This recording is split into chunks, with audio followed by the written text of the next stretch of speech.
Oh, you don't think Anne has a fat ass? I think she's got that Irish flat butt. She's got a moon. What do you call it? Pancake butt. Nothing there. And got a big old diaper Lebanese booty.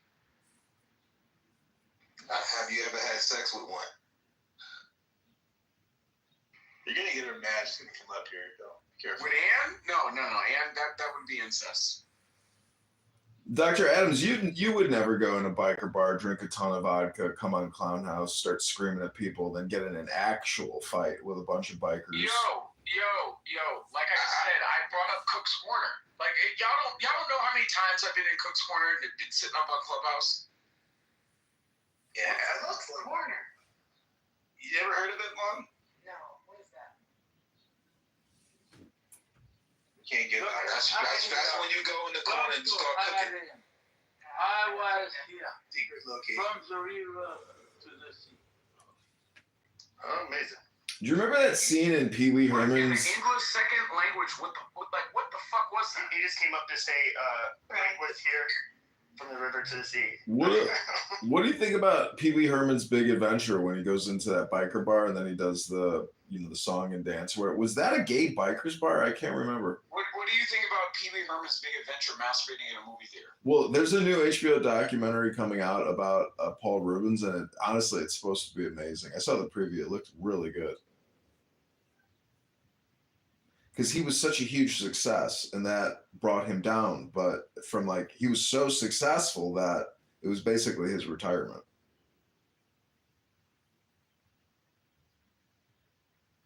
I know the Pee Wee Herman song is playing in everyone's head.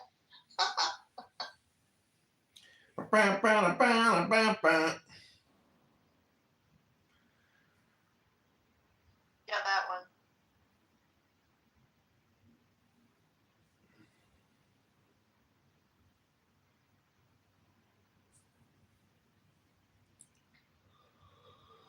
Yeah, I haven't watched. So is black fatigue a real thing, Pepe, or is it just like spam? If you have to live around them, yeah. Yeah, but there's obviously an index. There's a percentage of every group that you would prefer not to be around, but then there's a percentage of the group that, you got no problems with. I would say, I would say like in the online sphere, since like the BLM bullshit, yeah, there's a lot of fucking black fatigue. It's kind of dying down.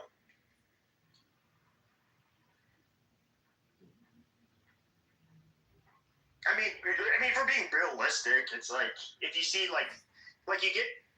I feel like when like white trash behaves differently from like ghetto people, in a way. You right about that. I'd rather live next to white trash than ghetto people, in my personal. Well, I feel like if you're gonna me three. If you get like black, like if you get like ghetto black women, for example, like they're the ones that are like loud and obnoxious, get an attitude. Whereas white women, they kind of do the same thing, but they look like put their hands on their hips, and they'll just be a little belligerent, but they're just like super passive aggressive and annoying.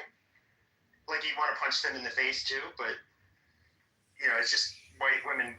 I don't know. Like what do white people do when they act like classless white trash? They throw fists. I saw the cutest girls last night drunk at the bar throwing fists because some guy gets in an Uber with some girl. I mean, young people, when they're intoxicated, the whole problem is just intoxication. 99% of all these police domestic calls, it's always alcohol. Always.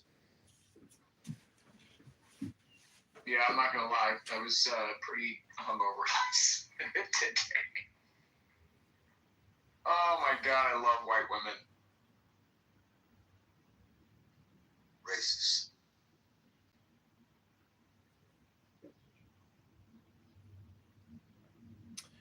So Pepe, do you think there's like a predisposition within the African American community, like a predisposition towards violence, or is it just natural? If you go to the zoo and you see, superior, like a silverback with, his 10 female gorillas, and he's the physically dominant and most violent, but not the most playful, because I've witnessed and observed how animals are super playful, but then there is like this alpha primate type of predisposition in the Well, index. I don't know. Like gorillas are known to be a lot more gentle than chimpanzees, for example. A chimpanzee is way more likely to fucking kill you than a gorilla. But obviously, the gorilla is like the way bigger species. I don't know. I don't have the answer. I'm just saying it's like machismo or hormones, you know, it's like fuck around and find out because, you know, from their perspective, I am, you know, the superior primate and you're fucking with me. So like now you're going to find out like that's, you know, you don't see that in maybe other groups. I'm just saying there's like a herd or a genetic slice of the pie that you fuck around, you find out with that pie. Just spit it out, John. Just spit out what you want to say. It's just there is a personality within every group where you can tell like this is somebody I shouldn't fuck around with because they're itching to fight. You know, that's what I'm saying. You can see it. You know, they take their shirt off, they act a certain way, they carry themselves. I have a question. Wait, hold on, Adam. Hold on. What were you saying, Matt? No, I was just gonna say it. We just said that there was white biker gangs itching to fight. I don't think there's any like thing right out the gate saying that a certain group's gonna fight. It just depends on what they're doing. Yeah. Matt, how many fights and brawls do you hear coming out of Cook's Corner? Yeah, no, I get that. You're right. You're right. I get it. Yeah. But I'm just pointing out, like, I mean, I know where John's going.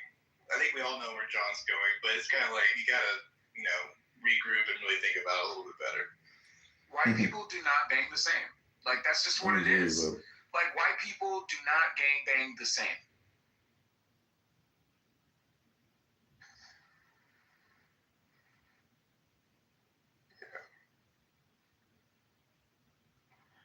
Like I said, for me, it's all context. And yeah, you're right. We all go about it our different business.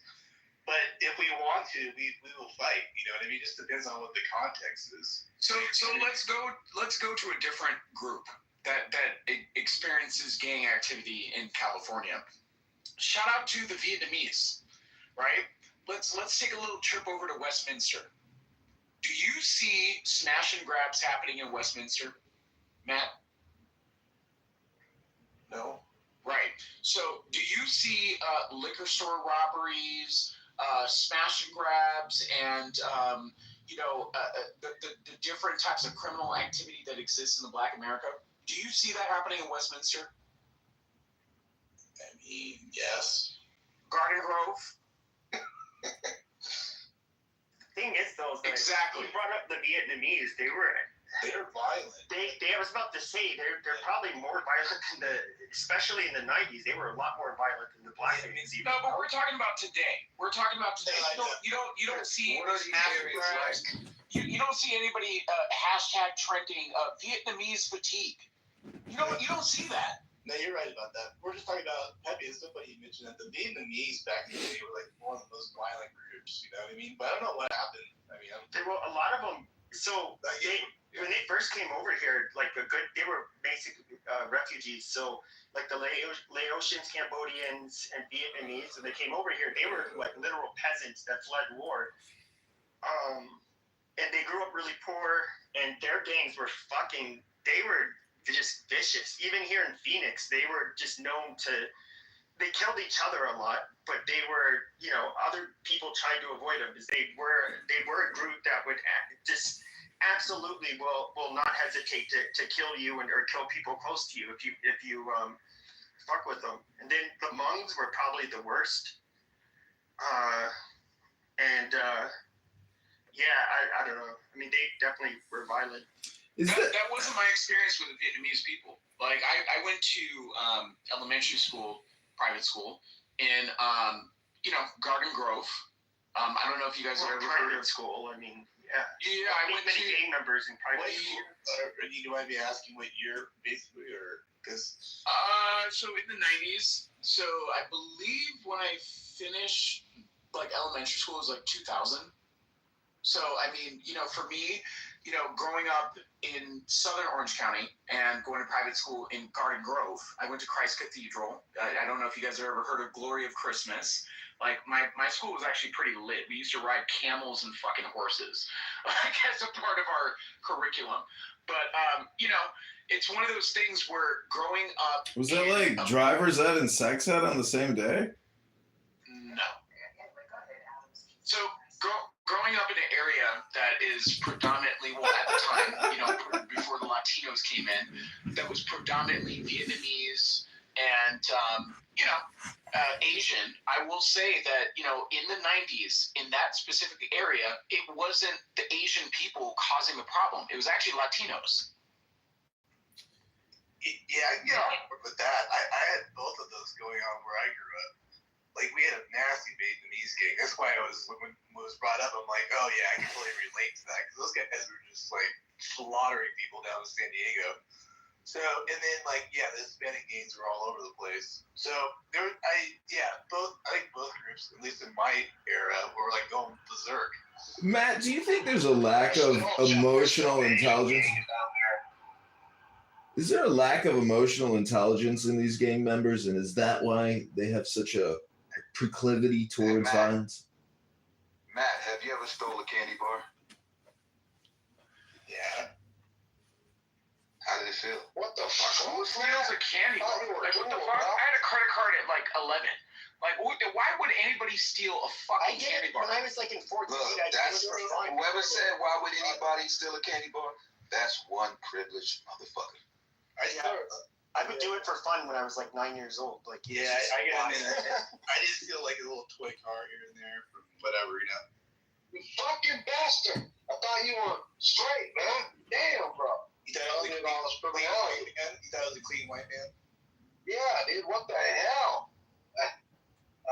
Matt, let me tell you something. When I was in preschool, I went to preschool in Huntington Beach, and there was a little girl that gave me something, and I held on to it, just being an innocent 5-year-old. My mom noticed that shit in freaking Rancho Santa Margarita, drove back over to Huntington Beach to have me go return it. That's the type of values that I grew up with. I had the same thing. I had to return it. And this, I'll be honest, that wasn't the first time. I had done it before. And each time, you're right, Adams, we were disciplined, in our family enough to go, you have to go return that. And by the way, it made all things better because I didn't get any trouble. The people that I returned it to were like, okay, well, there we go. Where if I was to run out of the store and put up a fight, then that's a whole different story. You know what I mean? And I wouldn't have done that, by the way. I would have just given it back. But, we're in a different era now where people are stabbing the people that are stopping them from, Oh, no, we're definitely in a different era. My aunt, for example, my older cousins, they're now in their 40s. My aunt literally took my older cousin and had him put in the Moreno Valley jail. Okay? Just to show him exactly what happens when you don't follow the law. He was literally, this was before I was born. He was literally 10 years old crying in the fucking Moreno Valley jail, right? Because my aunt took him down to the jail and wanted him to experience, it was our own family's version of Scared Straight. I love that show, by the way. I don't have so much. My parents used to make me watch that shit. I don't have so much black fatigue. I have more of clubhouse fatigue. Yeah, but you're addicted, fool, so don't even act like that. Aren't they one and the same, John?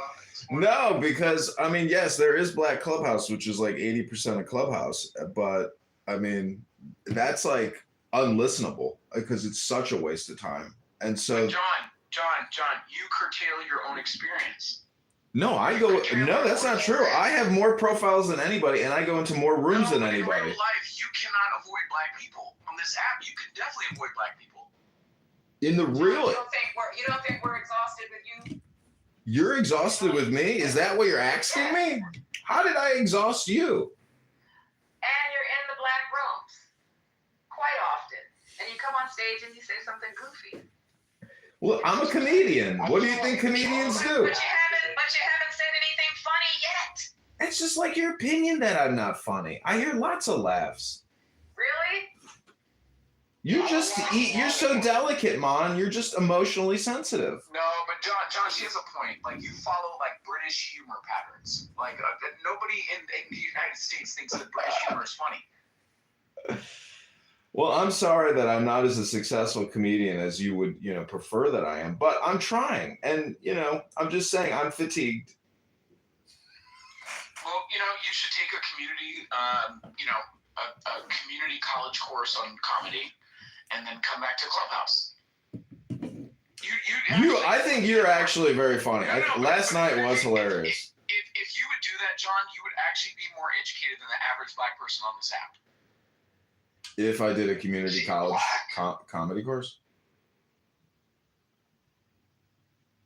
John is black and he's running for Congress. See, that's comedy. That's what funny is. And unfortunately, and I know that there are so many crybaby people on here. If I were to declare that I'm black and I'm running for Congress, it would. Thank you, Adams. I'm appointing you to my new campaign manager. I think your strategy could be effective in getting people to pay attention. Don't encourage it. Don't. I mean, Cory Booker is doing Heil Hitler's, doing, whatever that salute is called. I mean, did you see that video? Not too much on Cory Booker. Not too much on Cory Booker.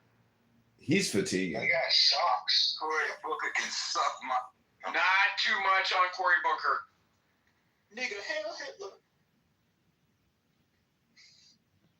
What's Yeah, that? well, I think Kanye is taking too much nitrous. Too much nitrous. That had to be like low key the dumbest song I've ever fucking heard. That's kind of dumb. It is like, come on, rap actually, bro. Like, So, have you ever heard of black people just getting a certain type of stage fright? When they reach a certain peak of success? Like, do you feel like that's what Kanye is experiencing? no, I think that he literally is so egotistical that he thinks he's the main character in the video game and he's wondering why things are fucking up for him. So, is Kanye really the victim? He bought a $60 million house, right? Ripped the shit down to studs, okay, and ended up selling it for $30 million. Is that the Jews to blame? No, I really think he's taking too much nitrous. No, I think that Kanye is taking too much Kanye. Like, for example, his mom wanted to go and get a bunch of plastic surgery, okay, at damn near 60 fucking years old, right? She ends up dying in post-acute care, and all of a sudden Kanye wants to blame the doctor. Yeah, I mean that's were the Jews to blame for his mother's black plastic surgeon that took her off this earth? Are the Jews to blame there? Dr. Adams, remember during Hurricane Katrina when that dumb motherfucker came out there with that white comedian and it was like George Bush doesn't care about black people. Nobody said that shit. That's my first experience with Kanye, man. He's been nuts the whole night. I feel like George Bush should have had a better press secretary in saying that Kanye doesn't give a shit about black people. Yeah, Kanye continues to say that slavery was a choice. Kanye continues to, date, white Armenian women that were implants from Hillary Clinton and the Clintons. He said this, right? Kanye continues to, overcharge black people for cheap Chinese sneakers, right? That we know as Yeezys. So, I mean, where exactly is Kanye showing up for said black people? Wait a minute. How do you know that Kanye said black people, slavery was a choice? Because he said it on live television. And you was paying attention, right? Again, paying attention is not a choice. So I think he did what he wanted to do. Right, and it had nothing to do with Jewish people. No, just like Candace Owens going in on Jewish people too. She's throwing her career down the toilet doing that shit too, bro. I just think that it's Not every fucking thing is because of the Jews. I'm just saying.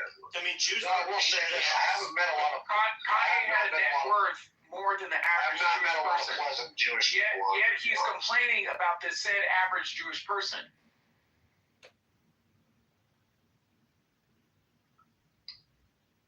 Yeah, I don't know. Here are my thoughts. As far as the Jewish people, I've never met like an actual Jew, probably in real life. But on here, 99% of them are unpleasant. I'm just gonna say. I mean, they just are. Like, you know, and for the black people, 80%. How are Jewish people unpleasant? I don't know. 'Cause most of them are fucking. You might be projecting, Doctor. Kind of a smart ass. How exactly are Jewish people unpleasant? kind of egotistical, kind of smart asses, kind of. You know, and listen, I'm pro-Jewish. But you sound like you're describing black people. 80% of them on here are the same way.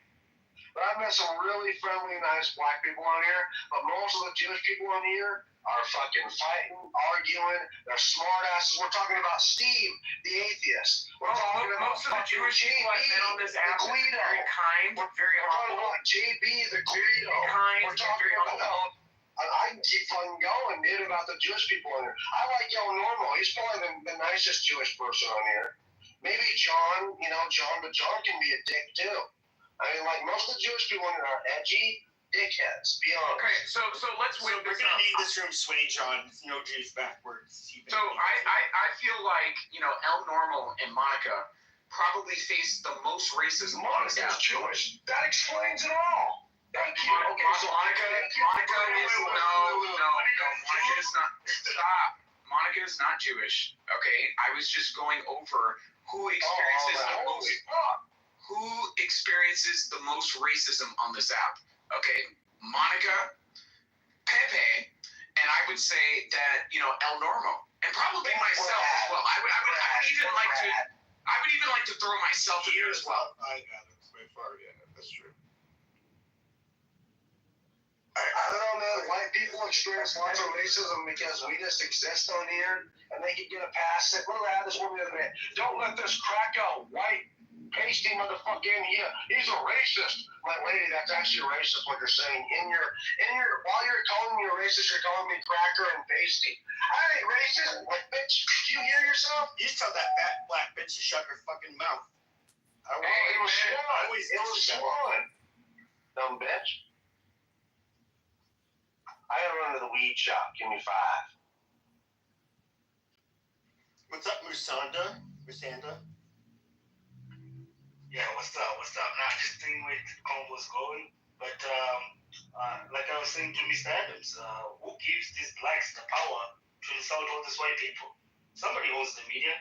Why are you just so scared to mention it out? Yes, it's a filthy fucking Jews. It's the Jews. Everybody knows it. I'm not afraid to say it. The Jews, when it comes to music. What Jews are they? Wait, Pepe, let me ask you a question. Wait, hold on, let the guy finish. Is Rupert Murdoch a Jew? Adam. No. Oh, so now we're getting somewhere. Rupert Murdoch's not a Jew. Was Walt Disney a Jew? No, but you have to look. If you go back to the 1970s, when it came just to, first of all, Hollywood was 100% Jewish in the 70s. No, it was not. Yes, it was. No, it was not. And then it was 70% of the traditional legacy news media, like the newspapers and so forth, was Jewish owned. So it was like, No, it's not an it's anti-Semitic trope. Yes, it was. Pepe, according to who? There was many sources. You can even grok this fucking shit, and it depends on which decade. Right, so you're bringing up In the 70s, it really peaked. Pepe, where was it like this is crazy. Pepe, this is literally crazy. It's not crazy. What are you talking about? Do you know who founded Hollywood? Oh my god, this is good. Have you ever seen the movie Chinatown? Oh, huh? What does that have to do with So Jack Nicholson. Exactly. So again, John, have you seen that movie? the Jews? Literally fucking founded Hollywood, dude. Roman No, they did not. Polanski. Yes, they did. No, they did not. Yes, they did. What are you talking about? Pepe. Even up until like a couple decades ago, like all 8 major Pepe, studios the were owned by Italians. Jews. The Italians. No, they didn't. Okay. All right. They were owned by Jews. Like this is like even up until a couple decades ago, all of the big 8 studios in Hollywood were owned by Jews. Like, and most I don't even meet Jews who contend with that one. They literally were the pioneers and founders of Hollywood. It's not anti-Semitic.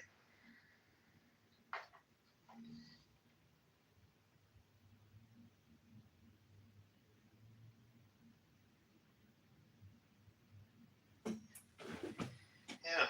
Well, what's your point, Pepe? Did you like all the movies? Some of them were okay.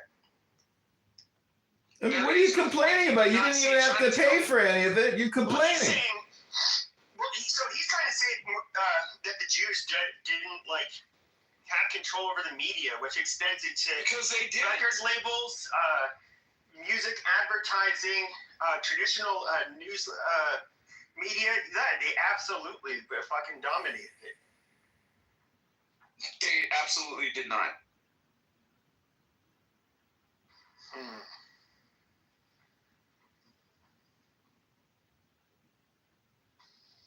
Nice try, Diddy.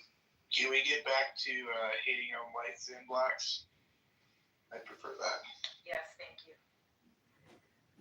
I'm just saying, I've never seen a white person come up to a black group of black people at a table in a restaurant on a nice patio and like throw shit at them and stab some shit in their purse, or it's like, why is it always black on white or black on black crime? Why isn't it ever white on black crime or white on yellow crime?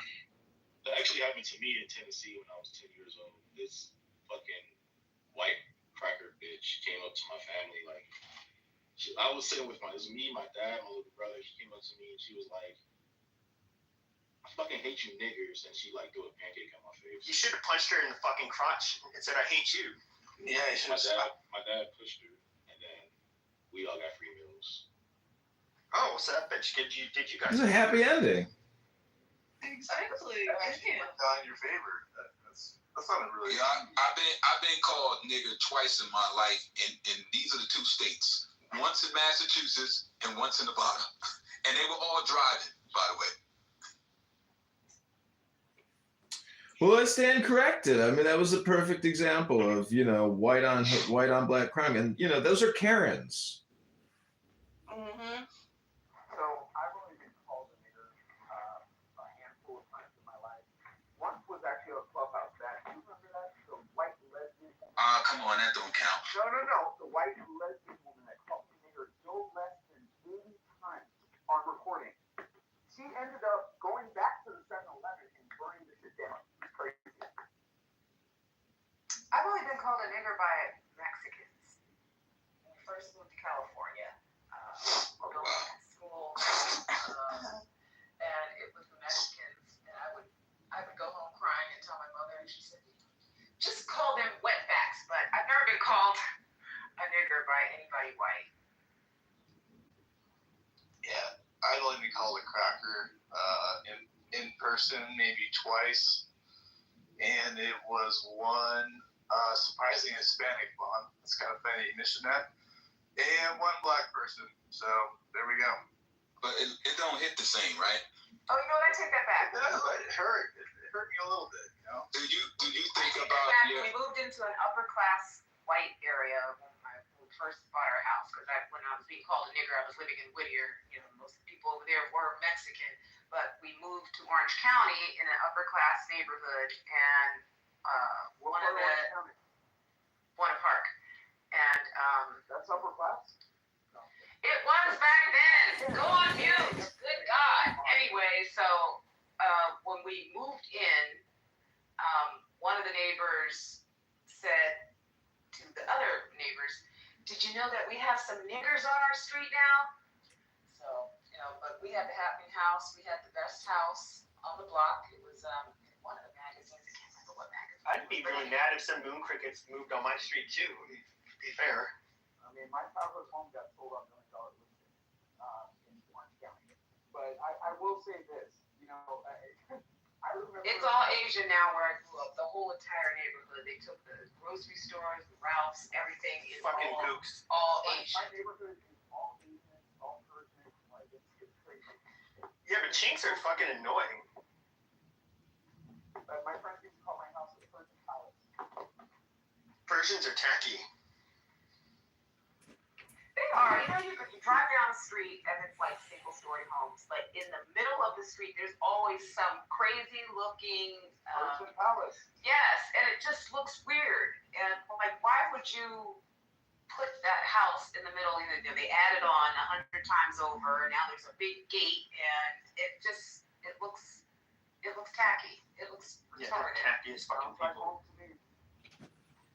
That's racist. I love Persian people. The women are beautiful. The food is amazing. The music is intoxicating. How dare you say Persians are tacky? No, I love Persian palaces.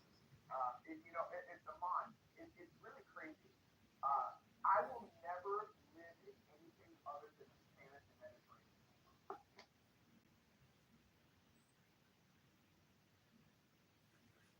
A serious question: when this is pertaining to the white people, when you hear black people or Hispanics or already out group call you guys a cracker, does it actually offend you? I mean, just like calling somebody any word, like if somebody was like, it also depends, are they singling you out? Like the context matters. Like if somebody, like, I don't know, if you're like on a school project and you just so happen to be like the one white kid that's on it, somebody's like, oh, yeah, this cracker or something like that. Feel like, you know, it's not like you can help it that you were part of that group.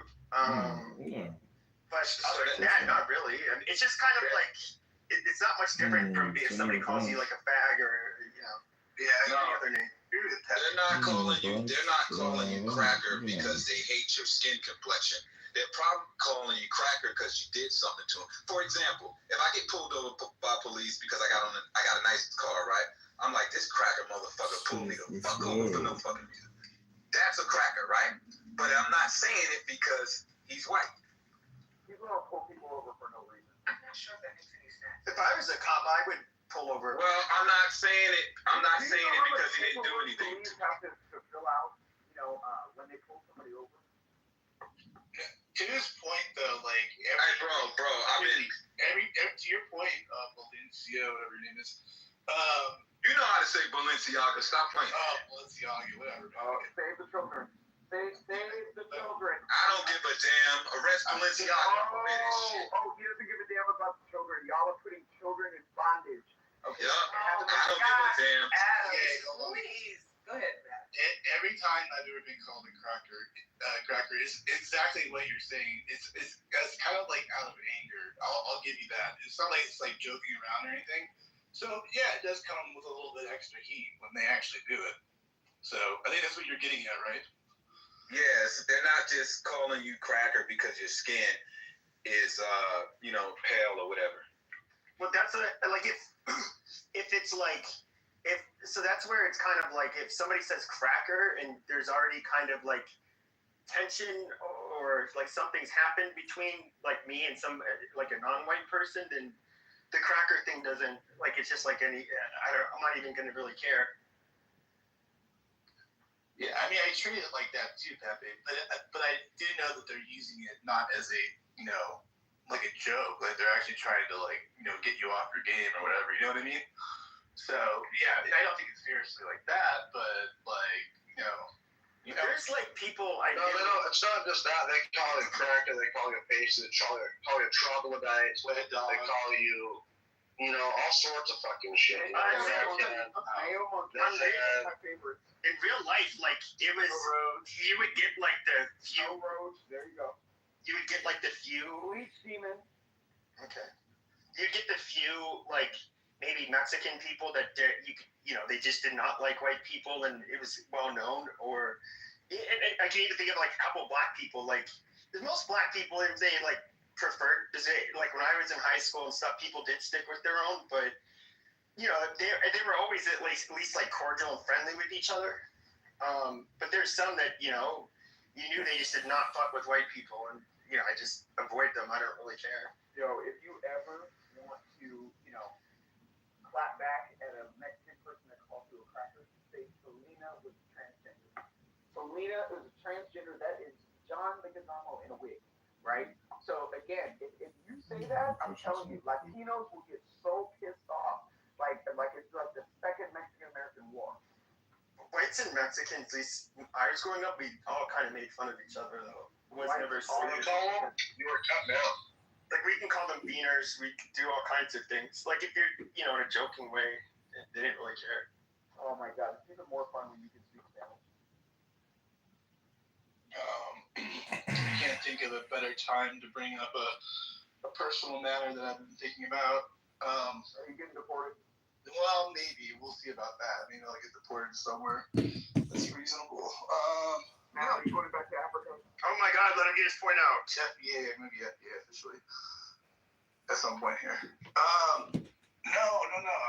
This is a serious matter. So, where is the line of derogatory terms does the other N-word land in? Do you know what the other N-word is? What is the other N-word? I'll let you think about it a little bit more.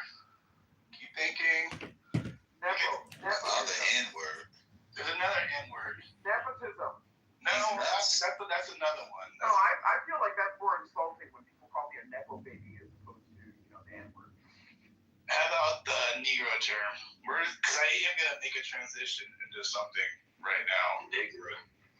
I prefer Negro. So where is that in the hierarchy of the other N-word? Where is that like a second place? How close are we to that word? Well, there's a couple different N-word variations, and in terms of the hierarchy of hate, the hard R is definitely at the far end of the spectrum. Now the grow, I would put it in the far left category next to the C word, which you can think about that. I don't want to say these types of terminology, but you bring up an index of hate speech, and I think it's an important topic. It used to be Negro was like the...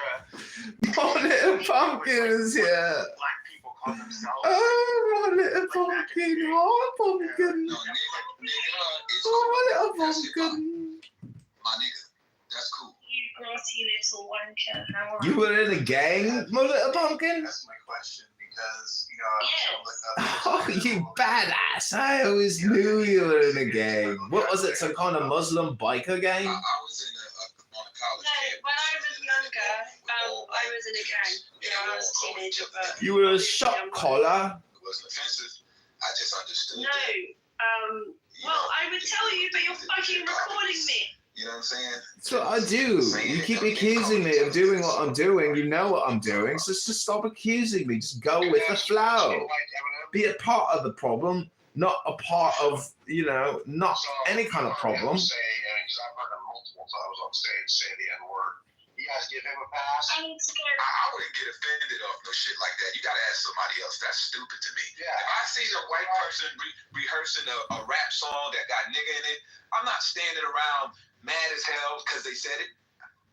You know what I'm saying? So I gotta ask somebody else.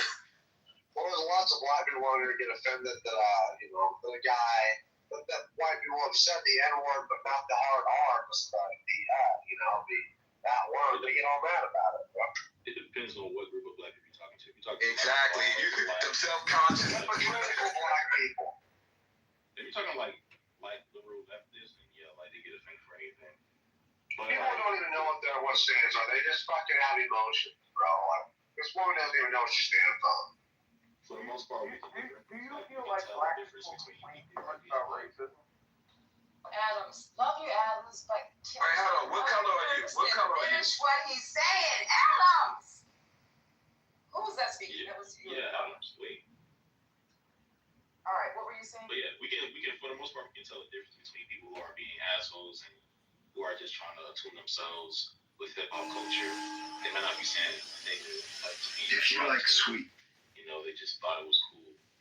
So most of us can tell. Or some of them grew up in that type of environment too, though. You gotta include that too. There are some white people considered white trash that grew up in inner cities and shit, and that was part of their lingo.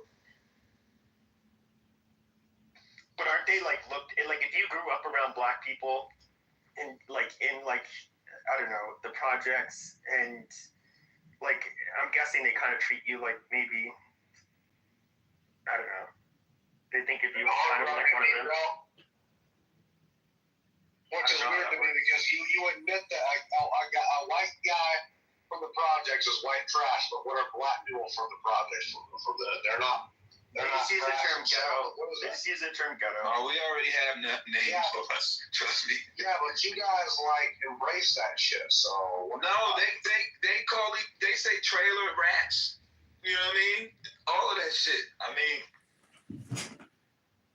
Well, I'm saying you guys embrace the horror culture, the hooker culture, like Cardi B and the fucking Sexy Red, all this gangster bullshit. But you admit that white people from that same fucking area are white trash low down. What the fuck? I don't get it. Right?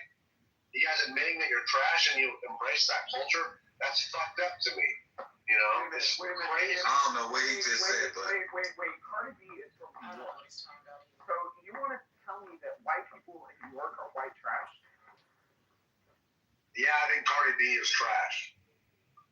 Okay, you didn't answer my question. No, what I'm saying is someone that is considered from the ghetto of the project, but they're white, they're considered white trash. And what are black people from that same area? They're not considered trash. So this is where I'm confused. White people don't live in the ghetto; they live in trailer parks. But what I'm saying is, Dr. Adams, listen to what I'm saying. No, the white people are from the hood. That guy just said back there, Valencio. No such thing. Yeah, but Valencia, yeah, there fucking is. There's no such Yeah, there is, bro. No, I think there was, especially like Boston when I was a kid, there was white hoods, but they were called derogatory.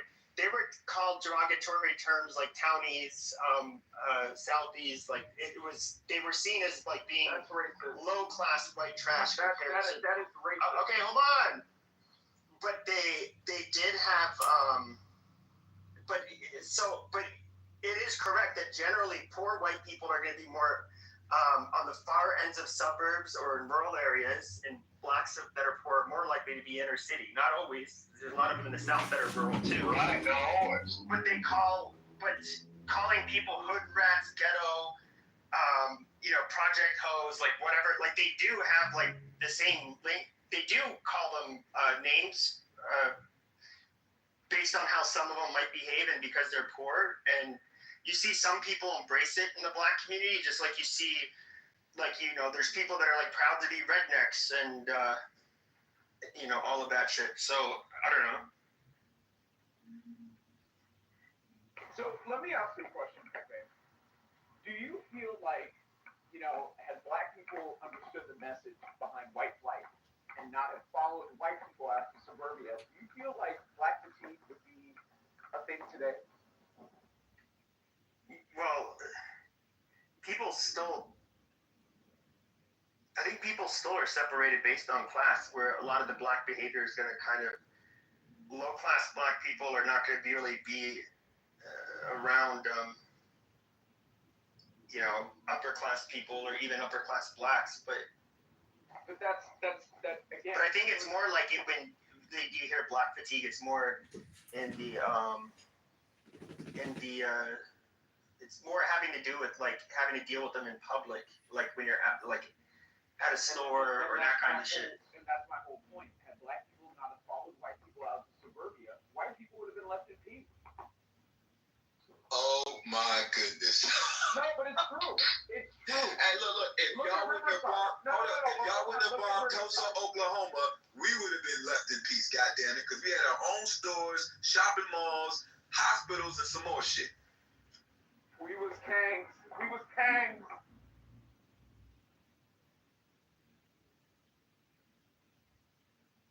No, but Matt, do you not hear? Yeah, I hear that Black Wall Street shit. I don't know. Matt, do you not hear where I'm coming from with this? If black people did not follow white people out from Los Angeles out to, Valencia and the Santa Clarita Valley and Moreno Valley to Riverside, Rancho Cucamonga, do do you think that, race relations would be a little bit different in America had black people not followed white people in the white fight? I mean, it's crazy to me. These same black people want to get so far away from white people, yet you keep following these said white people into suburbia. It's crazy. It's happening. Who wants to get away from white people? What are you talking about? No. The safest place that I could live in is in the Jewish neighborhood. Thank you very much. Okay, black people moving closer to white people has nothing to do with safety. Wait a minute. White people are moving closer to black people. Do you know what gentrification is? No. Do you know that a lot of white people are moving to the city? No. Do you know they're moving to the city all over the country? That's false. So even if you look at a place like Compton, California, for example, that was primarily a Jewish neighborhood, an Ashkenazi neighborhood, white people. So again, white people left in a certain amount of time, and black people came in, tore up the whole fucking neighborhood, right? They tore that motherfucker up. We all saw that straight out of Compton. So again, when I go back to my point, maybe race relations would be a little bit better in America if black people would stop trying to follow white people. Oh my goodness, this guy's crazy. It's true. Hey, listen, that's cool. That's cool. So you don't think that white flight was a strategic event that had certain type of aims, outcomes, and implications as far as race relations in America? White people left the inner cities for a reason. If y'all want to tear this shit up, white people were taking our raisin potato salad and we're leaving, right? They went out to suburbia and black people followed them. So again, at the end of the day, okay, you cannot sit up here and say that the racial tension in America is solely predicated on the activities of white people. Black people have to follow. Like, what are y'all talking about? Well, who created the system? Black people. Stop being so truthful, Dr. Adams. You're hurting people's ears and feelings, bro. They can't hear the truth. You guys are so damn stupid. No, he's not. He's stupid. He doesn't know the history Shut up. of racism in America. Shut the Eyeliner You're acting wearing sissy. Shut the fuck up. You own Shut the fuck up. my boss. You are a so sodomizing queer. Don't sodomizing queer. Be quiet. Be quiet. Be quiet. Petting zoo. Petting zoo voyeur. You're a petting zoo voyeur. Shut up. You want to cut for white people so bad. White people are always racist, have always been racist, and there are their reason why there is systemic institutional oppression against. So why are you fucking white men on OnlyFans? Shut up. Why? Shut up, you dusty ass White men on bitch. OnlyFans. You're a fucking gay ass You raggedy don't think bitch you know who that you will are? never get a white We cock, don't even think if that you you know come who for you them. are. Shut up. You want to be a slave master, bitch. You're a slave. Remember that. Petting zoo Remember that, bitch. It is all white people's fault, and I'll say it with my chest. It's all y'all's fault. Jesus, that's a cognitive distortion disorder. That's an all or nothing thinking statement. That is so sick. You need help. You need therapy. You're ridiculous. Free India from these dirty petting zoo voyeur ass. Pumpkin speck, my love. My little English rose. My beautiful little pumpkin. Okay, so I painted a picture. I'm going to send it to you while listening to Sancho music. And I think it influenced because I ended up painting a Mithra. Look at your Mithra. I don't know which one you're talking about. I've got so many accounts, my little pumpkin. Bitch, shut the fuck up. What do you mean this message in here? On this phone you did it. They have more intelligence than yours, dumbass. I'm busy right now, my little pumpkin. Oh, well, that's fucking out of order. Right, I'm gonna go then if you're not giving me the attention. Anyways, it is white people. I'm gonna send Dolphy a camp, right? For his pork chewing petting zoo. You're so damn stupid. You know Christians are dirty Christians. Islamic, The people who dirty practice Christianity. They don't eat pork. Dumb bitch. Shut the fuck up. Swine. You're a fucking swine. You're a fucking swine. You want to eat animals that eat its own shit. Dumb bitch. You lost your virginity to a whole animal. Like, what the fuck are you talking about? The fuck are you talking about? We all know how you get down. If you don't get it from the front, then it's not considered losing your virginity. You dirty fucking petting zoo animal. Matt probably sucks your cock at night. That's why he's like, expressing himself here. You dirty ass cocksucker. Matt is my cousin. That would be incest. We don't get down like you dirty. You guys are ancestral. Dirty Sweet ass home Alabama, fucking bitch. Islamist. Easy. Sweet home Alabama. Anyway. Don't bring me up in your conversation. Shut up, bitch. Then don't You comment. dirty ass. Y'all go to a family reunion. Y'all go to a family reunion and swipe left and swipe right like a fucking idiot. Exactly. You inbred fucking dirty Anyway, yeah, ass swine. 400. Shut up. You were absolutely Shut correct. up, There are Sophie. all You these wear idiots fucking that have makeup. no lives and You no wear jobs fucking and makeup. are You're a bracketing whole on here on this fucking app, drag just sitting here, You're a whole sitting in their drag queen mom's in your basement, shitty ass talking about university, getting called out on fucking YouTube. Exactly, Sophie. You want to talk about that? So You wanna talk I about got that? called out. You So went to a what the fuck? shitty ass school. I did Like, what are you something, talking bitch. I'm about it in real life. I will literally clock You went to a shitty ass university. You're a dumb, petting zoo humping monkey. Thank you. Thank you. You're a dumb, petting zoo humping monkey. Thank you. Me, bitch. I will literally come roll up. Yes. What are you gonna do? What are you gonna do?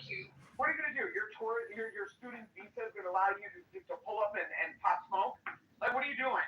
Shut the fuck up. What are you doing? I'm not an immigrant. What are you doing? You're one comment away from being fucking deported. You dirty ass fucking Pakistani. Shut the fuck up. But you can't do shit. Shut the You fuck just shut up. the fuck up. You are a Negro. You are a dirty ass fucking Pakistani. You're gonna get whipped, bitch. You cook curry with your feet. What the fuck are you talking about? Shut up. Anyway, I'm done. Cooking I curry with your digress. feet. I digress. Who the fuck are you calling the N-word? You cook curry with your feet. Get The out. fuck? Welcome to another room. I need to put a hijab on this motherfucker and stuff the ends up in his mouth.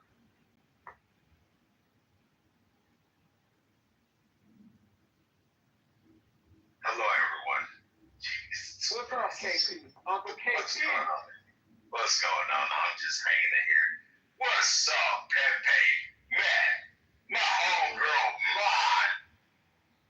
Adam's my nephew. You know I love ya. Fuck off. KP. Miss Joe B. Just going through the list. Yeah, what's going on with you? And the rest of you guys I have now met you. But hey, yo. KP, have you seen that video up top?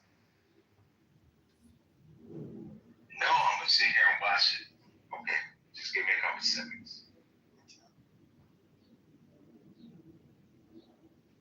I mean, they went a little over. Really comfortable. Take another beer in your mouth. Okay.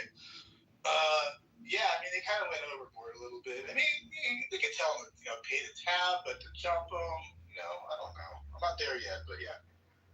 Just a little, I mean, yeah, probably not the. But Pepe, he probably did have some more for This the video was biased. no self control. Probably there's that element too. We don't, we didn't pick up on the video, but I mean, if you had like an outlaw motorcycle club surrounding you trying to pay your tab, I mean, I just think you're retarded. If you're just gonna. I mean, you can't take black people anywhere. I'm Who telling you. is this stupid person that was going at it with Adams? I don't know if they're a girl or a guy. He wears makeup. they have You don't be in the hallway, bitch. Yeah, they have Adams out, but we don't deal with those type here. He's got a purse and a pants full of nuts. There you go.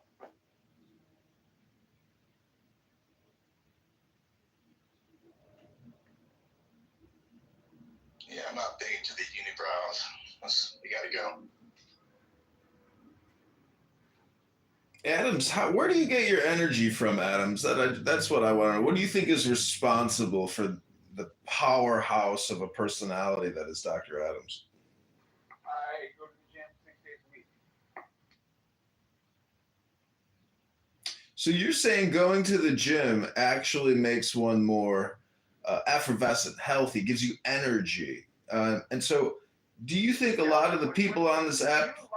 When you like looking at yourself in the mirror, right, it invokes a certain different level of confidence than a lot of these wide back, big back ass, pimple face fucking losers on this app.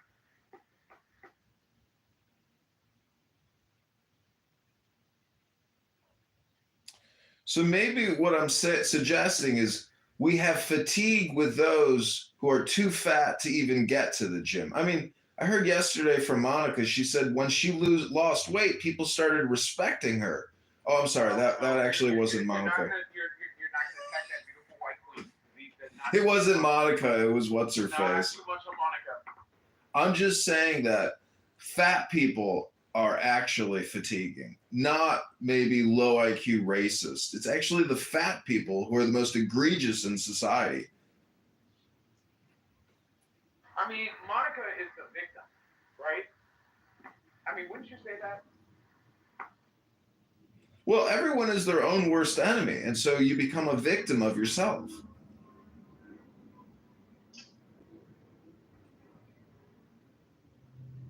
What biker gang was that? Because I didn't see any stripes. But that was Outlaws.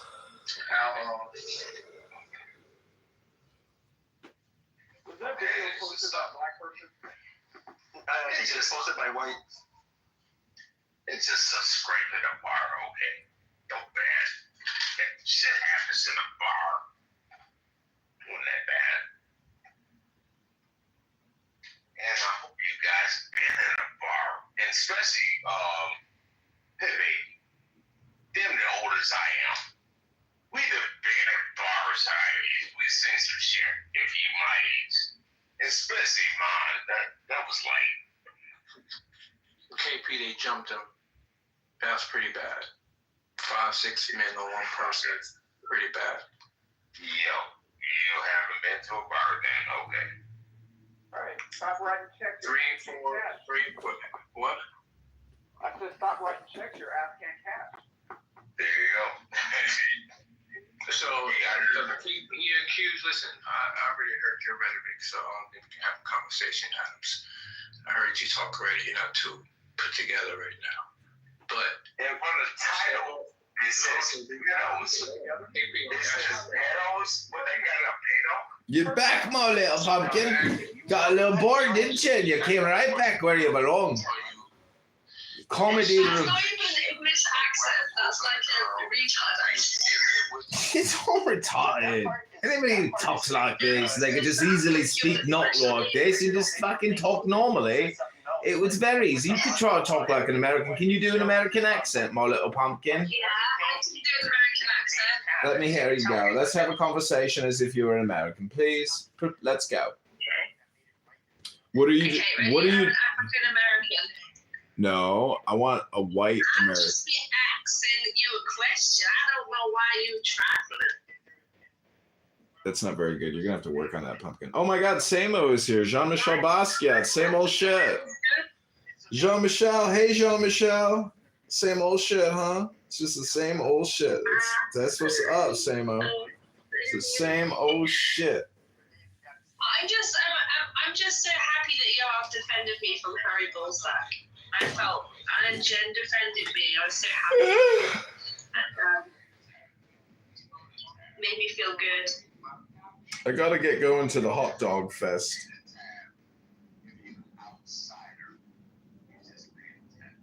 Oh, by the way, I got my Santor. Did you? Yeah, I've been playing it at the church. Oh, excellent. Are people hypnotized? Yeah, the old ladies really liked it. I think it was giving them like ASMR or something. Mm-hmm. That's what it does, yeah. Yeah, they were like relaxing, like reclining. I can imagine in ancient Mesopotamia, you'd be like in a big room with loads of pillows, smoking opium and playing it and just stroking each other's hair. That would be awesome. Mm-hmm. Yeah, that would be cool, right? Yeah. I actually had a dream that I was a mistress inside an ancient Mesopotamian, I can't say it, Mesopotamian, stone building, and it was a really good dream, but unfortunately my lifetime was really short because I died at like 23. But that lifetime that I dreamt of was fucking awesome because I got the most luxurious feasts. And I also had a girlfriend in that lifetime. She was a member of my harem. Cool. It's fucking awesome. That's so cool. I think that was one of my lives for sure. One of them is called the Outlaw. That those guys all had outlaws, rockers on, and these are obviously like gang members. They're generally people you don't. Like, what do you think about Harry Bullsack? I think he's a young kid, he's exploring who he is. I don't know. Maybe he's a little immature, yeah.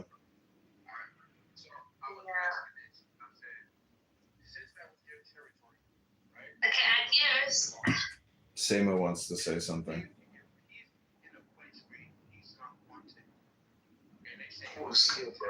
Same old shit? On Clubhouse, yeah. That's why I had to change my name to Samo. I used to be Lone Wolf, but now it's like, you know what? Since everywhere I go, it's the same old fuck shit. So I was like, I'm gonna be a great example for Clubhouse. I'm gonna be Samo. I tell people, y'all are on the same old shit. Yeah. It's the same old industrial complex.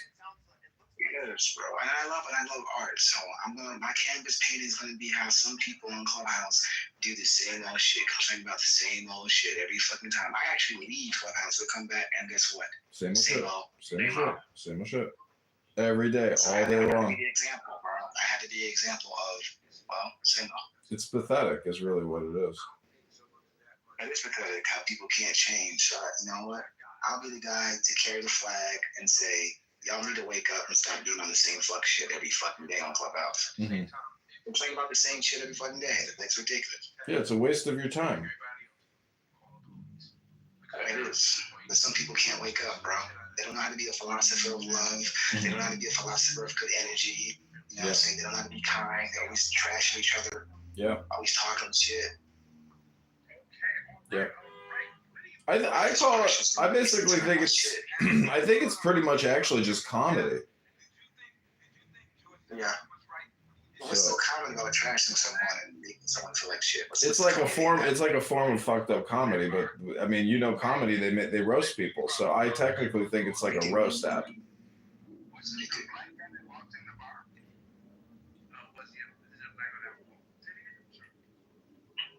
I try to do as real as possible, bro. I try to be real. Try to expand people's mind and wake them up. A lot of things I realize, a lot of people come on here, I guess, to get away, maybe. I don't know. No, people are their own worst enemies. They just, they're too stupid to know that they've had the same conversation 1,000 times. In different rooms. I love you, man. I love you. You get it. You get it. They literally have the same conversation in different rooms, and they complain and they bitch and fuss and say, fuck you. You don't know what you're talking about. Like, bro, I was just in another room where you said the same fuck shit. Yeah, that's. And it's like everywhere you go, it's the same thing. You don't even try to change the conversation. You just care about the same old shit. So I said, you know what? Salome will be same up. Every time people see me, they know I'm gonna call them out for the same old shit.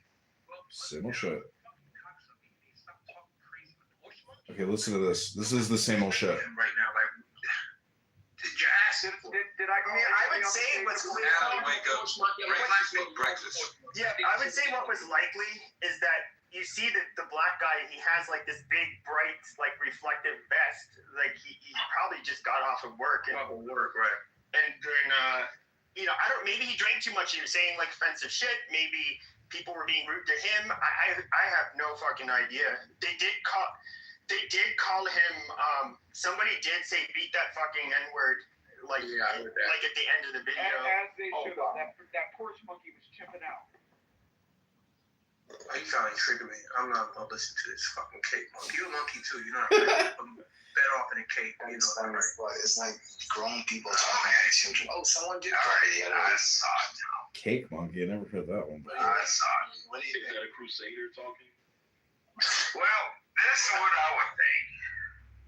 In my opinion, this zookeeper came in and Like watching ants in a glass box, bro. because Yeah. it's a zoo monkey. I think life is actually very much like an anthill. And shit like that. It is. Everyone's scattered out, going You crazy. will get the fuck out if you felt threatened. Like, okay, I'm up. Yo, Augustus! It's just say black and white. I'm not gonna sit here and talk shit to a whole biker gang. You gotta be out of your Hey, how's it going? Right, right. I'm listening to a Pepe room. I'm listening. Somebody's like, look at what I'm saying and make it disgusting. I'm listening to a Pepe room about this biker gang fight, but I'm actually about to go work out and go to the hot dog fest in my neighborhood. See, at least you know how to get off this app and live life or whatever. Sorry, Samo, I have an X stream going. Augustus, I have a room open called Comedy, and Samo is in here. Jean-Michel Basquiat acolyte. Yes. What are you doing today? Just working. Well, Yeah. How's your campaign going? It's going. I don't have as much time. I wish I had like secretaries who I could say, because apparently if the incumbent does an interview with a media outlet, they are legally required to also conduct a similar conversation with me. So, in terms of like doing more press and media, it's difficult to find the willpower to manually maybe reach outs myself. But, I think going the Kennedy route of trying to get onto podcasts to talk about issues, the debt, the Federal Reserve, and term limits. I mean, there's a lot to, try to get exposure to, but you got to be your own press agent. It's a lot of work. Yeah, do you have a website yet? No. You gotta get a website up and then put a form on the website for volunteers to come and volunteer for you, and then you got free workers. Mm-hmm. Yeah, I agree. That's one thing about the Kennedy campaign that was really special, was that they had like 250,000 volunteers, more volunteers for any campaign ever, like in history. Mm-hmm. Yeah, that's a real political movement. Yeah, I mean, you don't need 250,000, you need like 25. Yeah. That would be a big win. Yeah, I agree. Let me send myself some notes. Yeah, write that down.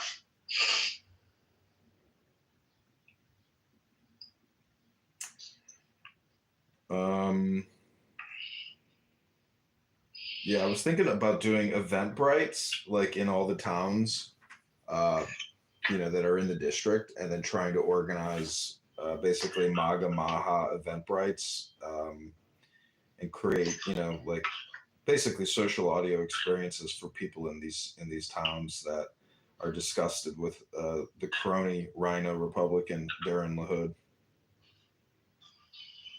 I think that's great.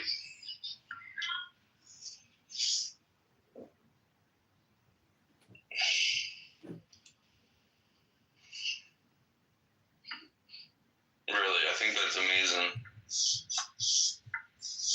Yeah, I mean, there's like the whole media component to, running the campaign. So I think, the more digital media experiences that I can generate is like a great way to draw attention. And yeah.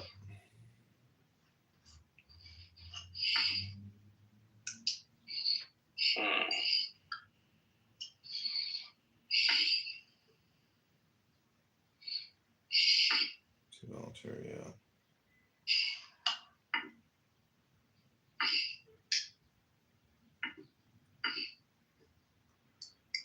Any other social experience events you can think of, or other marketing tactics or strategies that I should do to get out the vote?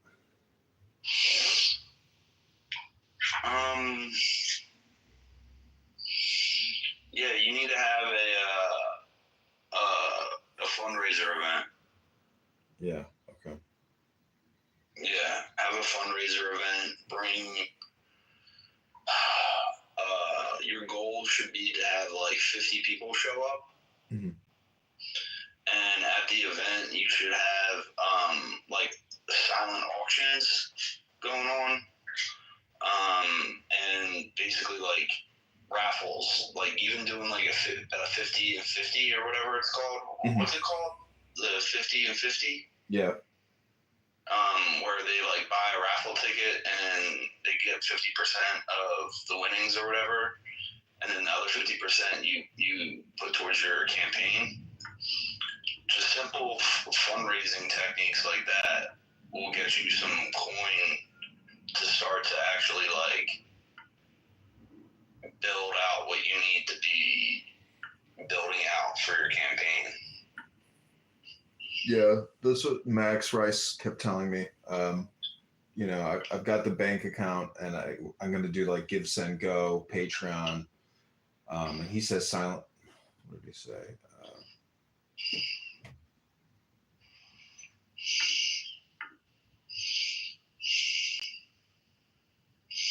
Yeah, let's raise enough for signatures, because we start gathering signatures in August for the petition, for the ballots, and so I want to have some money to actually hire people on the ground in these towns to get on the ballot for the primary in March.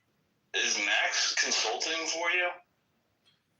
Yeah, I mean, we just text. I mean, I'm not paying him or anything. We're just friends, and we, text and have conversations. But his dad is also running for Congress, so his campaign, he's doing a lot. He has a lot of like public events. Very typical content creation of shaking hands with veterans, and that's what they do. I mean, they have a momentum of content, and it's all spam, but basically it's a way to never talk about any serious issues.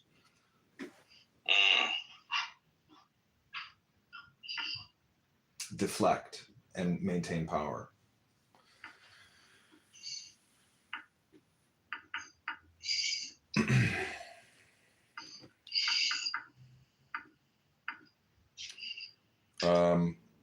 Yeah, there's other things. Like I also want to do just like screen recordings of his social media and do analysis of it. But yeah, I mean, I think focusing on volunteers and fundraising is like the primary concern. If I can't start actually networking and organizing people, the campaign doesn't stand a chance, because then it's not like an actual real movement.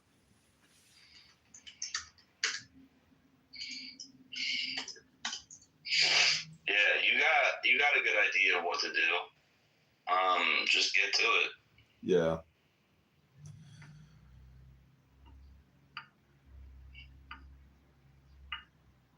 How did that Matt Gaetz interview go? Oh, thanks for asking. It went well. We talked about Epstein. We talked about politics, like what to do for like people like yourself that are running right now up against like rhinos. Because I had my brother-in-law on stage as well, who's running up against rhinos right now for state assembly in New Jersey. It's fun So I gave him some good advice. That was pretty cool. He spoke like kind of like to the general public about about running and stuff. Encourage people to run for office.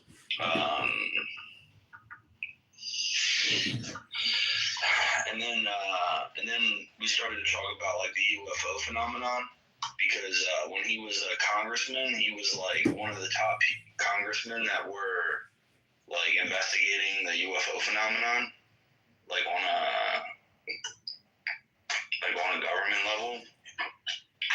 So that was cool. What do you think about all these chemtrails? Because like I see chemtrails, every day of the week, and I'm just wondering, like, if Kennedy or Trump or they're going to do anything to stop this. I mean, that CIA director Brennan's, there's that speech he gave where he says it's his most exciting, technology to combat climate change and shit like that. So, and I've seen the videos of what the actual technology looks like when they do the essentially spraying, and it's just like, damn, they're doing it in every major city. Like, how much is the fucking government spending on this? Like, this is a Doge type of, transparency audit that we need to see. It's like, oh, we're spending $50 billion a year to spray major cities with chemicals. What in the fuck are we doing? It's the same thing as the vaccine, but up in the sky. It's fucking crazy. There's no transparency. It's right there in front of our faces. And it's like, oh, you're a conspiracy theorist. It's like, no, I'm not, dummy. It's like, here's a video of showing actually what that plane looks like up in the sky. And why is it doing this? Why are we spending our taxpayer dollars to do this? It's a climate change hoax.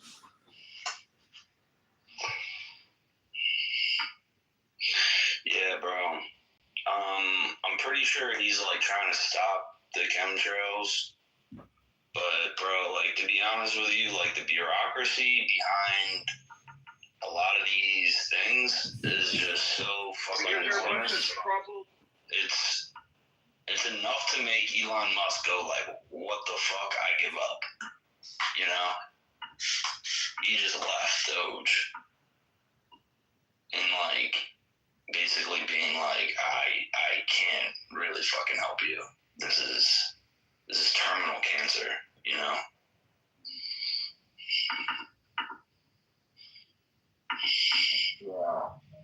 it's really fucking bad. With the Matt Gates interview, I just have a quick question. Yo, it's hard to hear you. Oh, is it hearing it? Hold on a sec. Can you be much better now? Yeah. With the Matt Gates interview, did he talk about like the drones at all?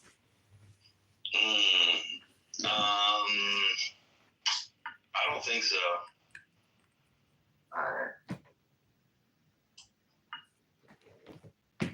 Like, what do you think those drones were?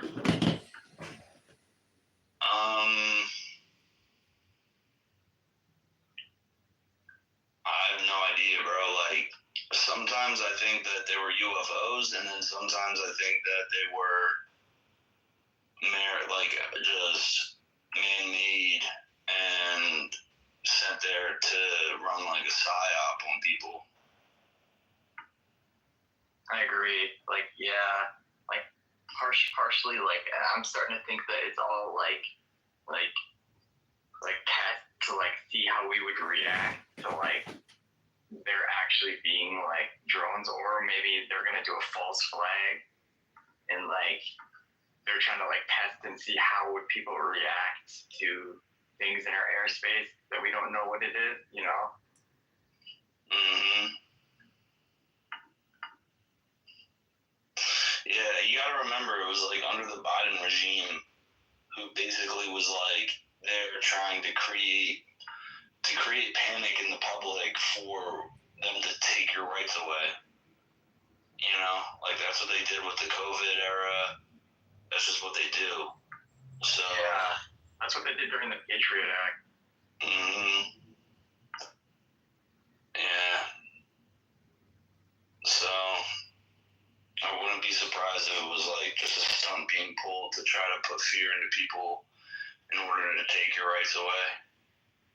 I agree.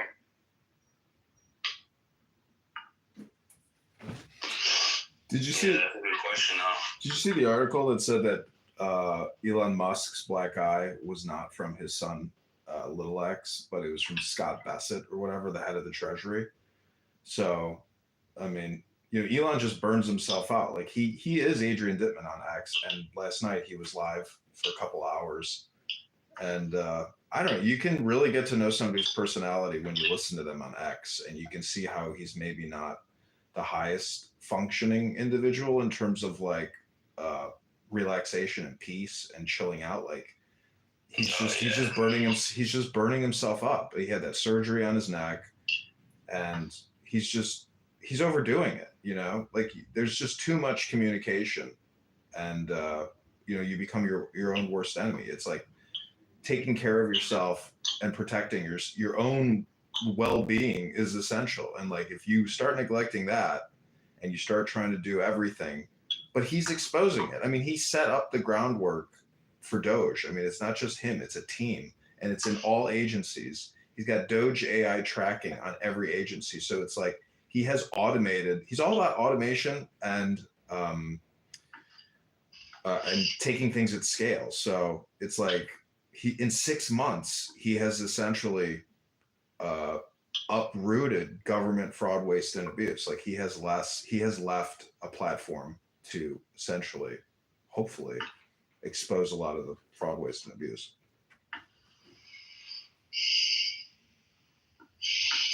Yeah, I read something like he was on drugs a lot during the campaign.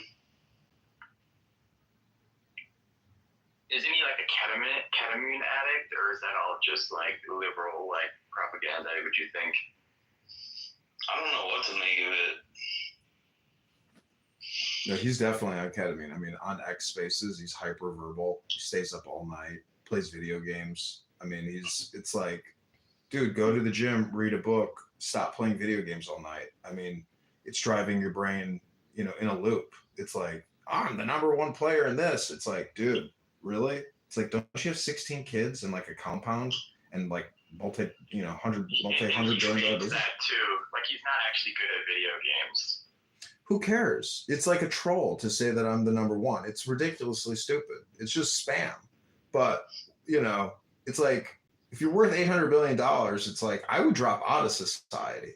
I would go to every measure to not be connected in a way. I mean, you want to be left alone. You want anonymity. But anyways, I'm just saying that, you know, he's not out of the administration, but in a way he's doing public relations work by saying, hey, I'm stepping back and now I got a golden key, but I'm not actually involved anymore. It's like PR. It's a PR strategy to alleviate a lot of the pressure on him.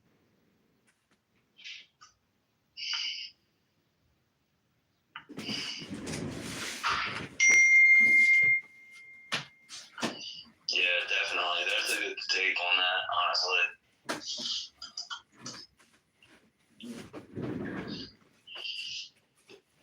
Low-key though, like I'm kind of mixed about how I feel about Elon Musk. Like I don't think he's like a full-end like conservative. Like he definitely has an agenda to be doing this stuff.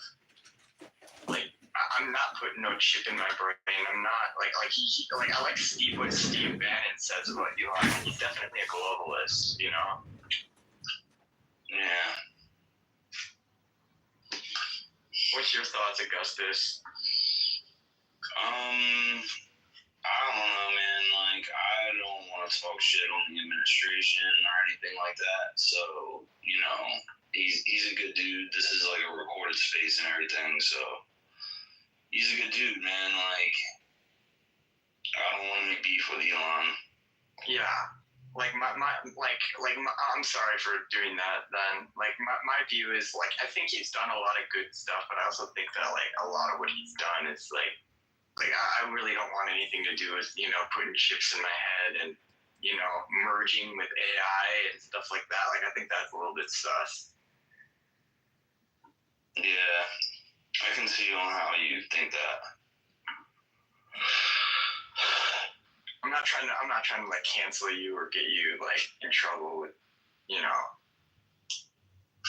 It's all good. No, he's always in the news. I mean, it's just what it is. But like, I don't think, you know, his plan is like some big plot. I mean, I think his activity came out of like necessity, but also like the goodness of his heart, because the woke mind virus, all this trans stuff, all the abortion stuff, all the debt, all the media and the content, it's so toxic that in his position, you know, he made a huge risk buying X. And if Trump didn't win, X would have been deplatformed, or he would have had to sell it. Like, he would have been canceled. So the censorship industrial complex, the Democrat industrial complex, the deep state industrial complex, I mean, he subverted it, but it is so powerful that, you know, it's like step out of the way of a moving train. I mean, look out, and so you do have to take care of yourself. I mean, you can't just let yourself be a punching bag your whole life, the rest of your life. It's brutal.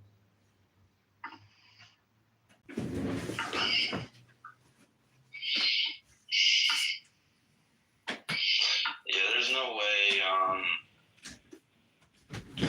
gonna bucket a chip in my head or whatever. Yeah. How do you feel about like automated cars? Like, do you feel safe in like automated cars or not really? Because like a lot of like the data is like coming out and like they get into car accidents like quite a lot. Yeah. I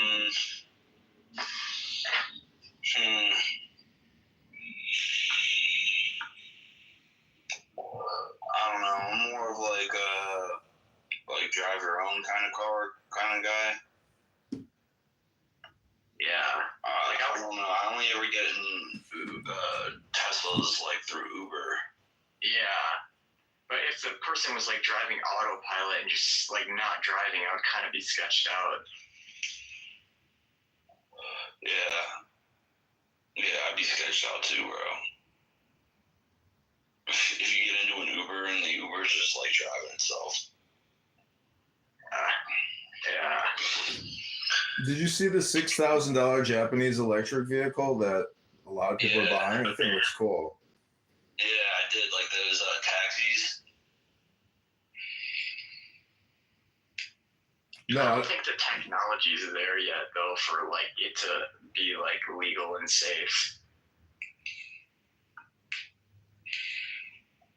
I'll give you one thing, Vital. You always ask good questions. Thanks. And thank you for always asking me good questions. It's nice. Yeah, I was on like a space with Rick Doty and I asked him one and he like took a second and he just like wouldn't answer it. That's cool. Were you on that space or nah? Nah, I blocked Rick. Oh shit, yeah. Didn't you have beef with like Rick and what's his name? The guy, his handler, Mr. Dulce. Yeah, I feel like, I don't know, I just don't trust these people, so I block them. Yeah.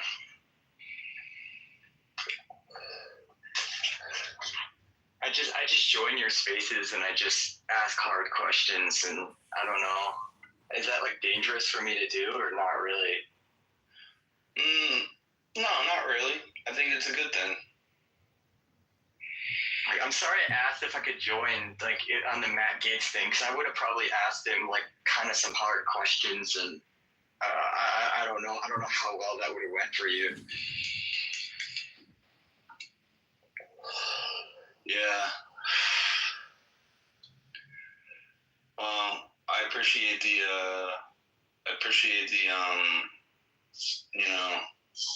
enthusiasm.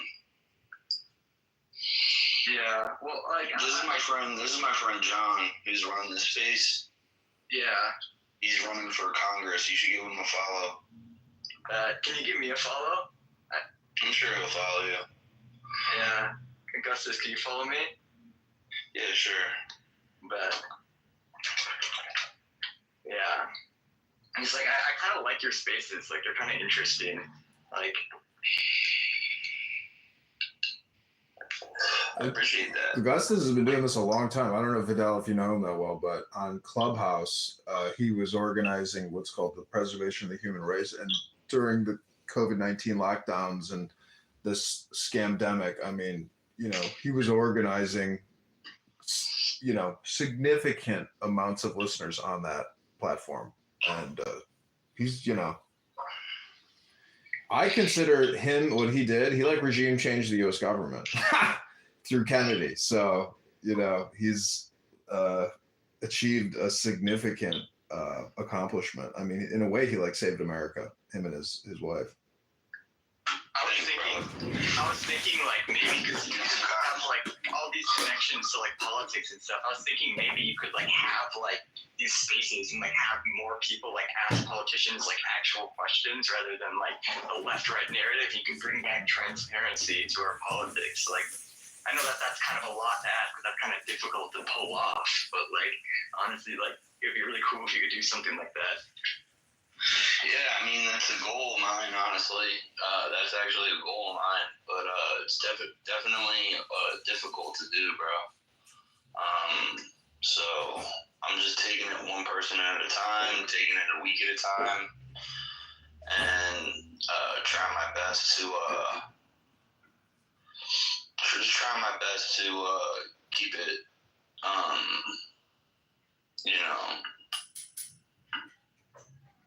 keep it real. Yeah, that's really cool. And then like when you run for Congress, you can like use like you can like if you build up a big enough campaign and like you fund it and stuff, like you can go on spaces and like you could probably like get really big if like you could show that you're like transparent, John.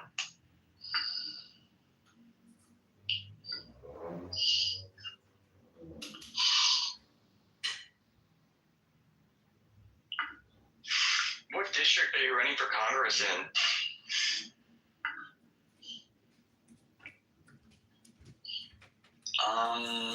He's running in the 16th district of Illinois.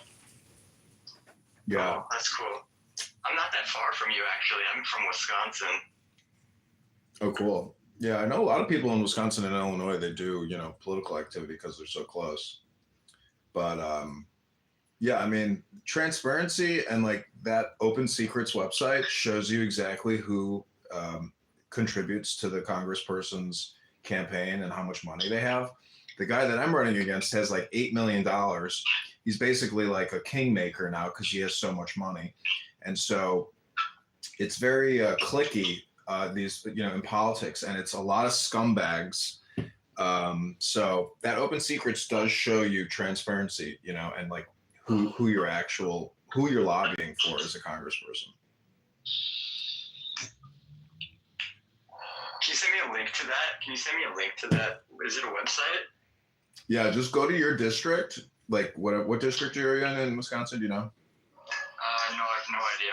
Yeah, first just look up your own district, then look up your local congressperson, Democrat or Republican, and then type in, their name and Open Secrets, and you'll see exactly which corporations have sent them tons of money.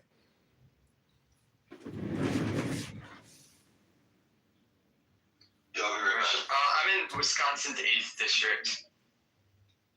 I'm represented by Tony Weed, a Republican. Yeah, just type in Tony Weed Open Secrets. It'll take you right to the Open Secrets page, and you can see exactly which corporations are funding his lifestyle. Yeah. I would encourage you to even register to run against that person, because it takes 15 minutes to file on fec.gov to run for Congress. And just with the Open Secrets data, you have a fucking hammer to smash these people, because they're voting essentially, for freebies and huge handouts to these corporations. They get 50,000 here, 100,000 there. They get it through a PAC. They get it through the corporation, and then they're voting on a new omnibus bill for $5 trillion, and they're allocated, $600 million. So it's yeah, it's 500K. He raised 500K.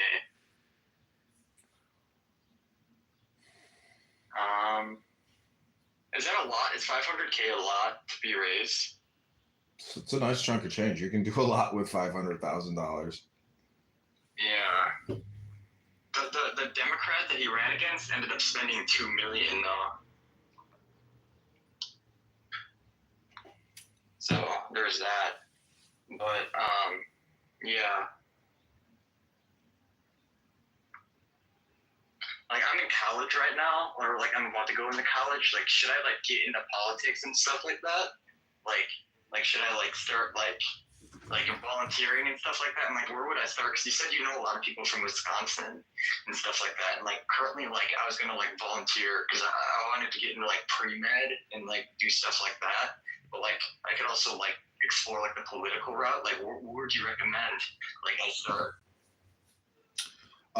Yeah, I would try to get involved locally, and then just get on social media and start creating content about your local political situation. Basically be an investigative journalist, a news reporter, and go that route. because that's a form of politics. And by doing that, you'll start building an index and you'll start doing, research on who these people are, and you'll form relationships, and then you can determine who you think is part of clown world and who do you think is a liberator who wants to, save America. So just be politically, there's a saying, it's like, be political, be social. A lot of people are political, but they're not social. And a lot of those people are on the far left, and they have no fucking idea what they're talking about because they live, in a vacuum. And so, I don't know. That's what I would suggest. Yeah. I don't have a journalism degree, and I'm not going to go for journalism into college because where that typically leads. Like, how would I find where to start doing stuff like that? Like, if there are YouTube videos that can teach me the format of how I should conduct myself. I just be yourself. It's all social media. All these politicians are content creators, and all these bills are automatically generated. So the best place to start is, to be a social media content creator and have, create political content. It could be a roast of your local congressman. I mean, it could also be a puff piece of your local congressman. I mean, it's basically you're getting into the spam business. Now, I know you want to have a professional career, but this is a hobby type of thing. This is communication. No, I don't want a professional career. I just want to explore it around and see if it would be something I'm interested in. If maybe I'm interested. How people job shadow, they test the waters and see if it because I'm still trying to figure myself out. I'm kind of young. Mm-hmm. I don't really know myself yet.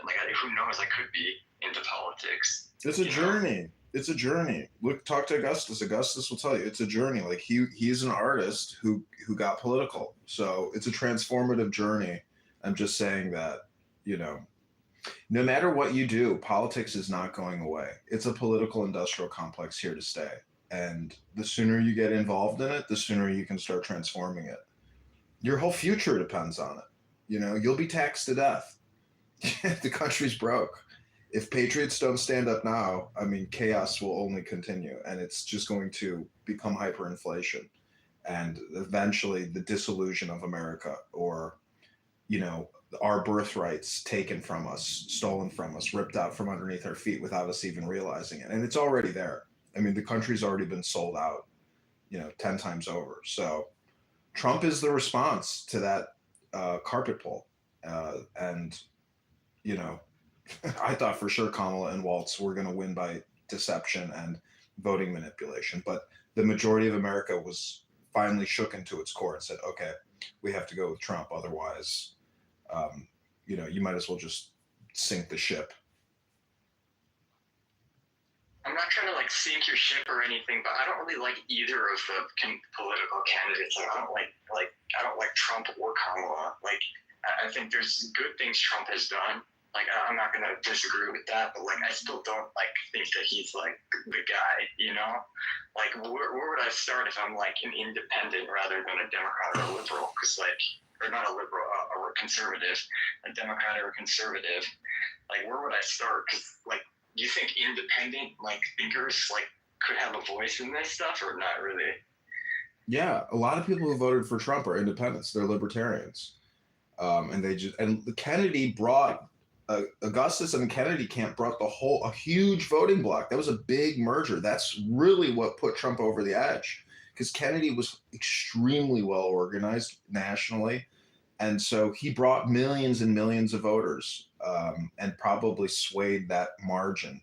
And so if you're independent, the place is to start with yourself, not with Trump, not with Kamala, not with anybody else but yourself. I mean, again, this is a self-actualization, self-improvement process where once you get political, it's like an awakening, and it creates synergies or synchronicities. And so the sooner you start communicating and being social and being political, the sooner you'll start learning more about who you are.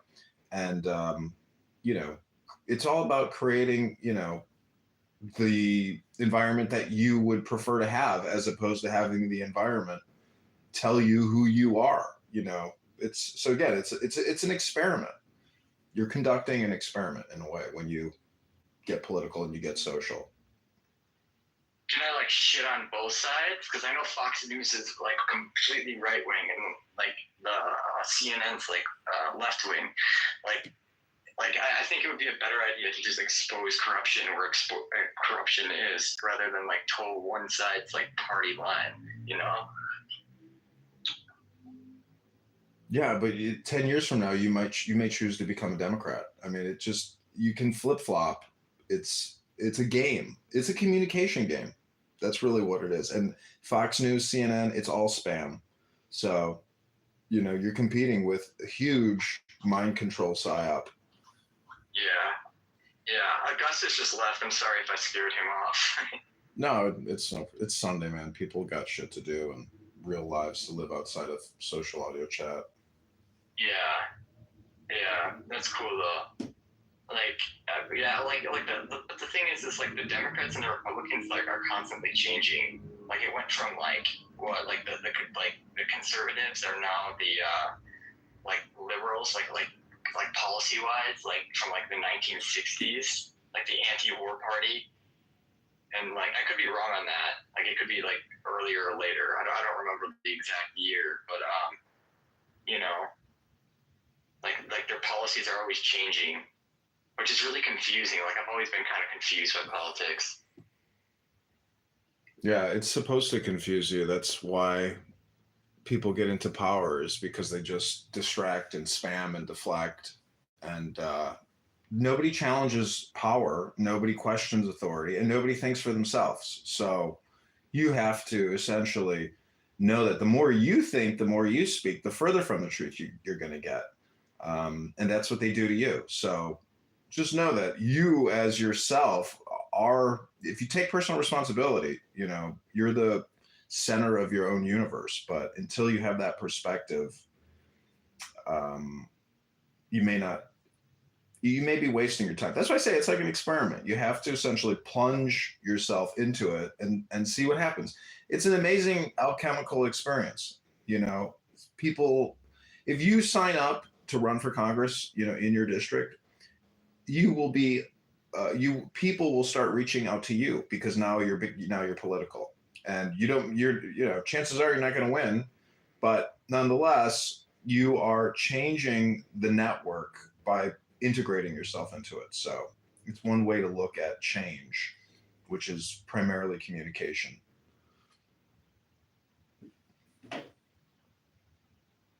Yeah, that's cool. That's cool to think about. I just hope that like I don't even know like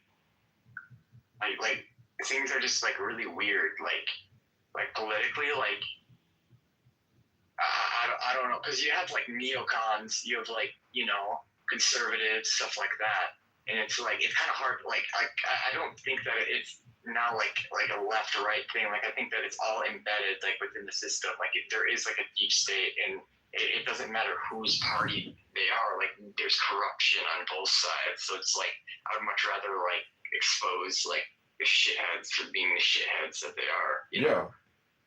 Yeah. Just expose the shit in each party. And the Republicans have a lot of shit.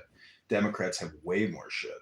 But you know, running as a Republican, you have no idea how much infighting there is and how much internal politics there is.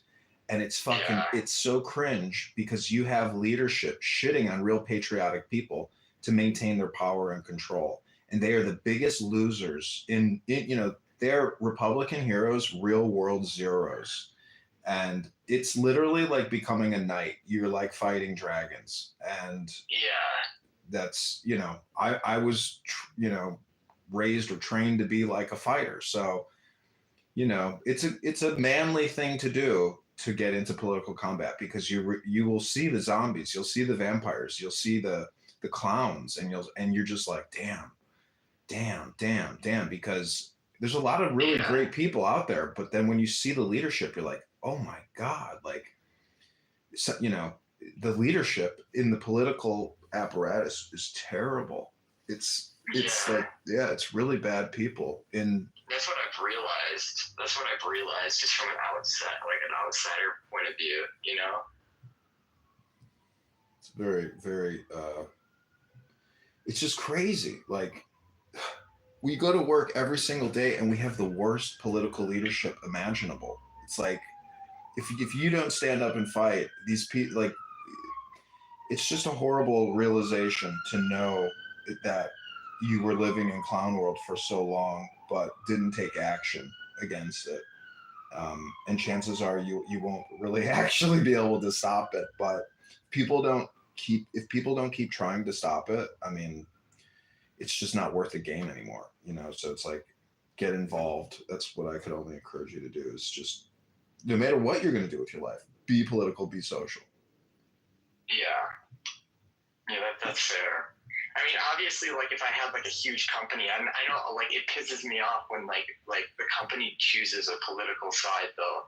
Like, I would honestly just want to have like the best product possible. Like, I wouldn't have all this Pride Month bullshit, or, you know, like, the conservatives do it as well. Like, not with Pride Month, but with like other like ways of doing it. Like, I just think that, like, playing politics in business is weird, in my opinion. How do you feel about stuff like that? It's just one big communication game. Yeah. I mean, I have other rooms open on Clown House. My friend is here in the campaign to elect John Kidover. But I'm gonna wrap this room down in like 4 minutes. Oh, I'm sorry. Zach, what up? This is Vidal here. Vidal, this is my friend Zach. Nature boy. What's up? How's it going, Zach? How's it going? I'm chilling. Sunday afternoon. I just went and like bought a burger. Just chilling, smoking a cigar. Nice. What about you, man? What are you up to? I am sick with a cold. Oh, sick shit. Cold. You don't got COVID, do you? Resting. Oh, yeah. Rest up. You don't got COVID, though, do you? No COVID. I thought it was allergies. It might just be very extreme allergies, because I do always have allergies this time of year, but this is a very extreme case, and it feels like a cold. I sound sick, right? I mean, my voice is all fucked up here. I'm allergic to everything, so I'm always sick. And like when I'm like I have allergies, when I'm trying to sleep, I like choke, like I get like sleep apnea from it. It's so bad. Yeah, sleep apnea sucks. It's scary when you hear somebody stop breathing for like 60 seconds and then they go, you're like, holy shit, you almost just died there. Yeah. I'm so used to it happening to me too. It happens a lot. Like, especially like during the summer, during the winter, it's like I'm chilling. Unless if you turn the heat on the house, like then gets the dry air, like that fucks me up. So Zach, I was talking to Augustus on here on X, and this is how I met Vidal, and I had some notes about, you know, tactics and strategies that I'm going to implement for my campaign. Do you have any, or Vidal, do you have any ideas on how to activate the voter audience that I need? I just thought of a good campaign slogan. I think that you're right. I was listening to you talk with Vidal, and I think that you're right. You got to get involved. You got to be political. What the hell else are we doing? There's a lot that's worth fighting for. And the political slogan that I just thought of, I don't know if you like this or not, but I think you might consider John Kidover back to normal. Because I think a lot of people want to go back to normal. I think that a lot of conservatism in general is about holding on to what's normal and not going too fucking crazy with anything. Back to normal. Life is good, fundamentally good. Let's go back to normal. So what do you think of that campaign slogan? John Kidover, back to normal. Yeah, I mean, it's fine. You know, I feel like we can't be normal, though, because we've had such abnormality. We have to be like hyper vigilant in terms of course correcting at this point. I don't think people really, the big thing for me is the fiscal and national deficit crisis. The funded debt is a 40 trillion with 100 billion a month in interest payments only going up. The unfunded debt is 205 trillion. So we have an impossible fiscal crisis that without some type of resolution, debt forgiveness. This was a slogan. There's only two types of people: those who forgive debt and those who don't forgive debt. And unfortunately, debt here is perpetual. We are living with bankers and organizations that do not want to forgive the debt.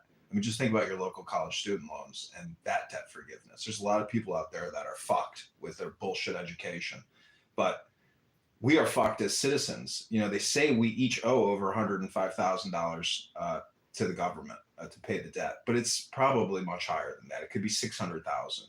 I mean, if you don't have $1 million now, in 30 years from now, you will basically be impoverished if you look at the statistics. Anyways, Vidal, what's your, I know you were talking about transparency.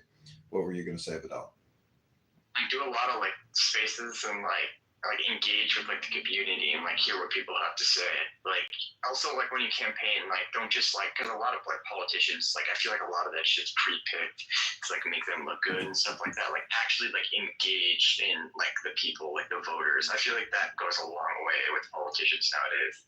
Like most politicians feel like they're so out of reach and they're so out of touch. And like they just say what you want to hear, but like if you actually like engage with the people of your district, I think that'll say a lot. Yeah.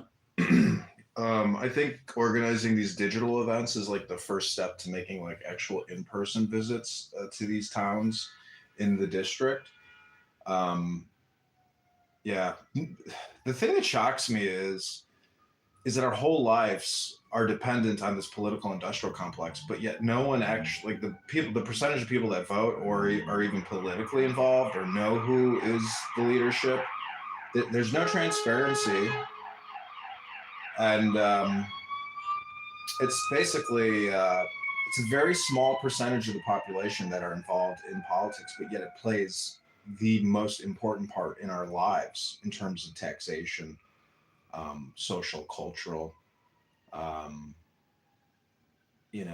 many other issues. I mean, everything. Property taxes and income taxes are the biggest issues. My house here, the property taxes are over $1,000 a month. The water, $500 a month. The electric and the gas, $400, $500 a month. It's like no one can retire just based on the costs of utilities and taxes. We're forced into perpetual work. And we should have a surplus. We should all be born with $600,000 in the bank. Instead, we're all born, negative 600,000. So we can, correct the ship, but I think we should be drastic about it. Ron Paul says we should end the Fed. We shouldn't let the Federal Reserve and the Congress create this financial, moral, unsound moral activity of essentially hyperinflation and borrowing. I don't know. I'm not like a nationalist or a fascist, but I don't know. There's just so many topics to contend with, even the price of capital punishment and imprisonment. It's like, well, where do we start cutting money if we're going to pay down the debt? How are we going to raise revenue, and cut spending? I mean, because technically, if we want to pay the debt, you got to start sucking at all the population and draining money from them to pay it down. But I just wonder if all of this is actually just not like a linguistic spam game where in the future they'll just issue a writ of notice saying, oh, by the way, we've shaved off $5 trillion from the debt. And we've all agreed to delete the debt. It's like, oh, okay, well then all of this shit that we're arguing about is a total waste of time because in the future they're actually just going to delete the spam anyways. I just wonder if that's like an accurate way to analyze the fiscal crisis.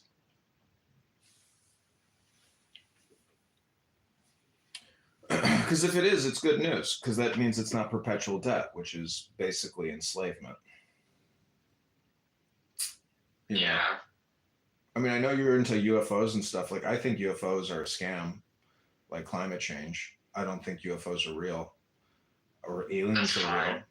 I mean, if it was real, like it would be so game changing, meaning that there's actually inter-universal or universal travel or something. It would be like, what are we arguing about money for? What are we arguing about anything for? It's like, yeah, like this can pay off the national debt, like 0 point energy type of technology. Yeah. It would be amazing if there was some type of liberation technology that gave us free energy. I mean, I would say solar is probably like the closest thing, but it's like impossible to even integrate. Like nuclear or fusion.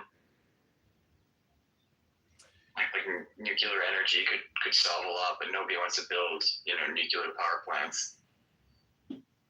I don't know. That whole fusion shit is like another Bill Gates scam. It's like, how do you create a surplus of energy, from the same energy input? It's like impossible. I mean, even if there's like a negative, see, that's the thing about the sun. It's just, it lasts forever. That energy is just not going away, and it's just constant, and you can get your averages.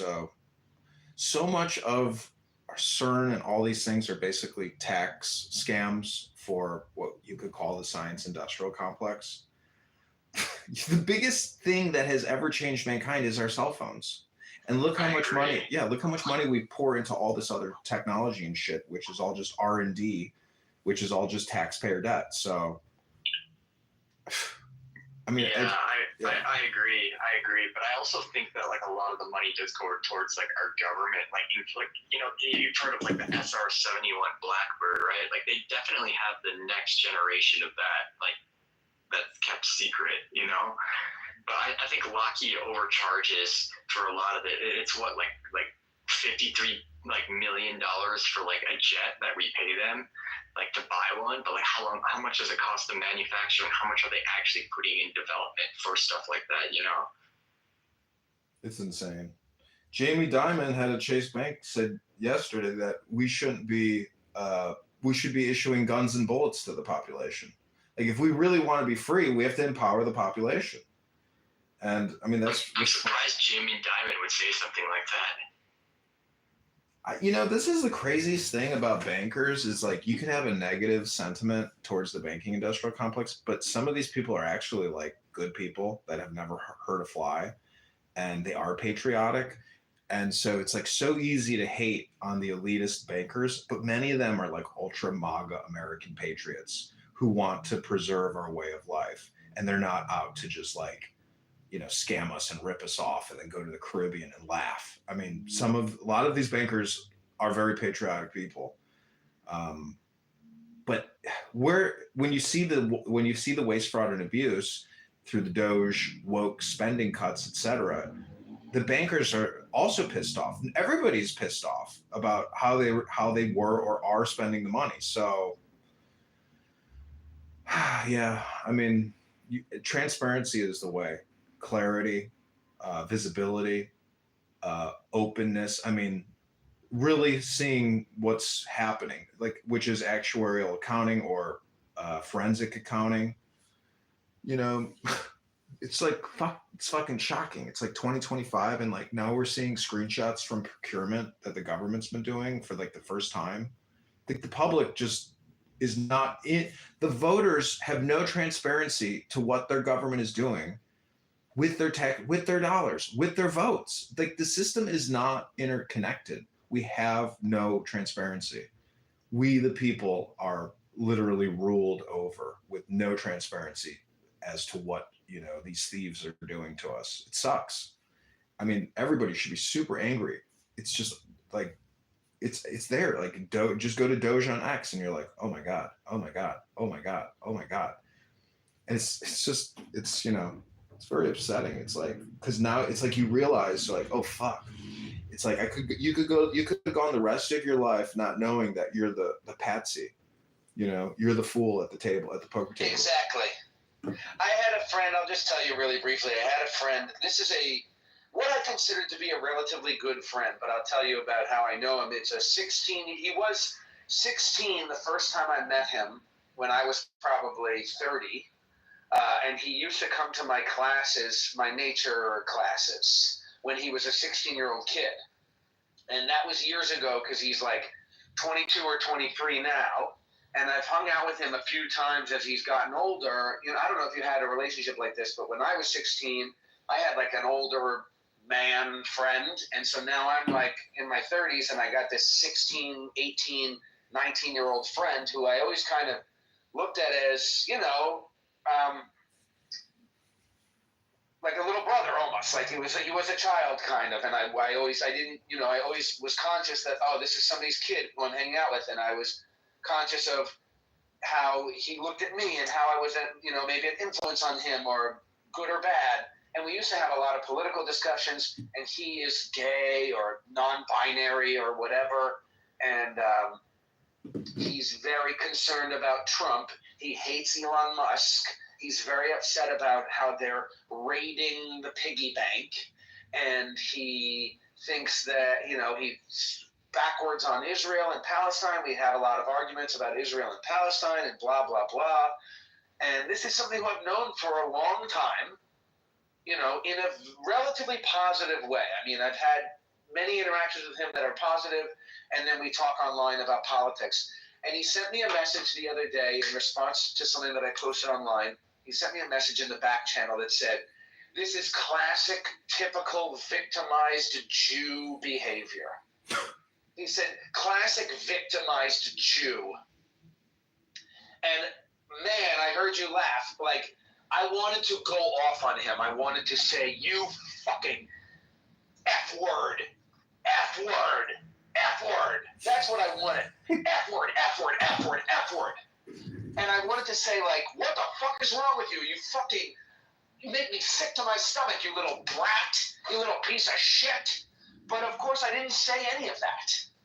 I just said, I'm disturbed by the level of hatred that has been developing, that I have seen growing inside of you, basically. I would have called him a little F word, John, but I would not have been proud of myself. And you know me well enough to know that when I yell at somebody and have a crash out, I am never proud of myself. And so I did not crash out on this kid, and I'm glad that I didn't.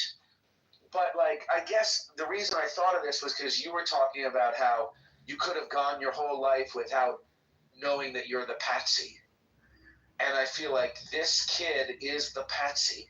And I was the patsy too. And I'm still the patsy. But at least I'm aware that I'm being made a patsy. And, I get being progressive. I get caring about gay people. I get caring about trans people. I get caring about Palestine. Like, Palestinians deserve justice. Yes, they do. I think Palestinians deserve justice. They're human beings. They deserve justice. But what I don't get, and I don't get saying, like, something hateful and meaning it. I get joking around with you, N-word, F-word, jokey jokes, black people, nigga location, But I don't actually hate black people. And I don't actually want to scream at a black person and be like, "You dirty fucking N-word." But it was very disturbing that this friend of mine revealed that inside of his heart, he thinks I'm like a typical little Jewish victim. And it was very disturbing when he said that to me. Yeah, I think everything is just for a day, though. Meaning that when you wake up tomorrow, everything you were angry about today pretty much goes away. Like, your system does a hard reset, but it does take like a cycle to essentially, purge it from your psyche. But yeah, I mean, communication is this like political game. So I don't know, dude. There's gay people out there. Like, I went out last night and I'm friends with, a gay guy and his friend, Michelle, my friend, Michelle. Like, I'm friends with people, that go to bars that are locals and everybody's different. And, but they like to laugh. They may say, just like people here on Clouds, they say, "You're not funny." And I'm just like, I'm trying to be funny, but Wait, did you say something offensive? I was talking about like how an orgasm is agnostic to whether or not you call yourself gay or straight. Like, an orgasm is an orgasm. And, trying to essentially say that the whole gay movement, and like you said, protecting gays, that's still like a political component of the voting bloc. It's a spectrum of politics. Gay politics, black politics, like everything is political. So the problem with that is when we're $40 trillion in debt, we're still acting like children talking about this political discourse component, But it's not actually fiscal. So a lot of businesses also have these political activities, like in June with, all the LGBTQ stuff. To me, that's all essentially deflection and spam from the national issues, which is essentially the fiscal crisis and the fact that we are going to have to pay taxes out of our ass for the rest of our lives. So it's like, let's talk about all your stupid political bullshit, but let's never actually talk about how to liberate ourselves from our own system, which is eating us up. Like, all your political bullshit is bullshit. Like, the system is going to destroy us because we have destroyed the system. So let's do real politic and stop with your racial identity politics or your orgasm identity politics. That's the way I look at it. Yeah, makes sense to me. I mean, it's like any You've business. got my vote. Yeah. But see, everybody is actually just too hyper engaged in the spam to get to the nuts and bolts and say, oh shit, this is all bullshit. And you're going to be the patsy forever. If you don't fight back, it's just like, it's so boring to be a patsy. It's so fucking stupid to be a patsy. So I'm without my friend Max Rice, I probably never would have actually filed to run for any office. But once you file once and you realize how easy it is and how all these fucking dummies are in political positions of power, and it's just a simple filing, you start to depacify and you say, fuck, like, I can play this game because this game is being played by idiots. But it turns out they're not like idiots in the way that you think they're idiots. A lot of people are very smart because they are intentionally idiots. I mean, that's what's in Zen philosophy is there's a wisdom to being stupid. But these people are playing stupid and they actually are stupid. So, but again, it's like you throw your hat in the ring, you don't win. And you're like, well, why aren't I winning? It's because they're better organized than you are. And they've been doing the game a lot longer than you have. And and it's a clique, and you're not in the in group, you're in the out group. But I'm telling you, politics is fun. It's like, it is a great game. It is a lot of fun, and so many ways to play it. But I think there's like this whole psychotherapeutic and self-improvement, self-actualization component to it. Like with most things, as you know, I'm a self-actualization comedian. So politics is the place to be. And patriots are real people, real things. I mean, it's a love of your life in a way.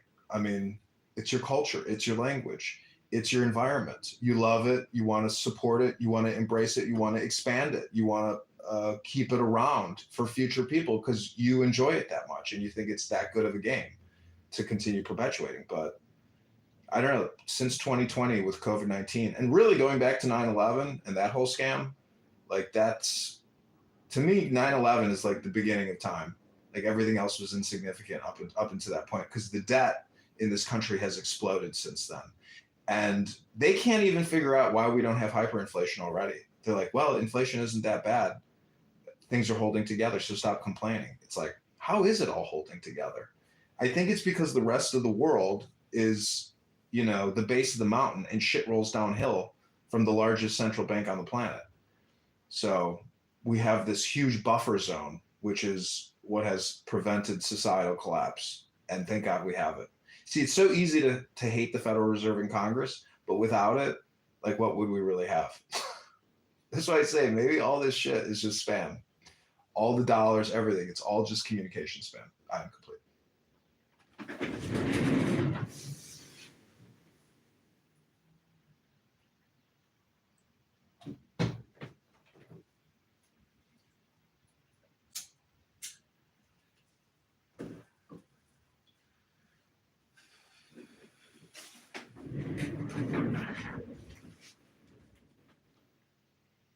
Well, I was in another room, they were talking about eating ass. And then I was in another room, Lonzo was talking about the war in Ukraine. Very intelligent analysis from Lonzo. Yeah, he's a real dummy. I went in there and I was like roasting him, saying, "Oh, here we go, wasting a beautiful Sunday with hate speech all day long, like always." And then eventually they kicked me. But I like fucking with people's minds, that I don't like on this app. It's like dropping in to punch them and then quickly leaving without getting a scratch yourself. It's like I know I just lobbed like a hand grenade in their brain and then I ran away. And it's not a cowardly thing to do. It's like it's me playing the game. Well, some of them have become a catchphrase. For example, if you're talking about nonsense on Clown House and then somebody says, "Welcome back," you know what's coming next. Welcome back to another edition of Low IQ Dumb People talking about, well, it's nothing, and wait, I fucked up, but you know what I'm saying. You can't fuck it up. You can't fuck up the line. When it's time to say the line, you gotta say it. So this is the coolest thing about the brain is that whatever you throw at it, it absorbs it. And it's impossible to deflect. Once you hear it, you can't not but absorb it. So that's one of the funnest things about communication.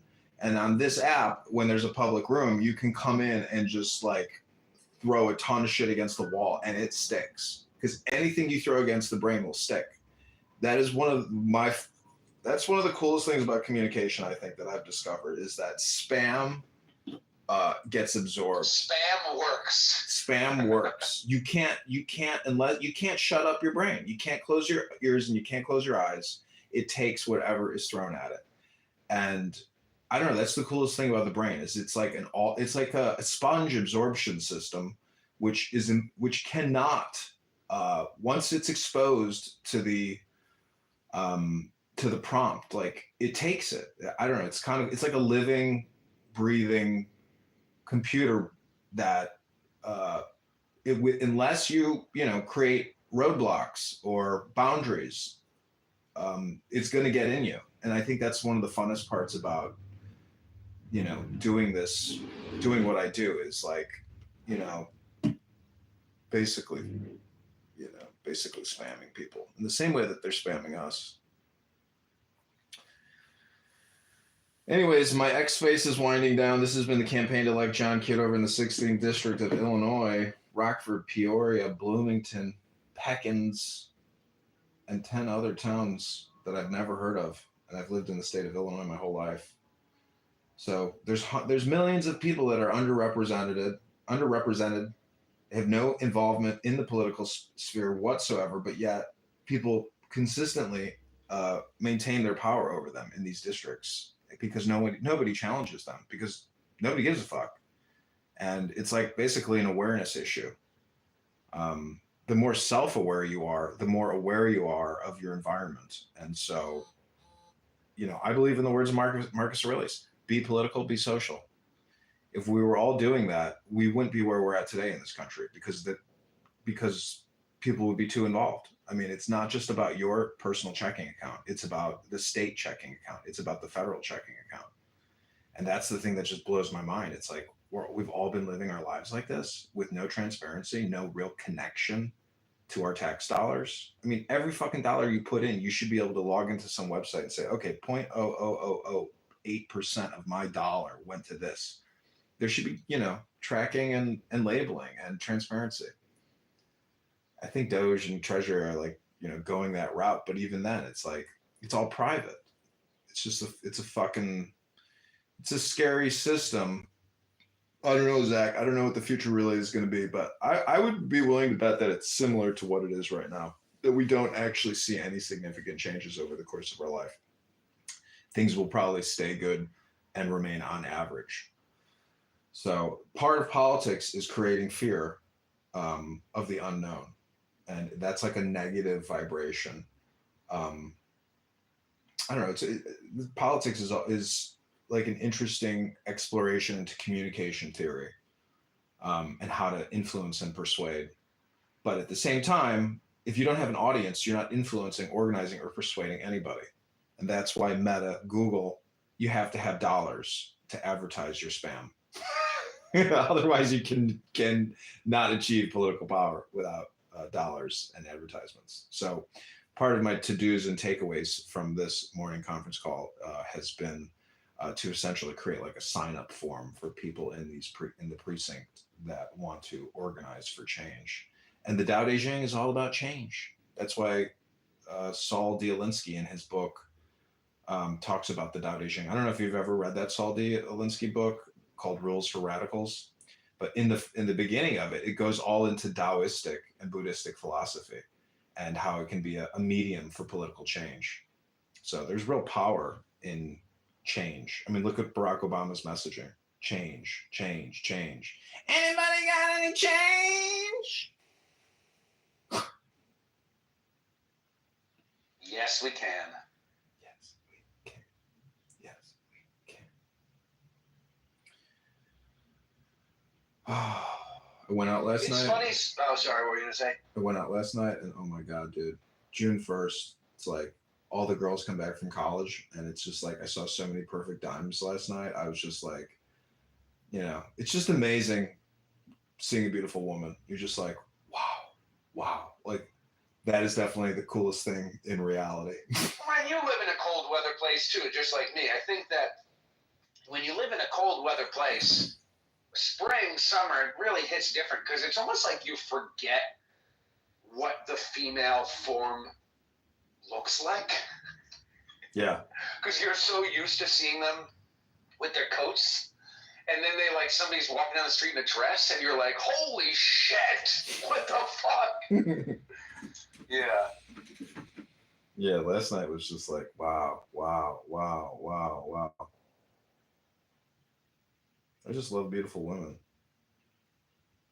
I like nice, beautiful women, but I don't like pretentious, egotistical, materialistic, beautiful women.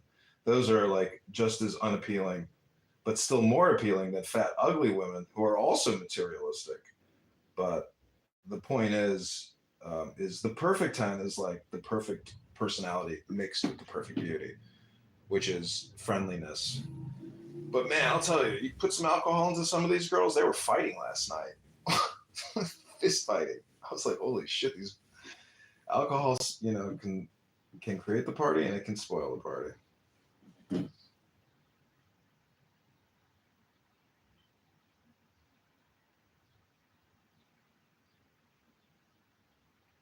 What are you doing the rest of the day? I'm about to hop out of here.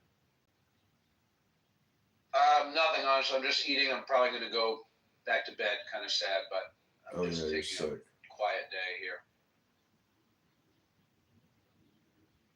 I had actually 2 events today that I had to cancel because I just can't talk and I'm like blowing my nose all the time. But I had to cancel my events, unfortunately. Well, you're like Madonna, you know, you sold $800 tickets and you're like, I got a cold, everybody. Can't do the show tonight. Exactly. So around the corner from my house right now is called the Windy City Hot Dog Challenge. And they have like a battle for like the best Chicago hot dog. And it goes on for like another 7 hours. But I'm about to go for a jog and then go walk through it and get some lunch. Nice. Sounds good. Well, have a good day. Okay, you two take care.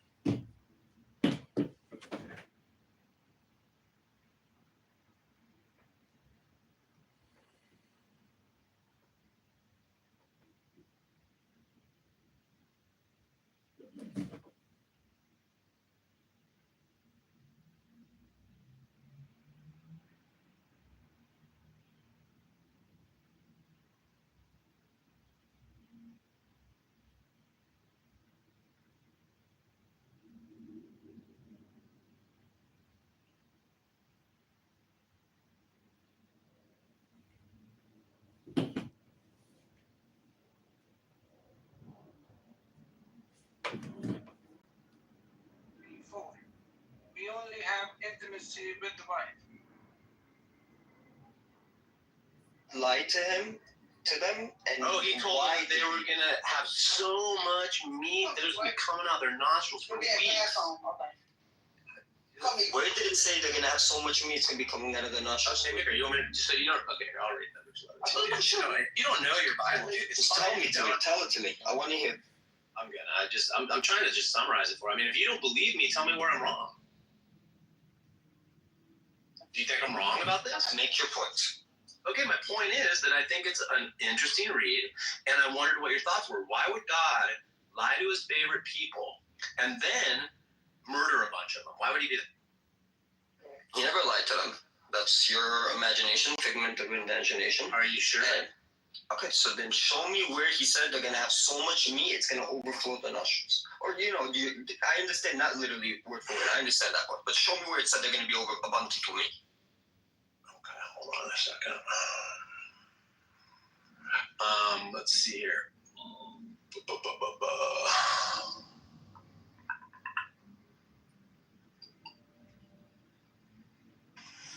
You will not eat. Okay, here we go. Now the Lord will give you meat, and you will eat it.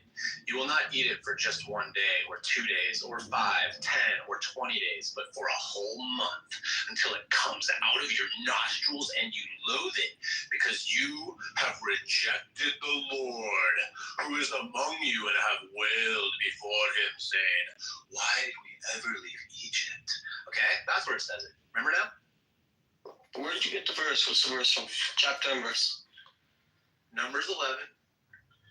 Yeah. Verse 18, 19, 20. So here's the point I'm making, dude. Ready? All I'm doing is showing you how you're going to justify it. Right? And my point is that, to me, it shows that God is dishonest with his people, and the only reason he fucks them over is because in the beginning, instead of just blowing in quail from the sea here and there to give them some protein, which we know is actually better for people than just eating manna, right? So he could have done this all along. Because they start kind of like going, hey, where's the melons? Where's the onions? Where's the garlic? And he provides for them and then kills a bunch of them with a plague. Now, that sounds fun. And I'm sure you got a reason why this makes sense. You go and it teaches, it teaches you a lesson, all this stuff. But when I read it, I just go, this just sounds like fantasy lark. And it's not even like, it's just kind of dumb. I realize that you suffer. Yeah, I think you might be taking some things like wild tech. I read Numbers 11 entirely. I know the story. Numbers 11. But you're looking at the whole story. He was going to immediately bring them into the promised land. Immediately. I don't think you're doing this. I'm almost done. Just don't think I'm almost done. So he was going to immediately take them into the promised land with Moses. But they didn't have faith. They didn't believe that they could take the promised land. So they said, cool, now you get to roam in the desert until this faithless generation dies off. So what he was doing is testing and pulling out the herd. So the people that got killed from the manna program were the people who were slothful and lazy. They don't let manna too late in the day, so they get sick and die. He's pulling out the herd. These people are, overeaters. Like, cool, man, I'll give you some quail. Some of these people get sick and die. So he's basically pulling out the herd. He's creating his chosen people to take them. How much money do you want? Nick looking money. Oh, my audience went out. I couldn't do anything for a while. All right, good. So he's calling it the herd because are you still here? Why are you doing that? Yeah, we were. Nick,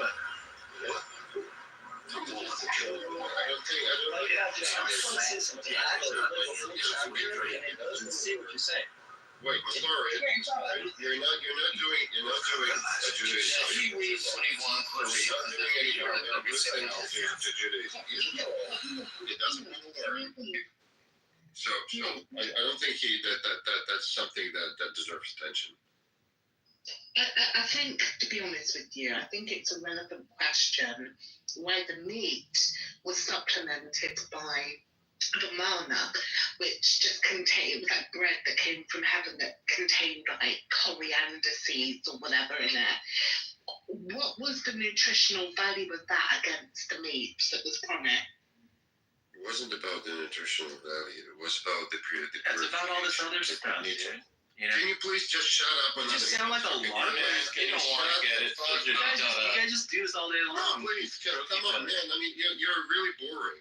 As a matter of fact, I'm not boring. You're not a smart person, and all Actually speaking, you're internet is just your trolling. So it's not. Yeah, I'm trolling the fuck out of you. Yeah, I'm trolling the fuck out of you. Really, it's not. Yeah, you're making it worse for yourself. Whatever. I'm talking to Enigma. Okay, go ahead. Go ahead. Tell us your tale. Yeah, not to you. Just shut up. Okay, I'll just listen. Thank you. Wow. So yeah, the idea was the purification because they were actually supposed to enter the land of Israel, as someone said here. And the idea that it wasn't just about the meat. If you read actually what it says there, they said, why aren't we in Egypt? Why did you take us out of Egypt? Because we felt good there. The meat was good there. The fish was good there. We wanted to stay slaves. What the hell are we doing here in the desert in the first place? Those were actually the people who didn't deserve anything like the revelation or getting their own land or getting their freedom. Man, God, and he's crazy. No matter what he does for him, shows up. You said he didn't listen. Feed them, reason for fucking slavery. They're just like, fuck off, God, you're boring. Controlling opinion. You're so lacking, God. Whatever, man. I mean, it doesn't matter what you say, really. This is a lark. I think you guys are conning us. It doesn't matter. You don't want to study the text. You don't want to understand what's reading. You don't want to you just explained it. It still sounds. You made it worse. You made it sound even worse. You don't understand the meaning of the text or the narrative. What do I need to do to care the meaning? You just have to be honest and say, I don't care. Is it my fault that I don't know? Just say, I don't care. And shut up.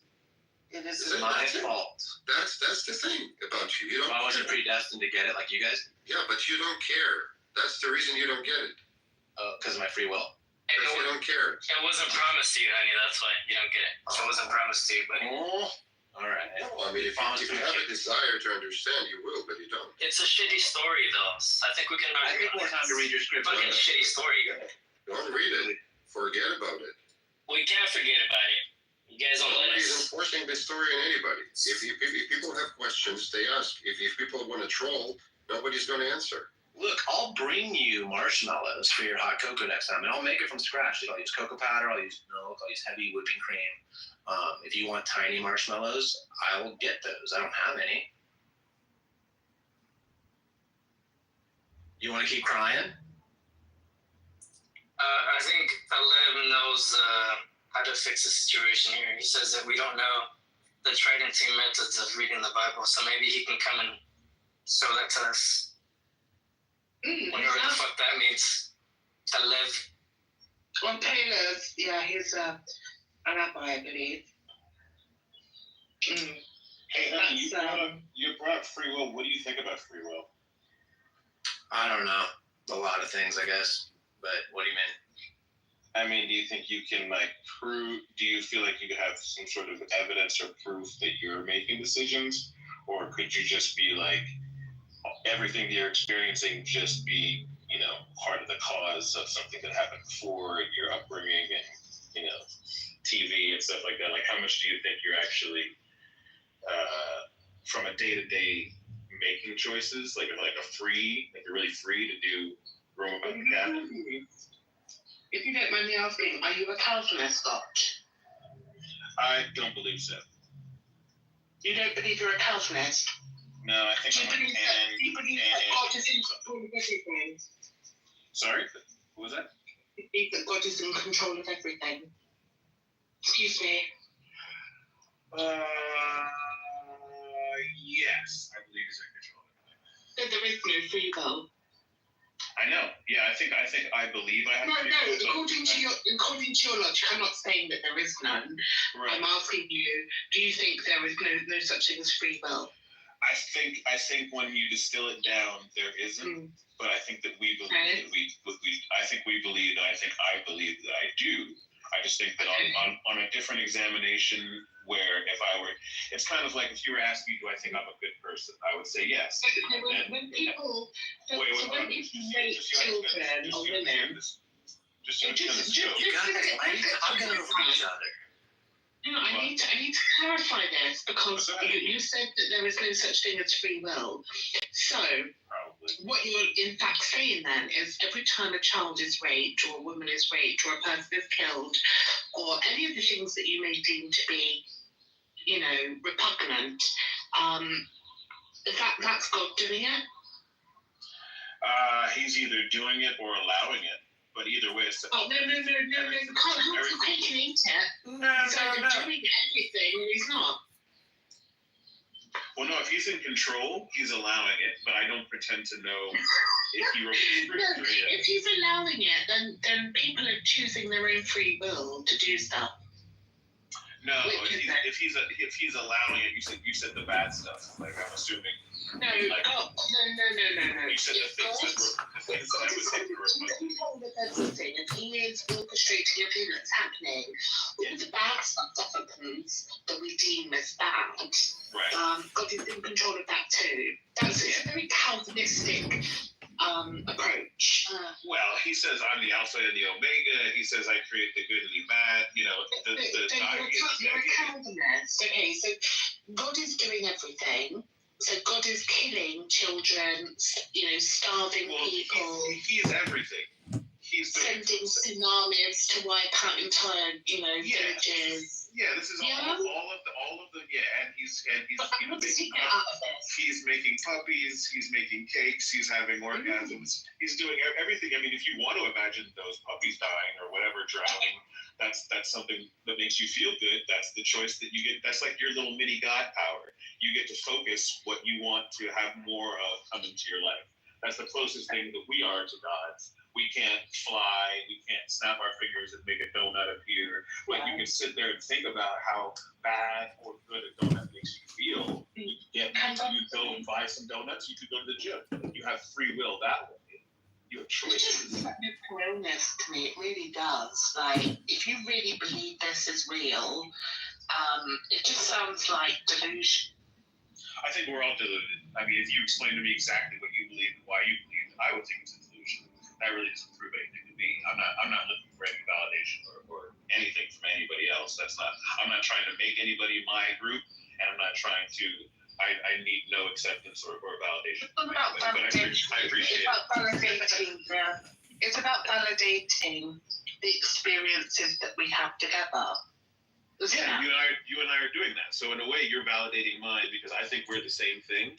So by you telling me I'm delusional, you're validating what I believe anyway. Well, we all have pumpkin. Change my opinion anyway, but you know, I enjoy your voice. Oh, I don't know that it's a he. I don't know that he gave. You know, that's very presumptuous. Well, you quoted out the Bible, so you must be talking about the he. No, I just quoted out the Bible because I said what Christians believe. I'm not a Christian. Why take the Bible now? Because the Bible was given to me, and when I come in here, a lot of people are talking about the Bible. So it's pretty helpful. I mean, that was one of the books, I guess, that was given to me most recently, and I find it very interesting. I find the story interesting, all the characters. What about the Satanic Bible? Have you read that? I don't know that there's a difference, but I'd be interested. Is there a difference? Oh God, yeah. Have you read the Bhagavad Gita? Yes. I mean, I think you've read the Bhagavad Gita. Read and listened to, with Arjuna and all that. What's it about? What's it about? Who's it about? I think the main battle was when Arjuna was going to be battling against some of his cousins, and he had to give order. What's the story about? I think I'm in the middle of trying to tell you exactly what it's about, but I don't have to. I mean, if you already know what it's about, actually, well, what's the point? He obviously doesn't buy it. No, the ideas of Krishna and Buddhism and all those things are all valid if you're looking at them as not separate. If you're looking at them all as like different children of the same father, then you won't have a problem. It's only when you start to say that one is right or that you know, like I don't know. Most of my answers are I don't know. You gotta pretend to know that he wants this for me or you're going to this place or any of that nonsense. You know, so I mean, I guess if you want to tell me what the Bhagavad Gita has to do specifically with what we're talking about, or are you just doing like, oh, I want to see if you know what this is? Yeah, I don't want to know. Did you say Bhagavad Gita? Whatever. Smile to mouth. Bhagavad Gita. Bhagavad Gita. Bhagavad Gita. Yes. Bhagavad Gita. Bhagavad Gita. I'm fucking you.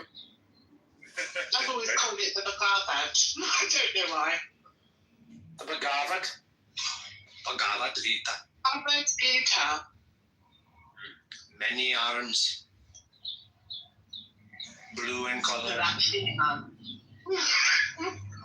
Pretty face. Masculine, kind of. Elephant. But that's Ganesha. Hanuman's cool.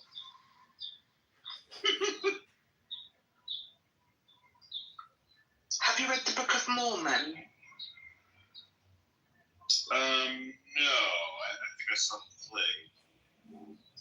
The movie. Oh yeah, that's nothing about the book. Is that the Robert Smith guy that goes in the cave of the seer stuff? No, that's the lead singer of the Cave. Joseph Smith. Robert Smith. Robert Smith here. Okay, say Robert Smith. That's funny, dude. That is kind of cool. Did you know that Joseph Smith was a convicted criminal? Oh, like well before I was born, my father went through many different religions and saw all of the pimpness that happened when men got too much power. So, no matter what, even non-religious groups, if you get too much power up the top, the people start doing weird stuff, either with the money and or with the children. So, I'm sure he was,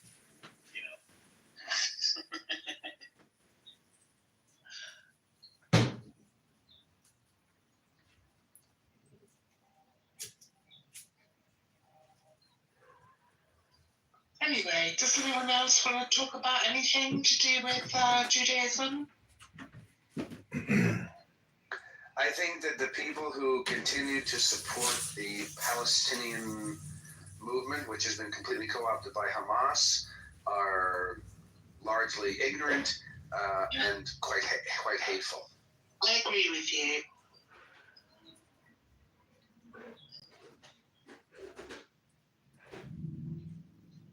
It's sad to see. I had a friend of probably like 6 or 7 years, a guy who I thought was a pretty good friend. He said to me the other day, he said that I'm behaving like a typical victimized Jew. He said, this is such typical victimized Jew behavior. This is a friend, a person who I had considered to be a friend. And he said to me, God, Zach, you're such a fucking victimized Jew. You're such a typical Jew. And it's really sad. It made me sad that this friend of mine who I thought was my friend revealed to me that he had this hatred for me in his heart that was based on my Jewish ancestry. And it was very upsetting. I'm going to get everyone on Clubhouse to stop using heart as an expression of emotion, because our hearts pump blood. But don't worry, people will always be sucked in by, a lot of propaganda. And at the end of the day, the only reason that people have bought into it is because of the far left, and the far left are just as crazy as the far right. I'm sorry, they are. Absolutely loot the loops. But yeah, it's sad. I hear many Muslims saying, oh, that's Islamophobic, that's Islamophobic. But then they say something that's completely and utterly anti-Semitic. Like a hypocrite. And I'm like, why? Islamophobia. Sorry. No, sorry, I didn't mean to interrupt. I thought you were done, but I'm sorry. Go on.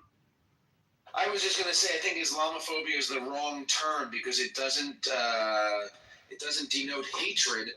It denotes fear. And I don't hate Muslims, but I am very afraid of them. Well, so that's a form of bigotry. You know that, right?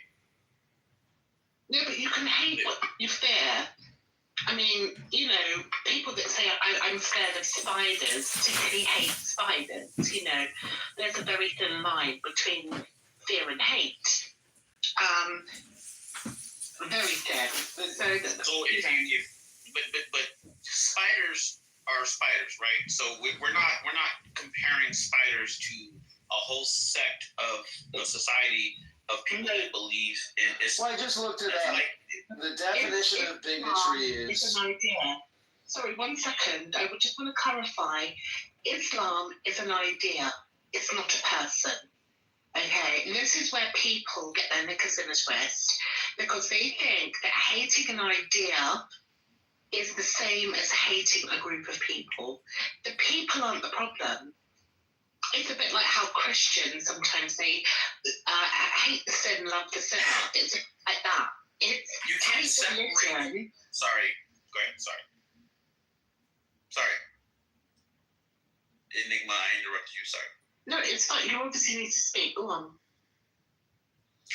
I'm saying you can't separate the person from the idea.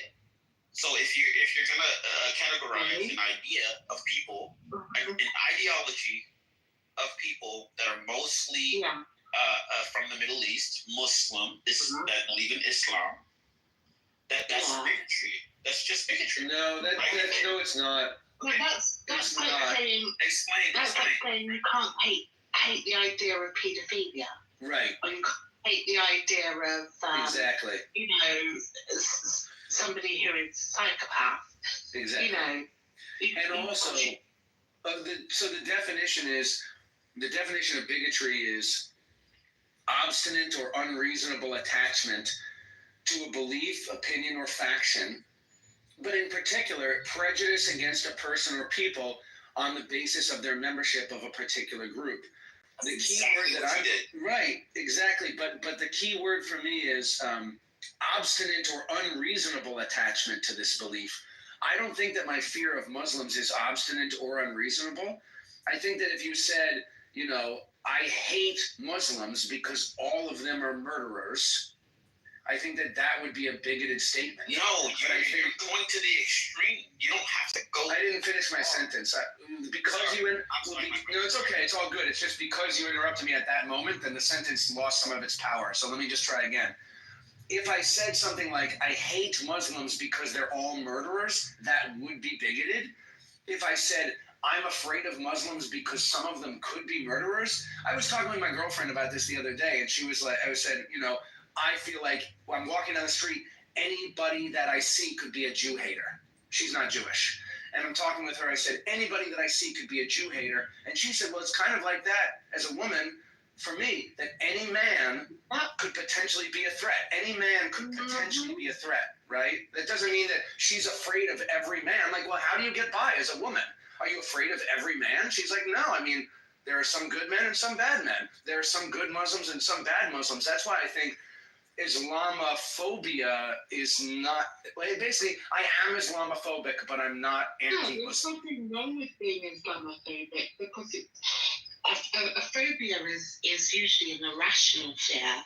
I mean, what we've seen that comes from Islam sometimes in certain areas. Right, it's not unreasonable to fear this. To be afraid of, yeah. There is no ration. There is no reason. There is no facts that back up what your phobia. Well, that's just retarded. No, it's not. Well, it is actually. It's dumb. It's dumb. It's dumb. Okay, cool. You can call it dumb, but can you back up? Yes, because a Muslim man told me yesterday that he was going to kill me because I'm Jewish. No. We're not. So for you saying there's no rationale for me to fear Islam, you're basically just negating my personal lived experience, even though you don't know me. We're just talking on an anonymous chat app, and you're negating my experience, which is fine. You're not going to convince me. For you to say there's no rationale for a Jew to fear a Muslim, it's retarded. There is a lot of rationale to fear a Muslim. Okay. Hang on a minute, Dominic. Do you have Do you have a fear of being pulled over by the police? Exactly. No. You don't have Well, so do you shame every black person? Do you shame every black person who is afraid of being pulled over by the police? Oh, I'm not black. No, I'm not talking to you. I'm talking to Dominic. He says, I'm black. oh, you said, okay, so no to both. So you don't shame people.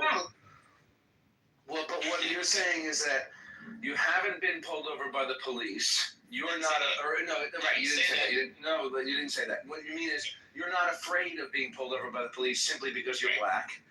And then you said that you don't shame other black people who are afraid of the police simply because they're black. Like I have a black friend who says, oh, I've been pulled over because I'm black, right? I'm not going to say to him, there's no reason for you to fear the police, because he does have some reasons to fear the police. So as a Jew, when I have had my life threatened by Muslims, and then you tell me there's no reason for me to fear a Muslim, it feels like you're belittling my valid fear. Okay, so I'm saying that generally speaking, Muslims are harmless. Generally speaking, yes, there are some types of Muslims that believe in like doing violence against other people, but we're talking about generally speaking, police don't pull black people over for no reason. Generally, but yes, it does happen. It does happen, but generally, in the grand scheme of things, it's rare, right? Am I wrong or am I right? You're wrong. Okay, explain to me how I'm wrong. I can easily, really briefly, I'll be quick, Enigma. I just looked up on Grok AI. Oh my God. Okay, well, you might not like that source, but I mean, it's just basically like an advanced. Is there something wrong with Grok? You want me to use a different There's AI? something wrong with Elon Musk and his whole, this whole conversation. So, I mean, go ahead. Sorry. Well, it might, I mean, you could say it might be wrong. The thing that I'm about to say might be wrong, and it might have been a fake statistic that was implanted by Elon Musk. This is just the AI service that I have access to. I don't have a subscription to ChatGPT or whatever, but if you do, or we could Google it and we could take time to try to find this answer. But I asked it, I said, what percentage of global terrorist attacks, you said Muslims in general are not dangerous, or like, yeah, some of them are, but it isn't a reason to fear the whole population. And again, just to be clear, we're talking about fearing the population. We're not talking about hating the population. I don't want to randomly attack Muslims. I don't think that the Muslims should be, exterminated from society. I'm just afraid of them.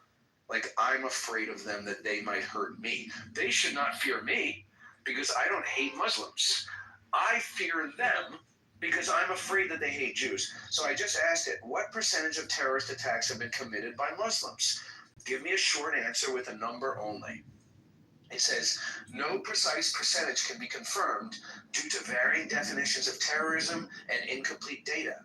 But estimates suggest that roughly 80 to 90% of global terrorist attacks from 2011 to 2016 were linked to Islamic extremism.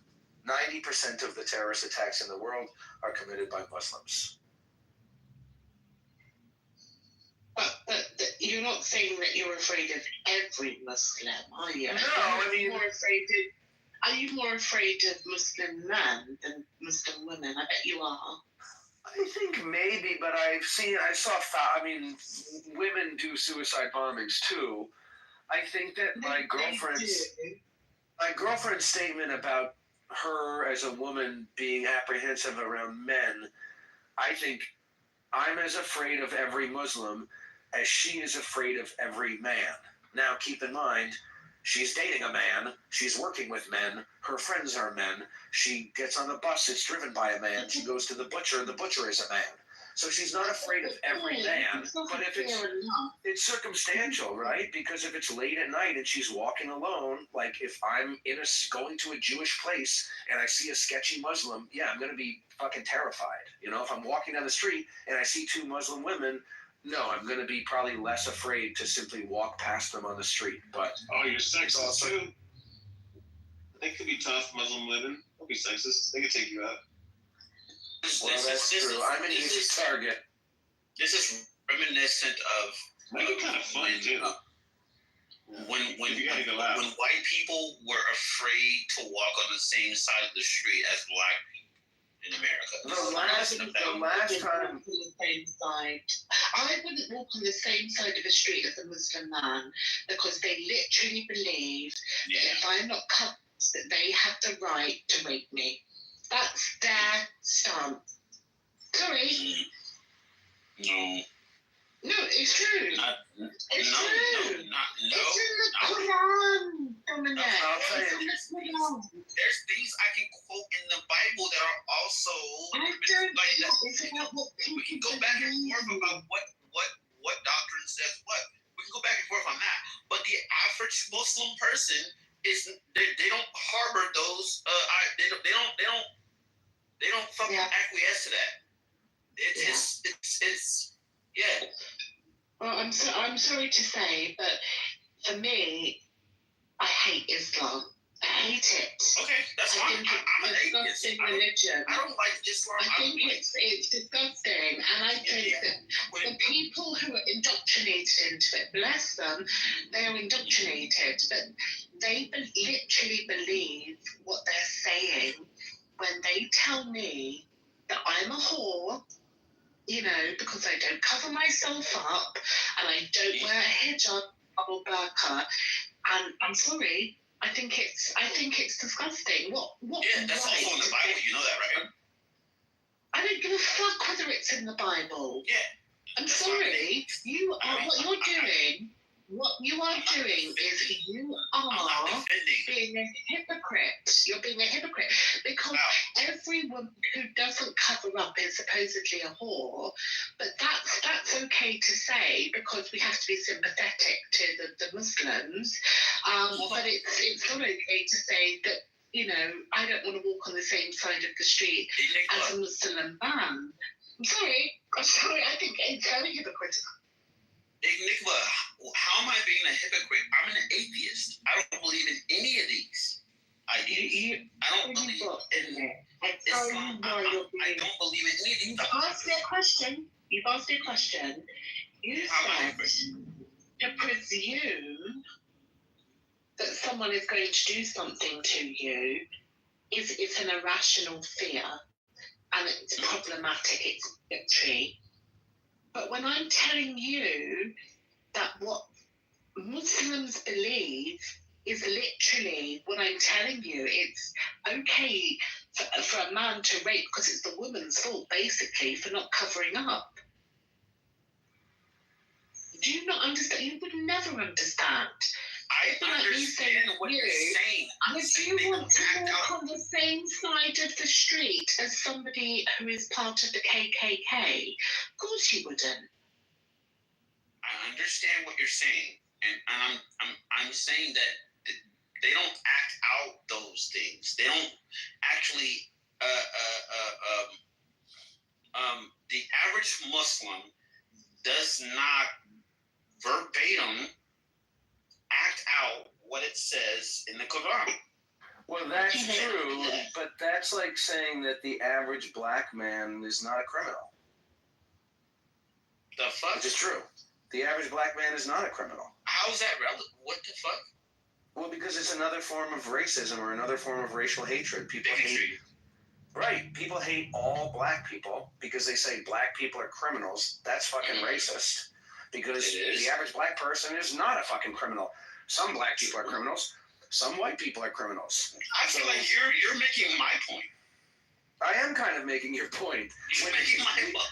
Well, but my point is when we're talking about anti-blackness, we agree.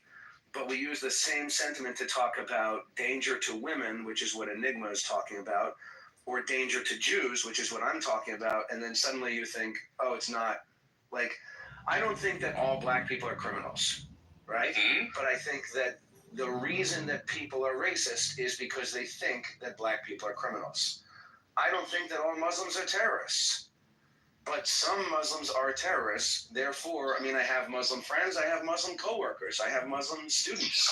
But the racism isn't just about black people being criminals. Your thing seems to be specifically about terrorism and like violence perpetrated towards you. Right, they do different things. Some people, you're not saying I don't like Muslims because they smell bad or because they sound. I'm just saying I'm not afraid of a black man cutting my head off. I'm afraid of him taking my wallet.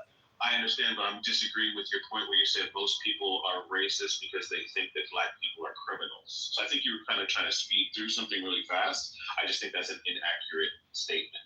Most people who are racist, I would not. Oh, it's because they think black people are smelly? No, the reason is not. Well, I'm just saying the reason is not. Many people don't like other ethnicities because they're smelly. I mean, that's unless if you grew up in New York, you know that's true.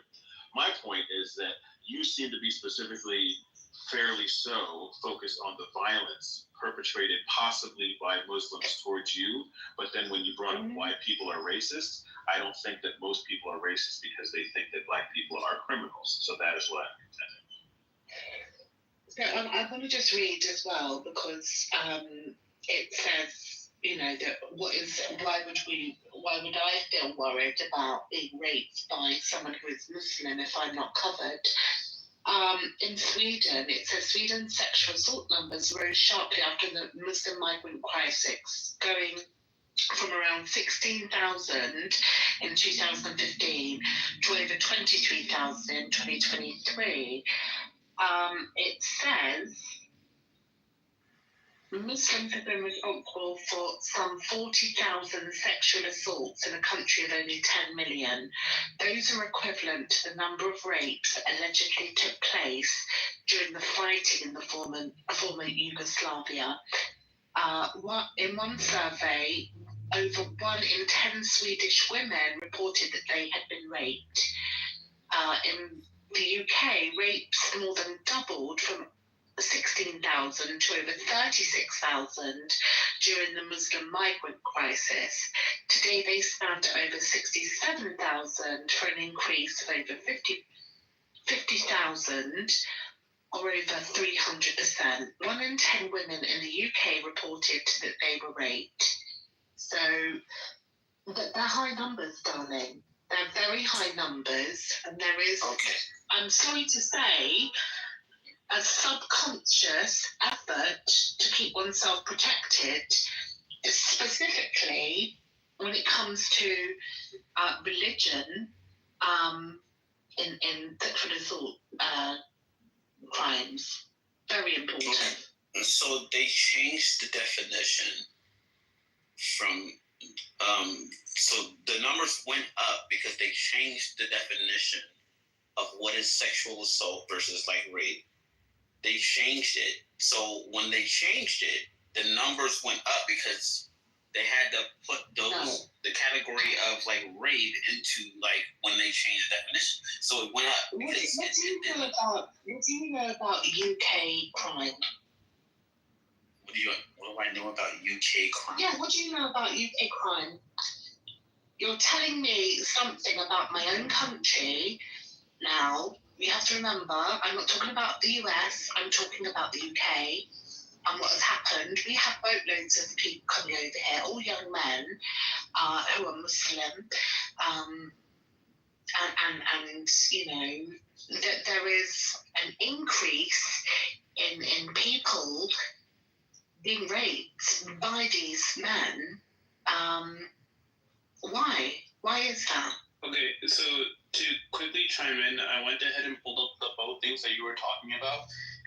It literally says here, just as Dominic was saying, the definition of rape was completely changed when doing this entire report. And it even goes ahead and says that when the deduction was done, it asked, does it cover only vaginal rapes? No. What does it cover? Anyone who lacks consent of victims, and then it goes into what could that mean if a specific yes wasn't given, a complete YES, right? Then that person could have been raped. And then if they were gender neutral and they weren't comfortable around the opposite gender, that could have also constituted being raped. But what I don't understand in all of this, I'm not finished with my point here. What I don't understand in all of this is your entire claim here is a full religion of people, like Christianity, Islam, Judaism, all these people, right? If you're telling me about a definition being changed in a country that hasn't changed anything.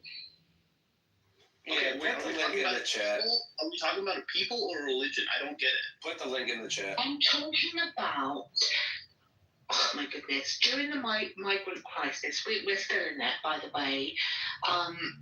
Basically, we have people coming over from the Middle East on boat.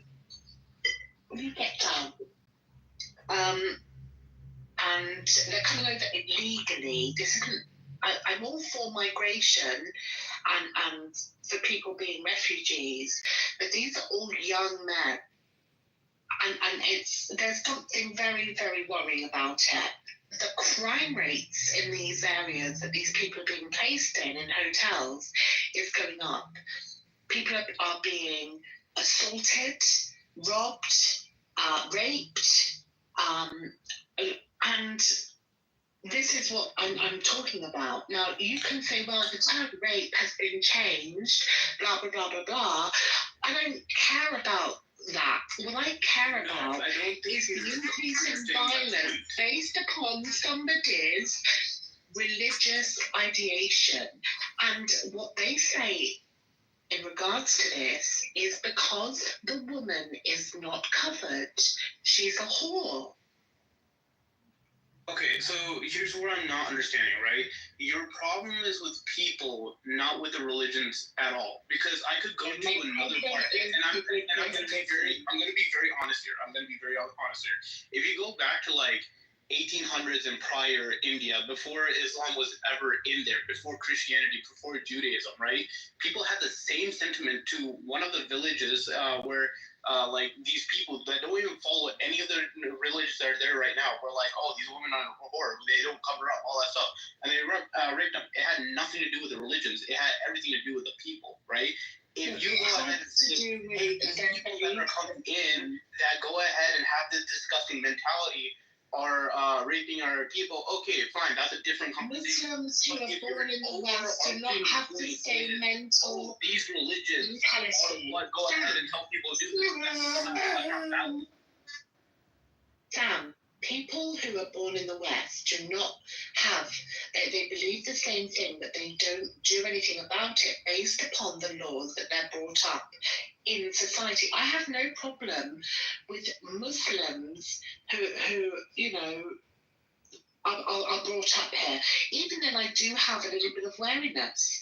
But what I'm saying is, when there are migrants coming over illegally, where you don't know where they're coming from, you don't know what their intention is, you don't know if they're criminals or whether they're good citizens or whether it's genuine refugees or not, there is a problem at the moment in the UK specifically and other areas in Europe where the countries have been flooded with illegal immigration. I think this year alone, from last October, I think we have like 700,000 people coming in to the UK. That's 1 in 10 people in London are illegal migrants. And 1 in 10 people. Now, the crime rate has doubled, and the people reporting the crimes who have been assaulted, have been robbed, have been raped, have been harmed, they are describing people from that background. There's a problem. Right, and also now, Sam just wrote in the chat, so your problem isn't with the religions. And he just made a point a minute ago about, what was it, Hindus or Indians, or who was it, Sam? There was another culture. There was another religious culture. They're completely long gone. But their entire thing was, and it had nothing to do with their religion, but their entire thing was, hey, this other village that we hate or whatever, so they raped our whores, let's rape them. But just to clarify, I'm not hearing, what I'm hearing from Enigma, I'm not hearing her say Muslims are the only ones who rape. I don't think that's what she's saying. So if you find right, so but see the root name, and I'm like, I'm kind of confused with the point.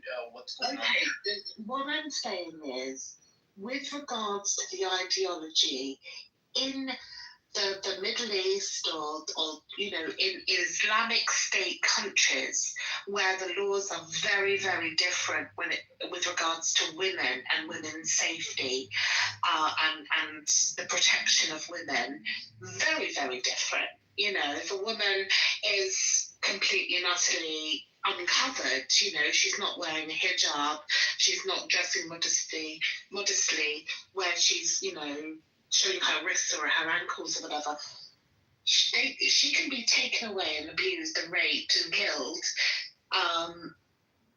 like nobody's business. There was a case that was in Iran where a young girl was carted off. I think she was 24, 22 or 25, I can't remember. But, they said, she had a heart attack when she got into the police cell. I've got to be honest, I don't believe it, because she had no prior medical history, no family history of heart disease, and at that young, you just wouldn't expect it. Now, the reason why that happens is because all eyes were on Iran at that time. But that happens all the time. We have many women, Muslim women, fleeing Iran and seeking refuge in the UK, in Germany, in Sweden, all over. So we understand what the religion stands for. Okay, and I'm talking about pure, unadulterated Sharia law Islam. I'm not talking about westernized Islam.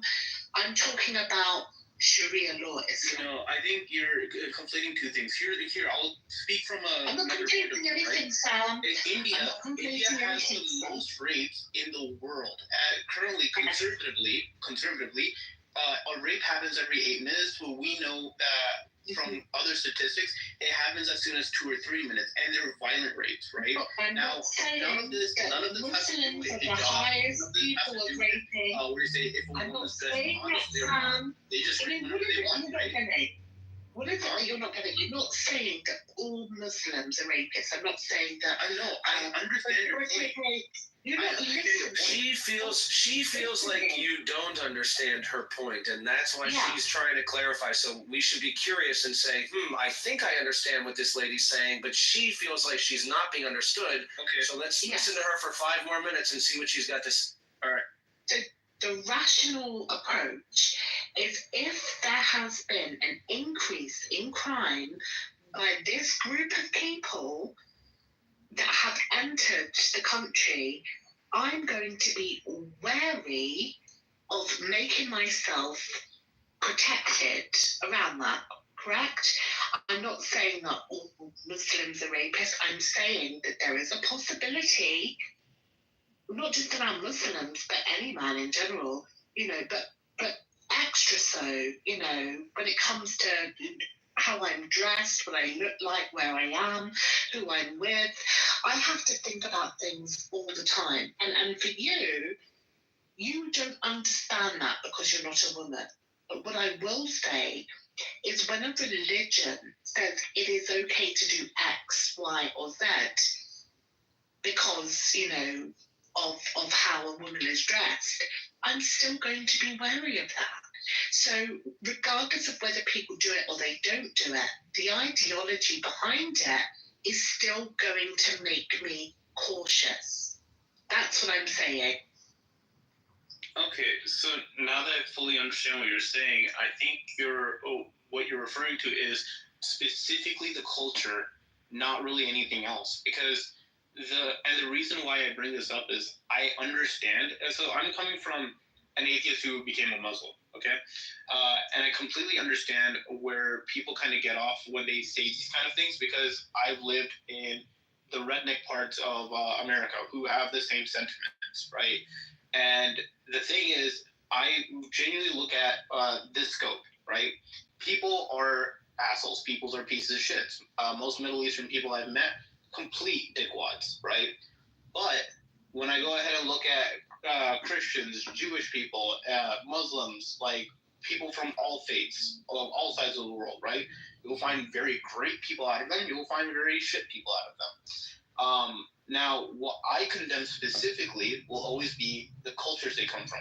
You mentioned Iran, right? I was mentioning India. Those cultures specifically, I will 100% condemn them for the way they go ahead and treat, for the same reasons you said. But I won't conflate what they're doing with their religions. I've seen some of the, like, let's take Christians, for example. Let's move away from Muslims and Hindus and all that stuff. Let's take Christians specifically. Some Christians go ahead and set up a lot of, these international kitchens. I forget the actual word for it. It's a Greek word. But they set up these international kitchens to go ahead and feed people, all of that stuff, whatever, right? And the nuns go ahead and do a great job in caring for the kids that are, having a whole problem, whatever. Now, some of these men from the same countries they come from, right? They also have murdered, they also have raped, all of that stuff, whatever. I'm now not going to go ahead and look at, say, those men who have raped and killed and all that stuff or whatever, those Christian men, and then say, those nuns in those kitchens are also as bad, right?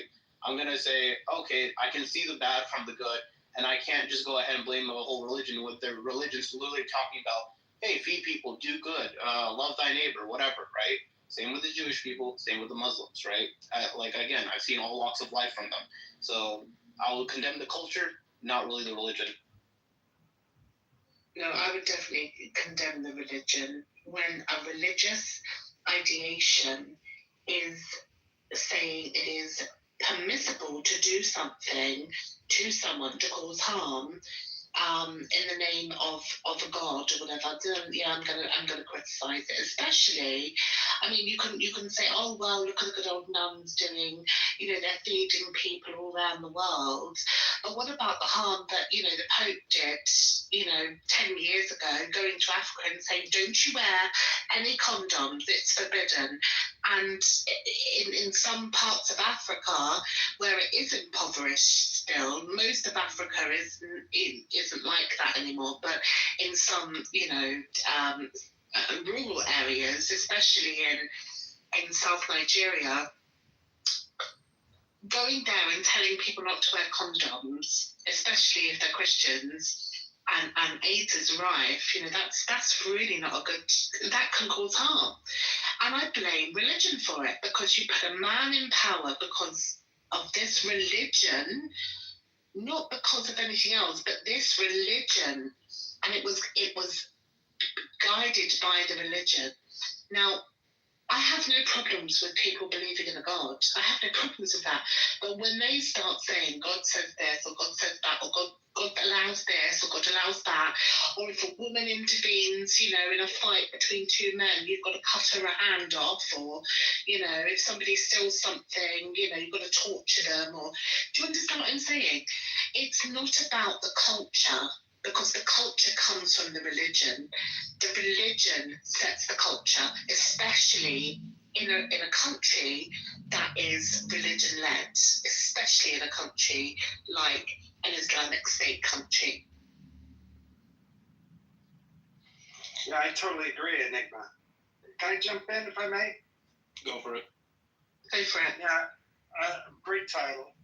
I think it's true. Christianity, Islam, and Judaism, and all the different sects that stem from these religions have been a problem for mankind since the inception. Since Moses put our Creator in a tabernacle, a scroll or a book, wherever that tent he moved around where you had to go to him to learn about God, he started the precedence of it. And then you got the Christianities. If you don't believe Jesus Christ as your Lord and Savior, you'll go to a very bad place. And then Islam, right? And all these different sects who use books written and voted on by mankind as their authority to impose a lot of nasty stuff throughout history, when we all understand, we all realize we come from something. And could you imagine a world that looked at life, nature, and the universe like people look at a sacred text from God? That's what I get bummed about with these religions. Throw them all in there. Yeah, I'm sorry. sorry, I didn't mean to cut you off, but if I may, then in the same breath, we have to condemn agnosticism, atheism, and any other was a social construct or any religious construct. Because, and if I'm going strictly off of history here, right? If we look at just, let's say, atheism, and we look at America, America killed 1 million Iraqis off of some random intel, right? We look at India, they had either atheism or random ass religions that went ahead and killed, raped, and pillaged throughout their histories. And this happens all over the world, right? Again, if you go ahead and blame 3 specific religions for how people are, I don't see that as a way of condemning those 3 religions. So sure, we can talk about discourse within those religions. I'm completely for that, and I'm not going to go ahead and cover up whatever people in these religions have done and how they've done it, right? But I will go ahead and say the religions are separate from the people. If you're going to condemn people, I will be with you on that. But if you want to condemn the religions for what people have done, I can't do that. So, Sam, are you saying that all cultures and all religions throughout history are essentially equally violent because all of them have participated in violence? If we're equating it to, if we're talking about it in the way we're talking about it right now, then yes, you have to go ahead and label it. But if you're talking in the way I'm talking about it, where if you separate the people from the religions and specifically look at the religions alone and their own isolations, then no, I would not agree to that form. I would only criticize the people who have done those things. I think all humans have been violent over the course. I mean, it's been, 3 million years since we invented stone tools, and it's been 300,000 years since we became Homo sapiens. But whether you start keeping track at a couple million years ago or a couple 100,000 years ago, I think it's obviously true that all humans have engaged in violence, but I don't think it's true that all cultures have always been equally violent. And I think if you're asking, well, what about the modern world? What about contemporary times? It's even more, the difference is even more stark, that there are some cults, for example, the Rastafarians. Okay, I don't know actually the history of the Rastafarian religion, and I don't know, I actually might have to put my foot in my mouth because I might say something that's wrong. But based on my limited understanding, the Rastafarians, they connect with God by smoking weed, and the Jews, Jewish people have done violent things. There's a war right now in Israel and Palestine, and the Israelis are doing violent things. But if you read their holy book, the way that Jews get to heaven is not necessarily by doing violent things. It's more like, don't eat pork and wear a hat. You wear a little hat, and then you go to, I'm being facetious because I'm Jewish. But the point is, Christians believe that they get to heaven by whatever, accepting Jesus Christ into your heart. So really the most important thing, you got to do acts of service, you got to be a good person, follow the 10 Commandments or whatever. But really the most important thing is accepting Jesus into your heart. So we got all these different cultures, Rastafarianism, Judaism, Christianity. They all believe that they connect with God in their own different way. The Rastafarian, in order to connect with God, he smokes weed. The Muslim, and it's not true that every Muslim does this. That would be wrong for me to say. If I said every Muslim gets to heaven by killing a Jew, that would be wrong. But plenty of Muslims, you could even find quotations in the book where it says you get to heaven by killing an infidel. And I think that is an indicator that their society is a little more violent than, for example, a Rasta.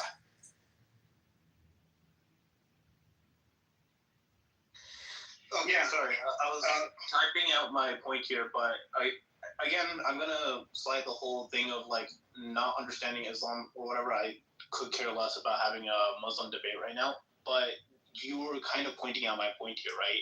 Separate the religions from the people, right? Again, Israel, you just brought them up, right?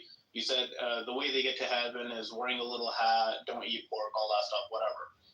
okay, there are amazing Jewish people that have existed throughout history that have never even harmed another person.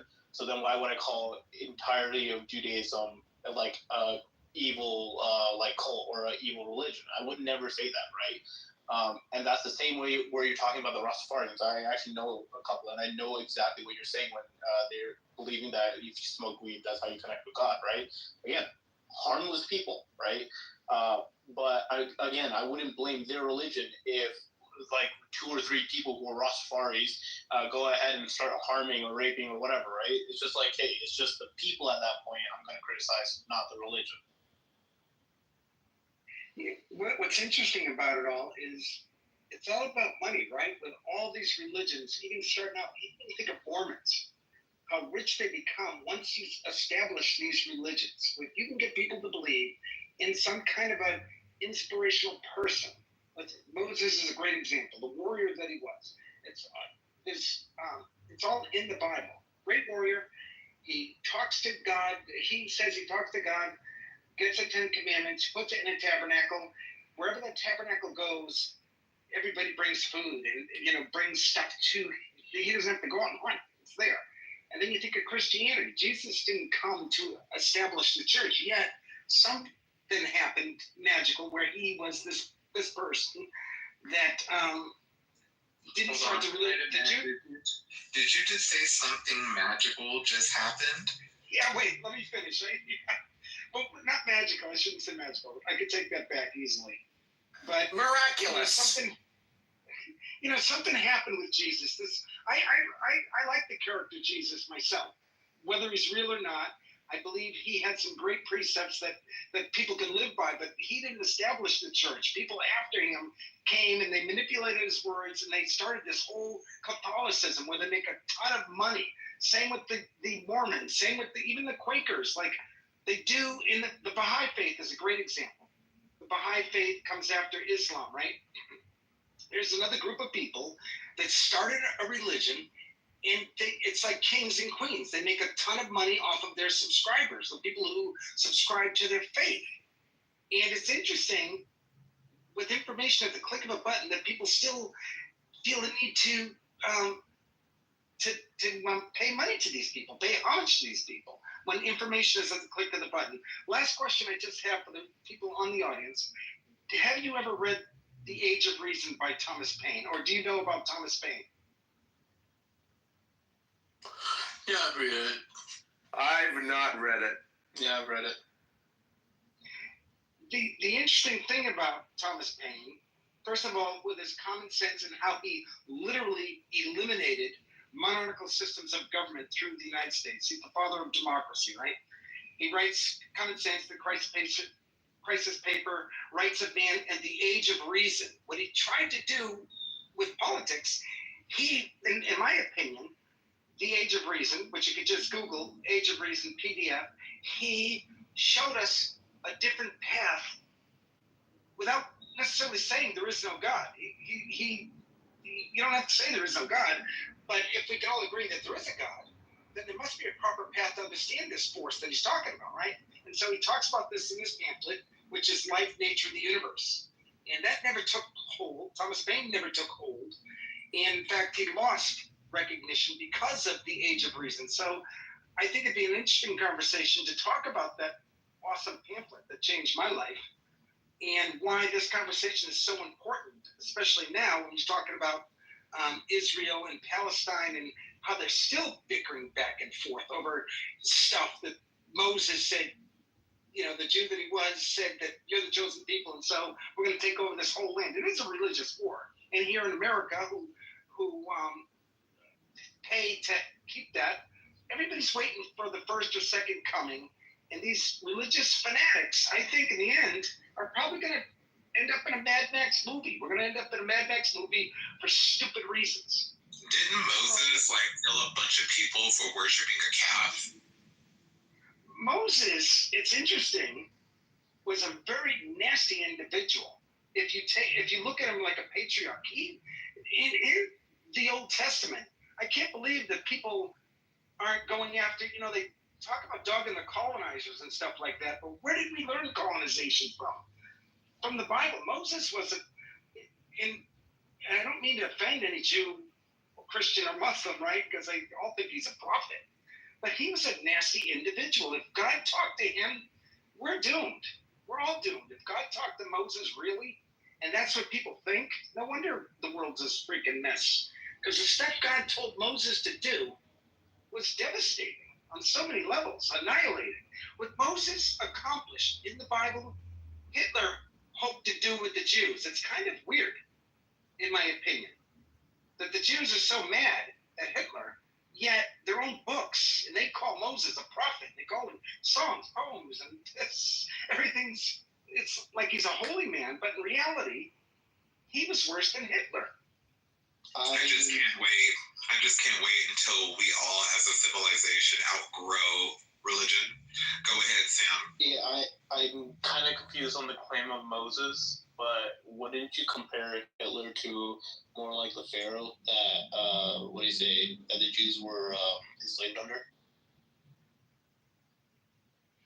No, Moses' books, first of all, the Torah, the Old Testament, clearly show what Moses did to his fellow man. People who just happen to live in land God told him he could take over. That's colonialism, right? I mean, he annihilated the Mennonites, the Canaanites, or whatever all these people that the only record we have of them is the Bible. Because he annihilated them all. There's no record of them. He killed everything. Children, the young girls, keep to yourself. So we have no history of whatever race he annihilated. Yeah, that's interesting. There's nothing of that in Islam. Like, he's never done any of that. We never accuse him of that at all. Well, it's funny. The Christians and the Jewish people, they kind of skate over this. And I've talked to even rabbis about it. And they do. Well, those were the times. Those were the times that's why people did that. And I'm thinking to myself, we were very intelligent back then. Like, very intelligent. The Egyptians and stuff like this. And I contend, like this title says, Christianity, Islam, and Judaism, if we thought about it long enough, they have been a major problem collectively for true progress with not only ourselves being free, but the land that surrounds us as well, like the nature. Like, the whole Bible is to subdue and take dominion over, right? If you read the Bible and the Christian types, we're more superior than life that surrounds us. And I contend we should be more about Avatar. Like, we form a symbiotic, or we could form a symbiotic circle with this awesome planet we've been allowed to exist symbiotic. For a short time. Symbiotic, right? Symbiotic would be like when you form a symbiotic relationship with a robot. That would be like a symbionic. Or another creature, another life form. You're working together. I mean, there's many examples in nature that creatures are forming a symbiotic circle where they work together to survive through this. Well, look, I mean, I don't want to turn into like a Jewish zealot here, and not that I even really know that much about my own religion. We have Caleb in the audience, who I'm sure would be willing to correct anything that I say that might be wrong. But, out of Christianity, Islam, and Judaism is, of course, the oldest one. And one of the things that you just mentioned was Moses was a bad guy because he instructed the Levites to kill the 3,000 people who were worshiping the golden calf. And you're saying that these religions are basically, in a word, like divisive. Religions are divisive, and they cause us to kill each other and blah, blah, blah. And we should do like Avatar, and we should have like healthy relationships with each other and with the planet. It's possible that Judaism was actually humanity's first attempt at getting outside of religion. Because the Jewish God, as I understand it, it's kind of like a revolutionary concept. The only religion that I could compare to Judaism is possibly Taoism, possibly. And are you familiar with this, Mark and Sam and Enigma? Do you guys know about Taoism? But I don't see it really. Dr. Wayne Dyer, I think, talked about that. Well, the connection that I see is that Taoism says the way that can be named is not the eternal way, and the name that can be named is not the eternal name. So Taoism says there is an eternal name, probably meaning like the name of God, or like the name of the thing that's holding it all together. What is the energy that's holding the world together? Is it God? Well, what is that? Well, Taoism says essentially the God that can be described is not the eternal God. And there is something kind of similar to that in Kabbalah, in Judaism, where it says that, there's this nature to God that is knowable, and then there's another side of God. There's this whole other aspect to God that is essentially unknowable. And yet, that is what created the world. That is what is governing the world. That is what is holding everything together, is this thing that is in part unknowable. And so I don't think... So if it's unknowable, how do we know that that's God? Well, we don't. Right, we don't. We don't know that it's God. But what I'm saying is, I don't think that killing 3,000 people is necessarily good. And I don't think if I said I want to kill these 3,000 people that in 2025 that this would be acceptable. But I think that the idea was thousands of years ago, people were going to war fighting over these different idols. I worship the golden calf, you worship the golden monkey, now we're going to fight. And then the whole thing with, monotheism is basically there is one energy that governs everything. The Taoist would say, you can't ever define it, so just give up and just meditate by the river and just be grateful that you're alive. The Jew might say, I don't know what the Jew would say, but part of what the Jew would say is there's this aspect to God that's not knowable. And so I think that in that sense, it might have been good that he was trying to, not that it was good that he killed 3,000 people, but it was good that he was trying to get people away from worshiping this golden calf, because that's not really the truth. The truth is we're all connected to this kind of unknowable thing that's impossible to define. And if we really tap into that, then we can have the symbiotic connection that you're talking about in Avatar. So what? Just really quickly, and then Danielle, because I'm going to shut up again once I drink my coffee. Yeah, I forgot what I was going to say. Go on, Danielle. Oh, no, I'm sorry. What was you saying? Oh, right, yeah, I've got it. Moses was good for killing the Levites. So, would you be right in saying that most Jewish people now don't typically follow classical Judaism? They've made up a new... Well, yeah, there was this thing called the Reform Judaism. Oh, I thought you were asking a question. I'm sorry. I am asking a question. I haven't finished asking the question. Never mind. Go on, carry on going. Oh, I'm sorry. I wanted to hear your question. You were saying, is it true that most of the Jews... The question is, most of the Jews today follow a more mystical approach to Judaism, which doesn't typically coincide with classical Judaism. Now, one could then say, is it even Judaism at all,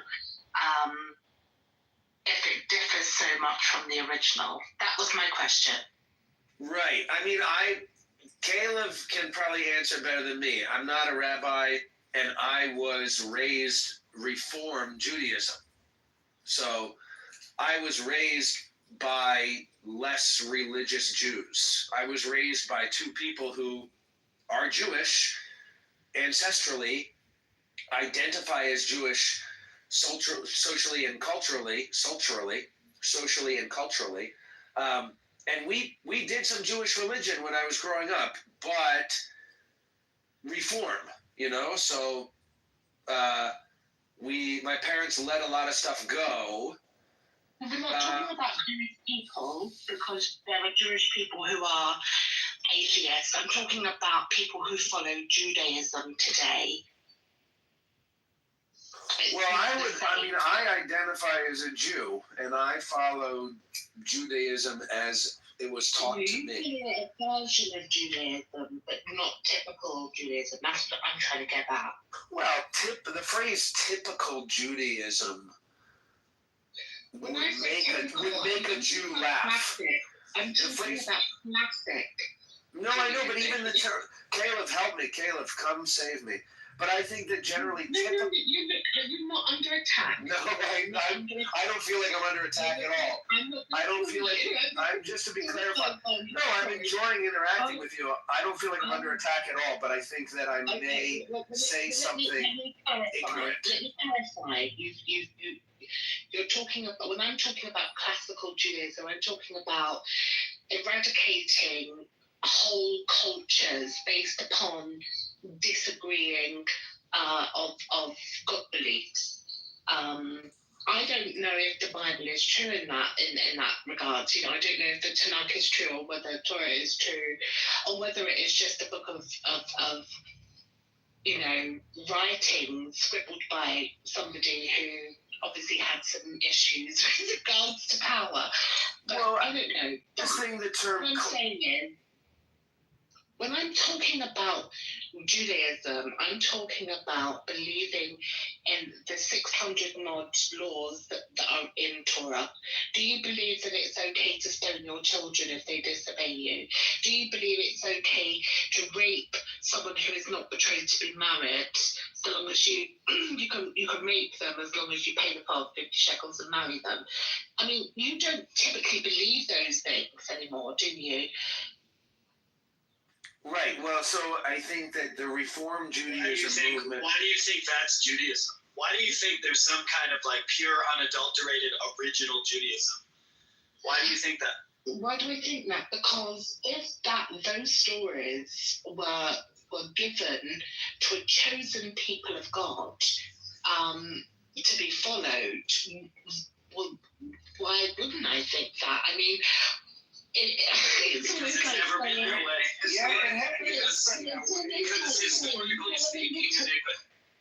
Because historically speaking, Enigma, we know that that's not the case. Even if you just read the text of the Bible, the Israelites were practicing all kinds of stuff. Why would you even read the text of the Bible if you don't believe that any of it's true? He didn't say he doesn't believe that any. Because no, it doesn't matter if it's any of it's true. It's because it's a cultural history. It's a book that the Israelites are telling about themselves, about their own stories, right? About their own quote unquote history, whether it's actually historical or not, is irrelevant. It's the same way. What I'm saying is I'm punting on the question. I don't care if it's historical or not. That's not its power. It's power. Why would you even believe any of that? Its power is not in its historical claims. Its power is in its ability to be able to be read throughout the generations and applied in every single generation. That's the power of it. I don't know if that's true at all. No, I don't. Guys, I'm the expert in Judaism in the room, and you were all talking out of your ass. No, you are. I don't think you are. Well, I'm 100% the expert in Judaism. I'm 100% in this room. In this room, I'm the expert in Judaism. I don't think you are. I agree with not ever come out of my mouth. I never, ever, ever thought that the words "I agree with Mark," those words would come out my mouth. But on this occasion, I don't think that you do really know. Well, can I ask? What do you do? Can I ask really quick? Because I'm just asking a meta question. My question is basically, do you guys know each other? Because I don't know anybody in this. I know Caleb. I've questioned him on many things. Oh, okay. Okay, but you know that Caleb is, like, I believe, professionally. I know he gives himself. But you do. Yeah, I know that he calls himself a rabbi, but I don't know if you know that I have actually. the Abrahamic religions at university as well. So I did not know that. That was my point. I don't know you at all. I've never seen you before, but I'm enjoying your room, and I added you as a friend. You seem like a cool lady. I don't know you at all, and I don't know Mark either, and I didn't know Sam either, and so I am out of my clubhouse element here in this room. If you do know Caleb, Caleb is the only one. Hold on, my friend. Hold on. Paco wrote something in the comments here, and it needs to be read. It says, why do people talk about topics they have no idea about? What the hell is classic Judaism, Enigma? You have no clue. You're welcome to come up and enlighten us. Enigma? Enigma's right here, Paco. What are you talking about? I mean, that was to me. He was quoting something that I said and telling me to come up. Learn how to read the chat, dude. Right. Anyway, so if you've interacted with hold on, Caleb. How about you fuck off? Hold on. I was talking. No, you shut up. You shut up. Hold on 1 second. Caleb, why don't you fuck off? Yeah, exactly. Good job. Yeah, that was really smart. That was really. All right, but it must be said, my friend. It's about as smart as your faith, my friend. Barbie didn't boot him down. I did. On his own accord. No, I booted him out because I knew exactly what he was doing. You booted him out? Why? Yeah. Why did you boot him out? Because we can. Oh. Well, that's a really interesting reason. Who was it that said dude? Was it you? No, it was Caleb. No, so if Caleb said dude, he could fuck off. Because I knew exactly what he was doing. Yeah, I've talked to Caleb before. He's a gaslighting piece of shit, and he knows it. I have no problem. Why was he booted out for saying dude? Oh my god. I don't get it. I'm sorry.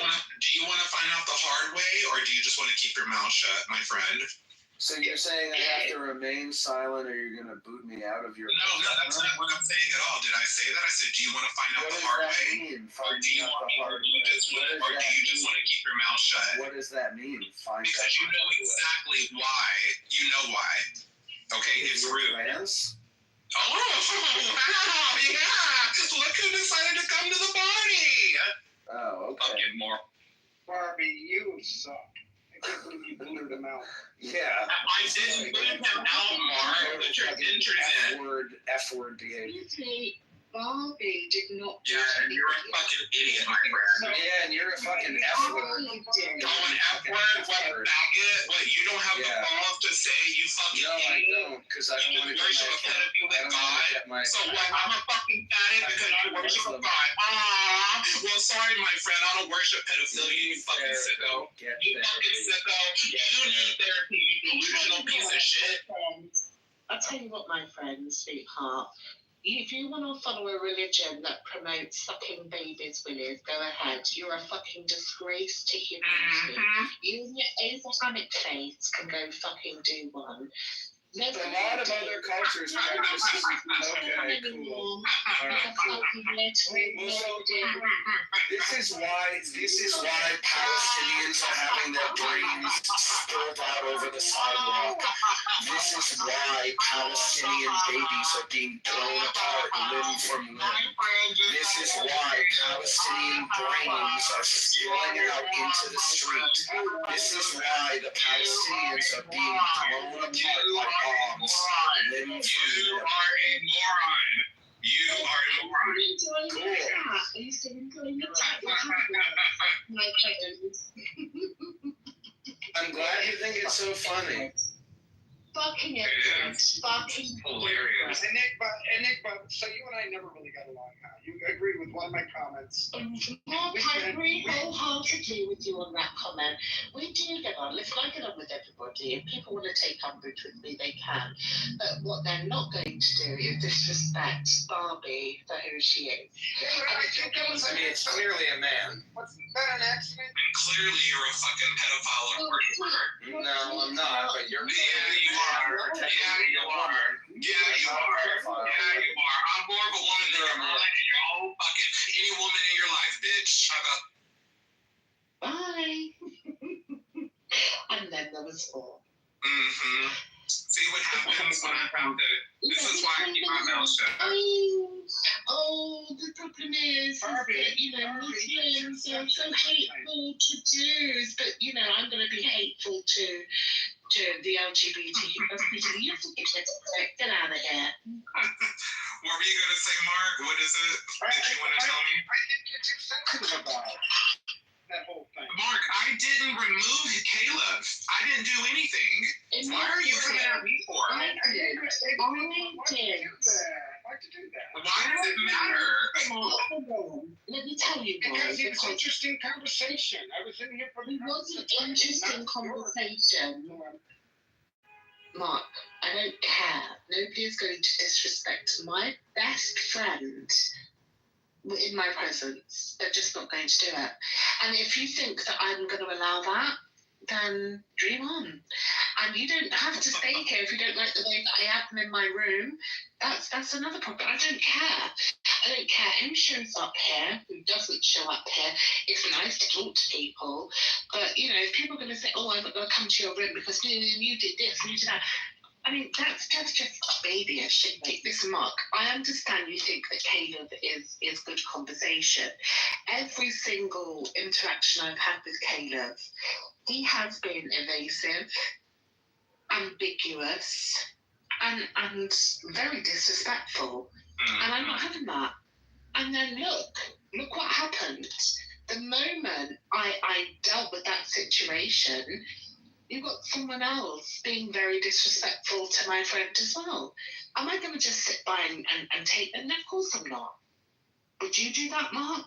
Would you? Yeah, Mark did exactly what they all wanted him to do, which was accuse me. He goes, "Why did you boot him, Danielle? Why did you do that, Barbie? Why did you do that?" Me? Why is it me? Why do you think I'm the one that's being too sensitive? I was the one that was just talking shit.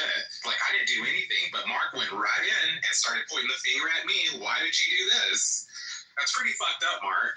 Yeah, I thought you did do it. You corrected me.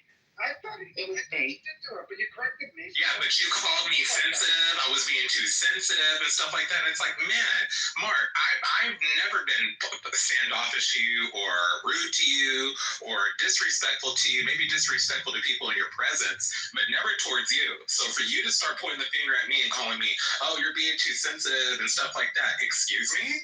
Like, yeah, well, I don't know what made you think I did. I was wrong. I thought you did it because I was wrong. I apologize for that. You thought I did it. You thought I did it because I was being the more hostile one, right? I thought you got the green bean. There's only two people that had the green bean, and I thought it was one or the other, and I made the wrong. So you don't think it's hostile or wrong for somebody to be antagonistic like Caleb was being, and like the way that other guy was being? I didn't get.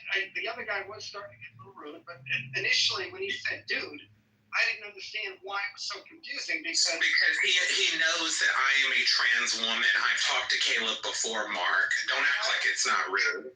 You've spoken to Caleb before. He gave me his credentials of being a rabbi and told me. There's a difference, right? That's my fault. I made a mistake.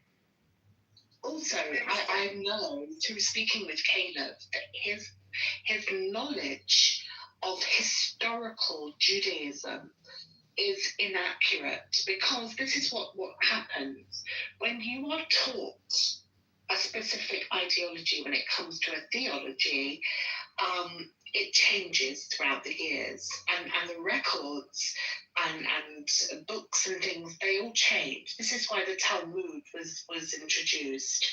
They knew that Christianity was taking a lot of their, faith-based people away. And what happened was that I don't agree with Christianity in the slightest. So what happened was, in Judaism, they opened up the gates that you could convert to Judaism, especially through marriage. But obviously it would mostly have to be the man, because the Jewish lineage goes through the woman. So yeah, you could do that. You could convert. Now that wasn't something that you could do before, because people believed that they they were the chosen people of God.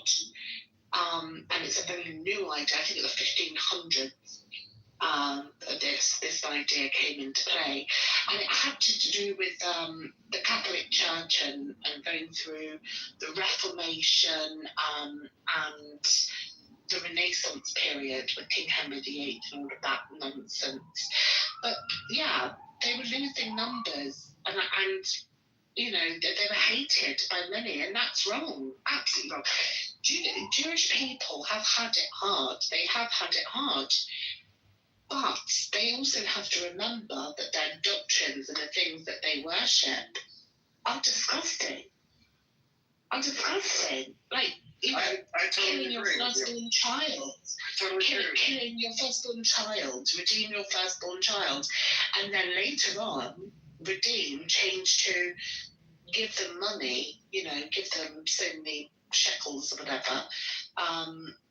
So yeah, when we're talking about this New Age Judaism, which is very much, you know, it's quite airy-fairy, you know, everything is kind of mythological, but God still exists, but, you know, sometimes he might not.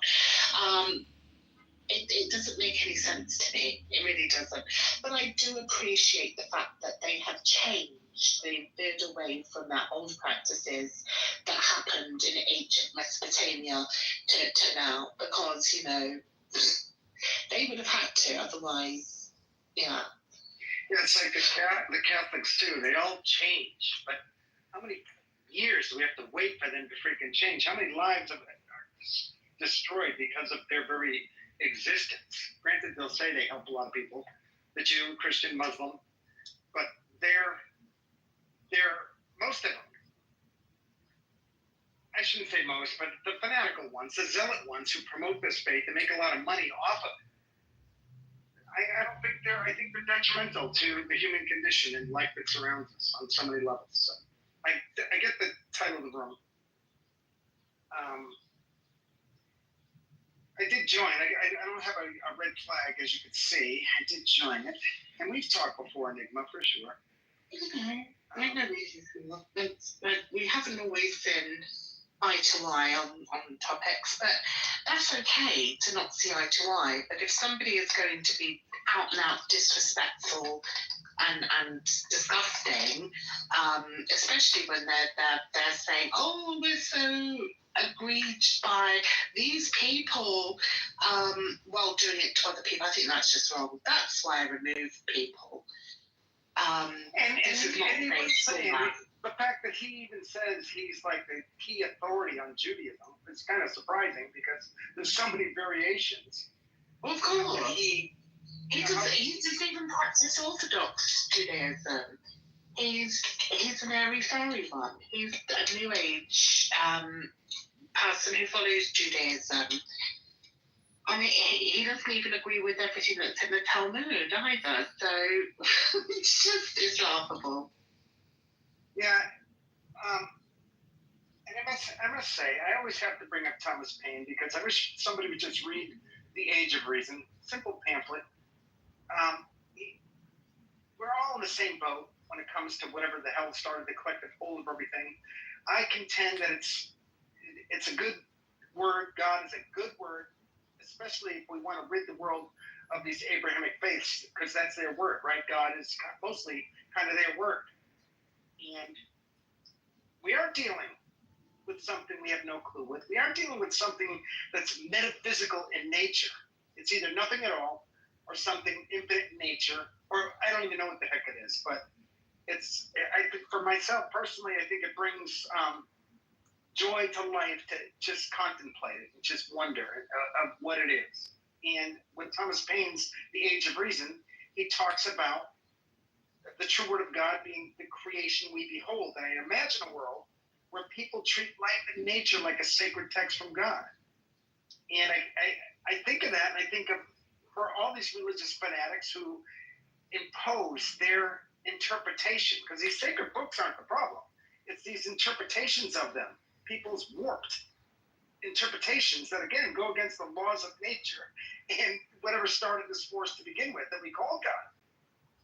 And so we're not obligated to believe them. And if people have the right idea of things, you can put these people in their place so easily. You're a Christian. You believe that God is, you believe that our Creator overshadowed a young virgin woman engaged to be married, right? That's something you could say to a person and say, that's ridiculous. That goes against the laws of nature. Why do you believe such nonsense? And that's how we could teach the world, let's transcend past these silly faiths that have held us back, in my opinion. So, and I think I'm preaching to the choir here, Nicola, right? And Barbie, right? I'm preaching to the choir. Yeah. When it comes to that.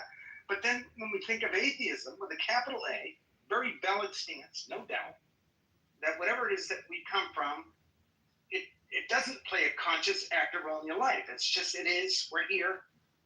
Let's work with the best of it, a valid stance. I mean, I'm an atheist. Sometimes I get in these sour modes where I'm thinking, shit, I'm going to be buried and I'm going to be gone. I had a great life, but,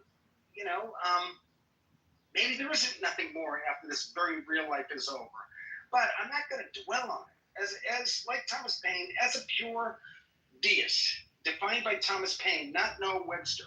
Noah Webster wrote a definition of deism. Any spiritual person who reads it, they're going to say, oh, I don't want to believe in a God that went away. So I think we can all be open to it, but we shouldn't have to put up with Judaism, Christianity, Islam, and all the different sects that stem from them. They're obligated, they have the same right as we do to believe our own truths.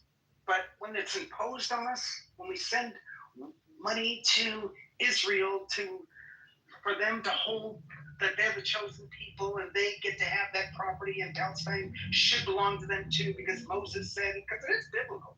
All the stuff they're doing to us is biblical. And we should change all that. We should wake up and just put these people in their place somehow. I want to ask Paco what I don't know about Judaism. Yeah, that's what I wanted to know. So if you guys read, and I was going to answer, but Caleb jumped the gun. Caleb made that comment, and then I called him out and said, why don't you come up and show us? I see what you're saying now. You were just responding. I know him. I was mirroring what he said. He always crashes out. Not like that usually, but the thing is, there's a lot that I still don't know about many faiths, but I am well versed in Torah, the Tanakh, and definitely the Talmud, and I do understand the differences between both. Old style Judaism to this new modern age style. Now, this is why we have different variations of Orthodox Jew, Hasidic Jew. You have, all different. Go on. No. I just wanted to say real quick that that's what the argument was over, was me asking Paco or reading Paco's comment. And Caleb was like, well, he was asking me that, learn to read a paragraph, is what he told me. And that's what started that whole little spat right there, and the disrespect, so, but yeah, I thought the same thing, Miss Enigma, but it got cleared up though, so I was like, oh, okay, I didn't really understand. It wasn't that I couldn't read the paragraph. I'm glad that I'm not the only one who thought that too by reading it, well, what is it that she didn't understand? So yeah, I'm glad that I wasn't the only one, but yeah, Paco, I understand. No, it's all good. I'm glad he came up, because then the other guy, kind of exposed himself, because at the end of the day, they're all full of shit. They really are. I mean, they pretend to be progressive and open-minded, but deep down, they all think the same shit. Yep. There's a hatefulness to it. I have no problem with religion. If religion can learn to live with other people and treat other people with respect, But unfortunately it can't, because, doctrine says this is disgusting, or this is an abomination, or this is someone you should need to kill because they're an infidel or an apostate, whatever. I think this is the reason why the world is at war, because we are so divisive in our way of thinking. Why can't we come together and celebrate our differences? Okay, yeah, you believe in God, great, fantastic. I don't, fantastic. Let's move on. Let's treat each other well. Why does it always have to be, belittling, condemning, harassing, targeting, persecuting, hating, separating? Why? Because their religion tells them to. That's a question you should ask the religious people. I do. I used to be religious. I used to be one of these people. That's what it is. It's a religion. It's indoctrination. When we think of the word religion, it's a great word in a lot of ways. People binding together under a certain concept of whatever it is started it all.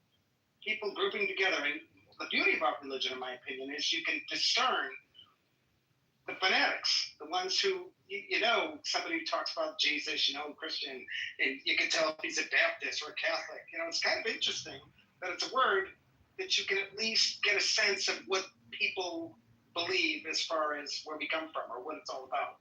So I kind of like the word, people binding together. What if there was a religion again that grouped together under, okay, we come from something, none of us has a clue what it is, and the best way to understand it is through life, nature, and the universe. The physical evidence that proves this force is real in the first place, let's treat this like a sacred text from God and start taking care of it. And who cares if you believe that God doesn't play a conscious act in your life, or God does play a conscious atheism, or God does play a conscious act in your life, theism.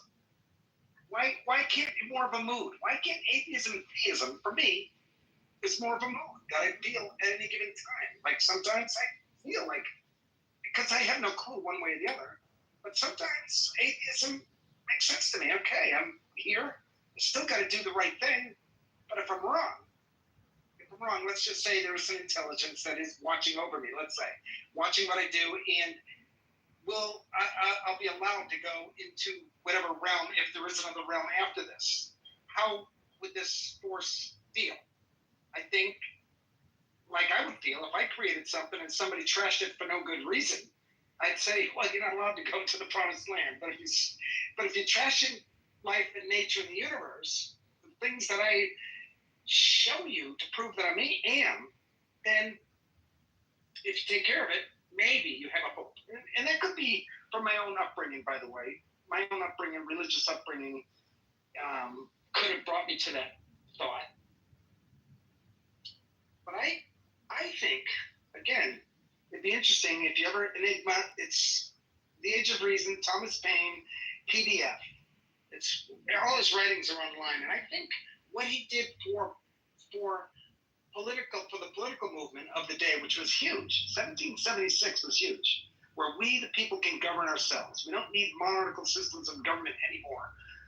That was huge. But granted, we haven't achieved it yet. But we're still at the infancy stage of where we the people can take charge of our own political views. And we have the technology now. With all of us having a social security number and the internet, we don't need to send people to Washington to speak for us anymore. We can all figure out a system to govern ourselves. Granted, we've got to go to a table, figure out how we're going to do it, but we have the technology now to do that. We don't have to send all these high-paid freaking people who are not doing anything for us. So it's a good conversation. I get into it. I don't realize I'm in an atheist room until I hear everybody talk. Not that I care one way or the other, because I contend that my epistemology can stick up with the best of them. And I hope to do it politely, and hopefully you get a sense that I care about it all. And I don't, Bobby, I didn't mean to offend. I certainly don't want to offend anybody in the process. But I took the title of the room as a very serious conversation. that whoever set it up, and you set it up right, it has same beliefs that I believe. Christianity, Islam, and Judaism, the evil religions. I contend. I think that's a true statement. And I think we, the people, can eliminate them. With the right idea of things, we can eliminate them. I did it more satirically because, I mean, there's a lot that I disagree with. I mean, I don't agree with good and evil. I don't think that they are innate things. These are things that we've come up with to meet our needs or fulfill our moral obligations, if you so will. But these things change depending on how society changes. So good and evil don't really mean anything, but I use the word evil in there because what they call good and evil, that they are good, when actually the things that they call evil is doing good. It just doesn't make any sense. Especially with these deities that are supposed to be omnibenevolent, never changing and wholly good. Strange to me, very strange.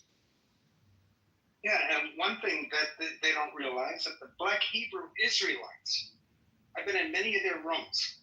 I think they're the biggest group on Clubhouse. But they make a very valid claim to their Judaism, And so I forget. No, they don't, Mark. Oh my goodness. The people who consider themselves to be Hebrew Israelites don't know where they originate from. So they have stolen their oppressors' origins. That's what the Hebrew Israelites are all about. I know, but they will say that the white man stole their But that's not true. But that's not true.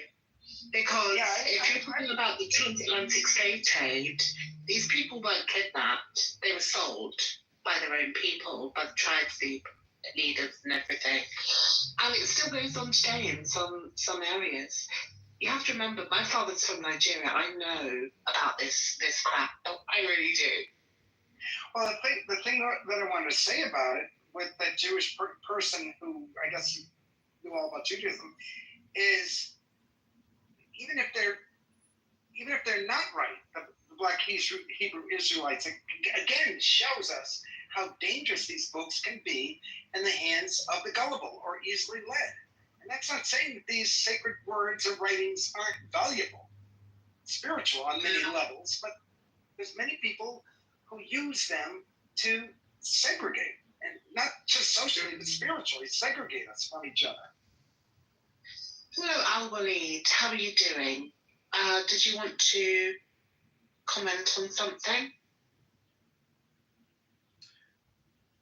Good evening and peace to everybody in the room. As far as on the topic, I would say that it really depends on what the person is looking for.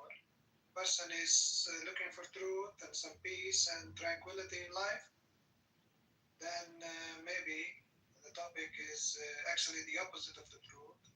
So that's all I would say, at least at this point. It all depends on what the person is looking for. If they're looking for truth, peace, tranquility, then the outcome will be different. But if they're looking for chaos and disorder and just a waste of time, then yeah, we can say the topic is more appropriate. Al-Walid, can I ask you a question? Quick question? Yes, please, Brother Mark. Yes. So, what do you think is more inspirational, the Quran or nature? What's more inspirational to you, the Quran or Mother Nature? I don't know if I really understand your word inspirational, but what I will tell you is that for me, I study all the scriptures. Right? So for me, it's not about how I was raised, what was the philosophy of my father, my culture. For me, it's conscious, and that's why I study the Bible. I study the Tanakh, study the Quran, Buddhist scripture. I'm very scientifically educated as well. I got the business stuff as well. So for me, it's more conscious. So not really just to follow based on whatever people say. So my question to you then, Albany, do you believe everything that is written in these scriptures, whether it is the Torah or Tanakh, or whether it is the Quran, or, I don't know, the Bhagavad Gita? Sorry, sister, your voice was breaking a little bit. One more time, please. Sorry, which of the religious books do you believe is the truth? Based on my truth discovery for more than a decade, after studying and researching and studying, what I've come to realize, for me, the quality is the important criteria, that everything has to be true, right? Because I believe if the word is from God, God only speaks the truth, and God is the author of not confusion, but order. So I found the Quran to be authentic and truthful. Now, that's not to say other scriptures don't have the truth. They do. But it's not 100% authentic and truthful. So everything that's written in the Quran is true. Right. If the person is thinking and has the pure intentions, meaning the person is looking for truth, not projecting. The person is thinking and is open-minded and using common sense and logic and reasoning and reflection, then it's very easy. But what you're describing is something we call confirmation bias. You're saying that you believe it before you've read it, and then you're confirming it by reading. That's not true, sister. Maybe you didn't listen to what I said. I said, in my 10+ years of truth discovery journey, where I've studied the Christian scripture, the Tanakh, the Buddhist scripture, the Vedic scripture, the Parsi scripture, the Islamic scripture, and after doing all of 10+ years of truth discovery, then I've come to the conclusion I have, and even to this day, I'm continuing my truth discovery because I like to study, and this is for me a lifelong process. Can I ask about that confirmation bias? What religion were you raised in? The Islamic way. Yeah, that's what you're talking about. You already had a religion that you have a bias in already, and what you're doing is you're reading other religions with the bias that your religion is correct. We call it confirmation bias. I'll say it again. Hopefully, Sister Enigma, you will understand what I'm saying. I understand what you're saying, that raised in a particular religion, but I think I'll say it again one more time, if you would please listen. Said after 10+ years of truth discovery journey, of reading the scripture with my own eyes and studying all the scripture. So for me, it's a conscious decision. Now, if you don't want to accept it, that's your choice, and I respect it. I just want to make it clear, for me, it's a conscious choice. It's not a blind belief of what I raised with or stuff like this. Hopefully, it's clear now. Yeah, 10+ years of confirmation bias. We get it. Thanks. Yeah, that's what you're almost done. You're almost done. Read The Age of Reason by Thomas Paine. You might really find the true word of God found in life, nature, and universe. So I don't agree with your religion, but that doesn't mean to say that I would say I think you should be able to have that belief system. But how would you answer in an Islamic State country, if you don't have that belief system, then you would be stoned to death? How is it a conscious choice if it is unlawful to go against Islam?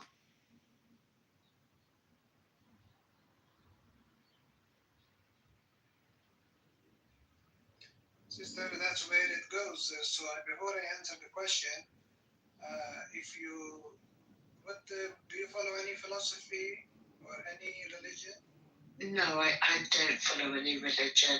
I was brought up as a Catholic, but after reading the books, the Old Testament and the New Testament, it kind of solidified the absurdity of the claim. And then from 18 to where I am now, which is I'm coming up to be 42 in October. So should we say 24 years? Enigma, what day in October is your birthday? Halloween, 31st. I'm the 19th. That's all. That's my ask. Oh, okay. Oh, you're a Libra. Yeah. Yeah, I'm a Scorpio. Oh, yeah. I'm a Scorpio. Yeah, Scorpio. What was I going to say? No, so I don't have a belief system, and I don't believe that a God is needed for the universe to exist.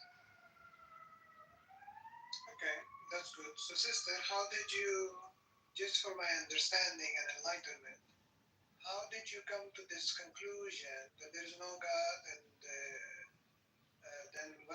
how did you come to this conclusion? There's no God and no creator. I haven't come to that conclusion. I haven't come to a conclusion that there is no God. So, unfortunately, I wish I could say that I haven't, but I have come to the conclusion that the Abrahamic God is fictitious, and that is the God of Judaism, Christianity, Islam, all of those religions, and that through reading the doctrine and seeing the absurdities, the contradictions, especially in the Quran, there are many blatant contradictions that people just look over and try to poo-poo and say, well, it's not a contradiction when it is. And that's why I don't believe. But, if you want to believe that, that's absolutely fine. I'm not saying you're a worse person because you don't believe.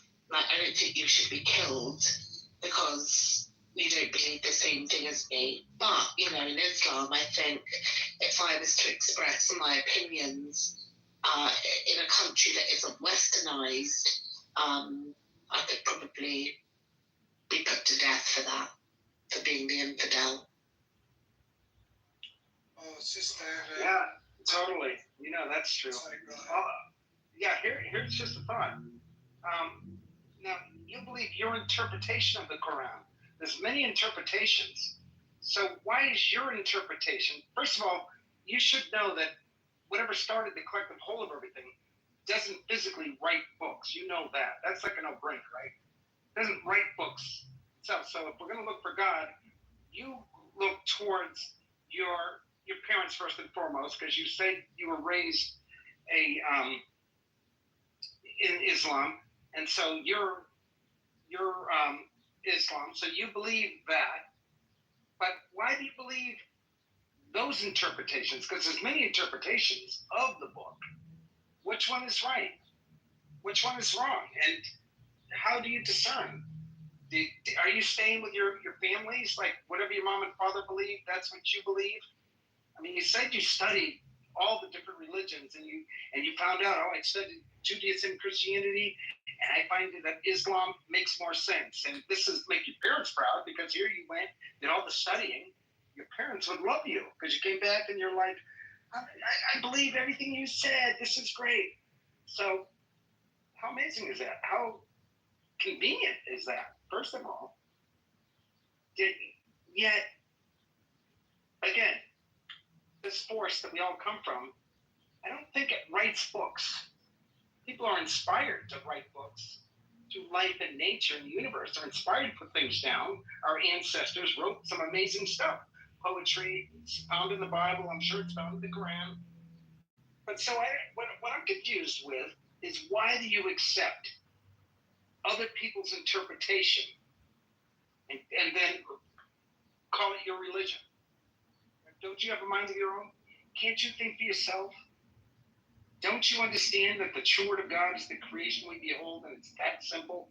If there is an intelligence. One sec, Mark. Instead of casting blame, I would be interested to find out from Al-Walid what makes the Quran true and the other books not. I think that would be a better question, because then you'll see where he's coming from, because, he may not see it. No, but most Islamic type people, they accept both, right? Judaism, Christianity, they're all their prophets. But they, like the religions before them, they all twist it, to their benefit. The Baha'i faith does the same thing. So he accepts Judaism, Christianity, he just doesn't accept it the way the Jew or the Christian understands it. Now we get this new prophet called Muhammad. Okay, peace be upon him. For whatever reason you do that to a person who's just like yourself, who is inspired by God. And I'm not necessarily sure that Muhammad would like what the faith has done. I'm not sure that Muhammad would be proud of what Islam has turned into. I don't know, one way or the other, but no doubt the Christians, Jesus isn't proud what the Christians have done, and I don't know even Moses. I think, Brother Mark, I understand what you're saying. I think it's important for any philosophy. That's why I said I study the scripture, I don't study or observe people. Because, human beings, nobody's perfect. All of us are human beings, we make mistakes. That's why I never studied or pay attention to what people do. I study and pay attention to what the scripture says. Because yes, a lot of time, unfortunately, in the world today, people's actions, behaviors are total contradiction with their scriptures. So that's an important thing to remember. Just one thing, so that I understand about you, Brother Mark. Is it correct for me to assume that your belief is that this creation around us, that is God? Or please correct me if I'm understanding it incorrectly. Right. I believe there's an intelligence. No, I believe there's intelligence that all of life comes from. I believe there's an intelligence. Sometimes I don't. Sometimes I wonder. I don't know what started it all. I like to think that there's intelligence. It makes sense to me that there's intelligence behind the collective whole of everything. Don't have a clue one way or the other, because it makes sense to me that there isn't intelligence. But I lean towards theism rather than atheism. Both stances are valid. Both should be, I always capitalize when I write about atheism, I put a capital A because it's a valid stance. Just like I would with Christianity, Judaism, Islam, or deist. You got to capitalize it because it's important. People,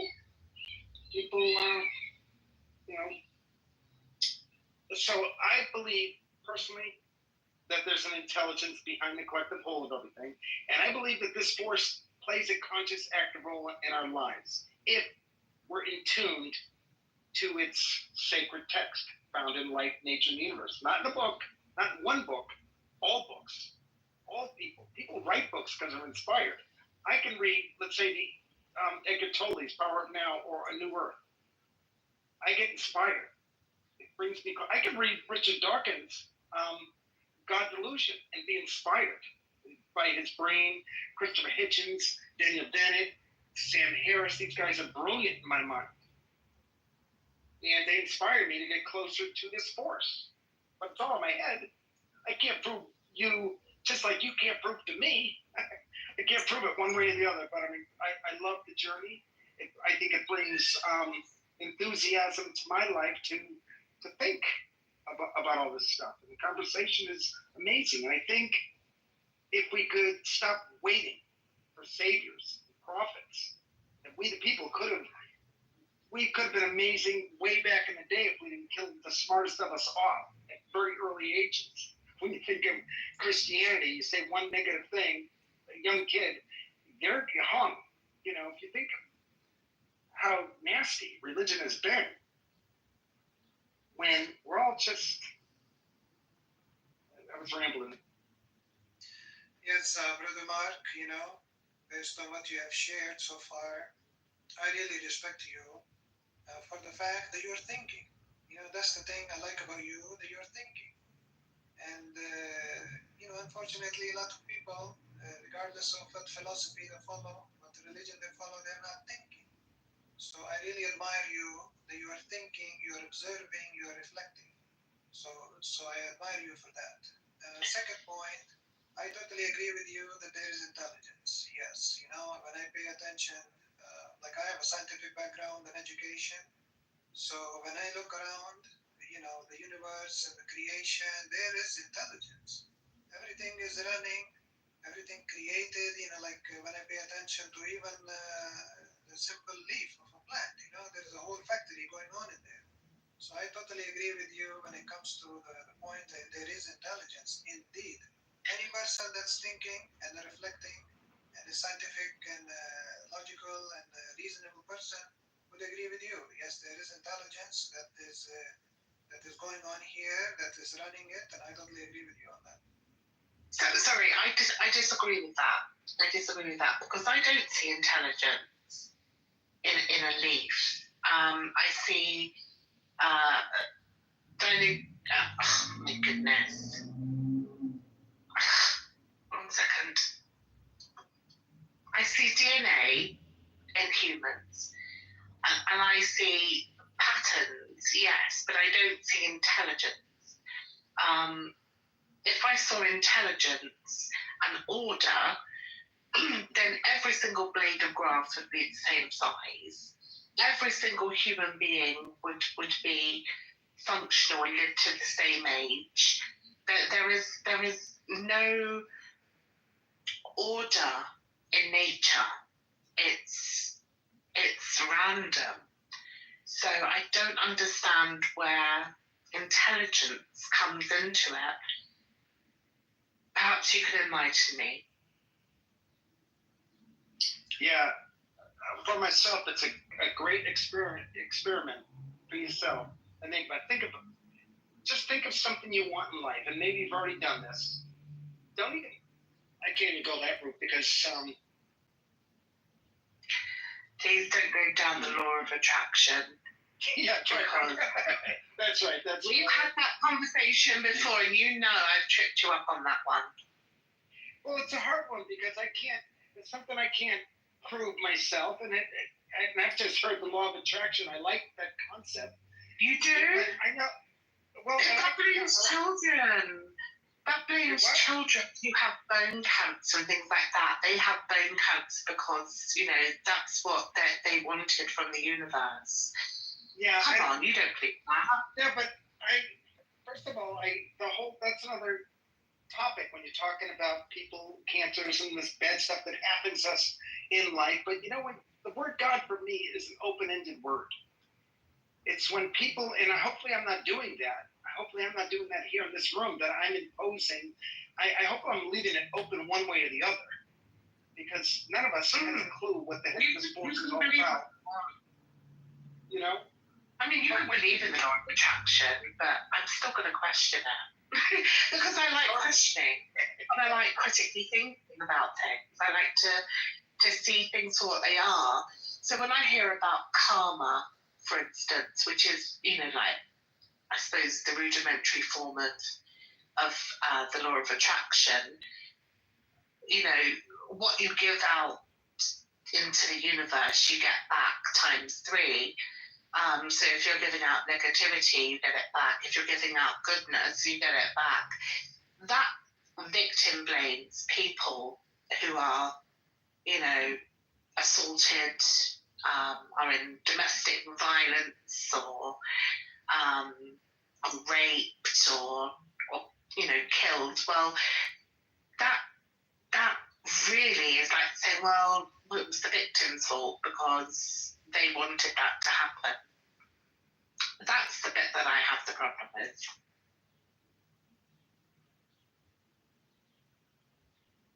Yeah, totally. And I hear what you're saying about that. I like to think about karma like that, but I don't know if it's true or not. Like if you're constantly a negative person, I think negative stuff is going to come your way. If you're a positive person, giving freely of yourself, I think chances are good stuff is going to come your way.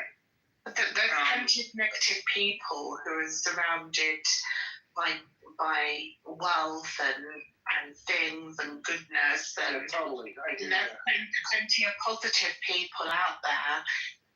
Still, even though that they've had a hard life, they're still very positive. So when it comes to that, it doesn't stack up. It just doesn't. There's lots and lots of people I can think of. Totally. I hear what you're saying. It's a whole new verbiage with it all. But I will say what I agree with is if you are putting yourself in a situation time and time again that is going to cause harm, then yes, you're going to get harm because you're putting yourself in that situation. That, to me, that situational example of karma, I suppose, could be relevant. Well, what do you expect walking at 3:00 in the morning in, where there's no lighting? You just wouldn't do it, would you? Don't put yourself in the position to be harmed. Do you understand what I'm saying? But no, probably not. But never mind. I'm shutting up now. I'm just interested in our lead. What is it specifically about Islam that makes it true? Right, Sister Enigma, before I answer it, I think I was listening to you, and I also applaud you that you question. This is very wonderful quality of a person. I think all of us, every person should question, should observe, should think. So I just want to applaud you for this. Now, and I actually also joined the house as well, so hopefully in the future I can get the message when there's a new room, because I like the conversation we're having so far. Now, to come to your question as to what specifically about Islam, I think, sister, for me, it's not about the label. It's about the information and the quality of the information. It just happens to be upon the information, the quality information under the heading Islam. But, for me, it's not about the label, the name, or whatever. For me, it's the information and the quality information. What information, though? Share with me your best bit of information that makes it real. Well, let's take a look at it. One of the things as a man is, we always looking to solve a problem, right? If there's a problem, we want to solve it because problem brings disharmony and confusion, disorder to a person. But the problem is solved, and then it brings harmony and peace and tranquility. So just give you one example. Like I was talking to another room, and they're talking about, a lot of ladies cannot find a husband, right? I don't know, sister, you know it or not, but like I got friends all over the world, and in the country, there's a country called Russia, and they have 10 million more females than males. And that was before the war started, and the country next door, Ukraine, had almost 4 million more females than males. And if you study, the country Nepal has 35% more females than males. I lived in Manhattan, New York, for some time, because I was at business there. And if you're a single man in Manhattan, it's crazy the amount of attention you get from ladies, because there's a lot more ladies in Manhattan as compared to men. And even if the men that are there, a lot of them unfortunately don't want ladies, and hopefully you understand what I mean.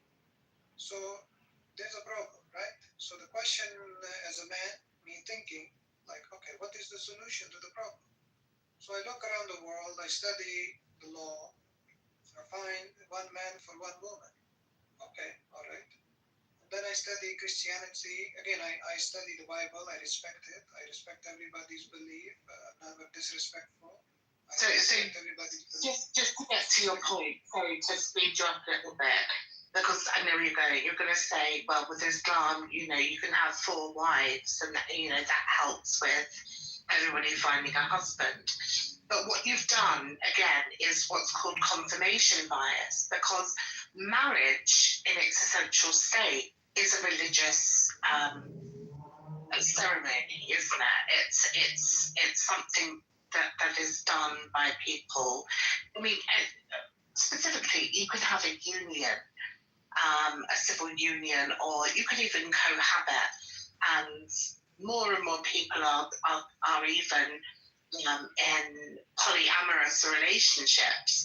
But that doesn't prove Islam is correct just because of the 4 wives. Right, sister. That isn't, yeah. That's right, sister.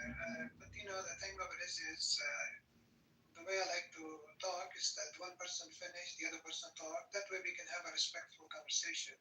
Okay, if you could try and keep it concise, though, because it can go on and on and on, and I've had these arguments over and over and over again before. So I know already when you're going to get what you're going to say. Before you're saying it. You've been studying for 10 years. I've been doing it for 24.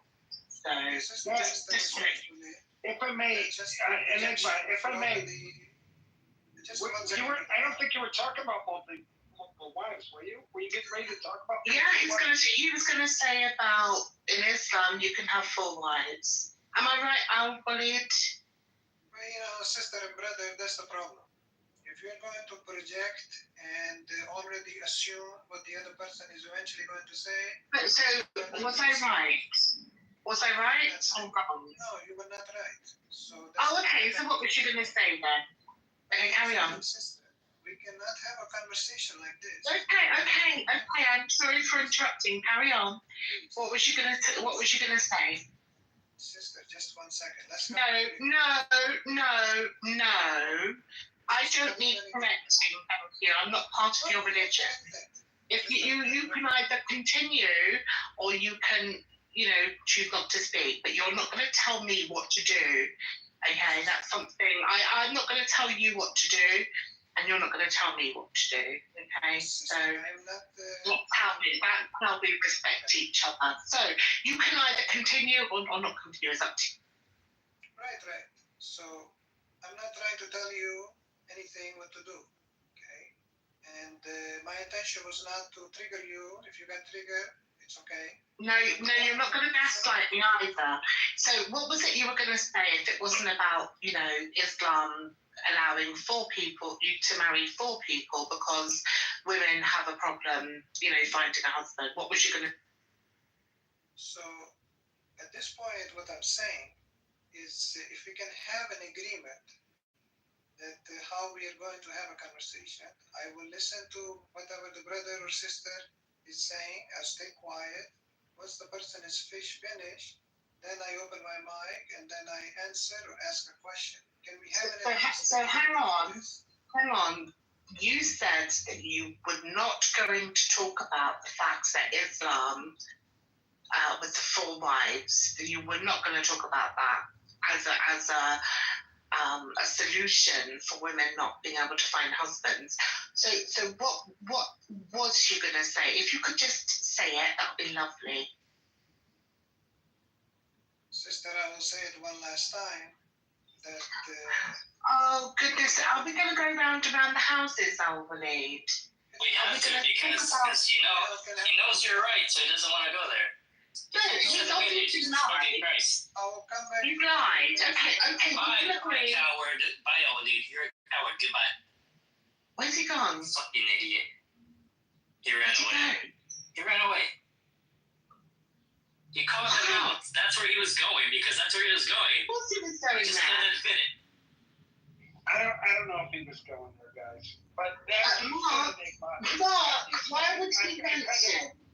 Why would he mention? Right, listen. If he wasn't going there, why would he say women are finding it hard? There's four times more women than men in so-and-so country, and 4 times so many more women than in another country. And when I studied this, you know, it was one man and one woman. When I studied this, it was one man and one woman. Of course he was going there. I mean, it would have been fun to hear him say it, in my opinion. She gave him the floor, Mark. She gave him the floor multiple times. Multiple times. And he wanted to talk about the meta, about how I'd interrupted him, like he was some sort of victim. Just say what you mean what you say, and don't go around the houses. Do you know what I mean? Oh, and he was like on and on and on, and for goodness sake, just say what you mean. Why are people so disingenuous? Because he wants to preach. So when you cut him off and you ask him to be concise, he gets butthurt. That's why. This happens over and over again. Yeah, he definitely was a classic example of somebody raised in a faith that they stick to. Yeah, he's read them all. I've read every faith, so mine is the best. And that's when I was raised in. How convenient was that? That was kind of typical of these faiths that we're talking about here at the title.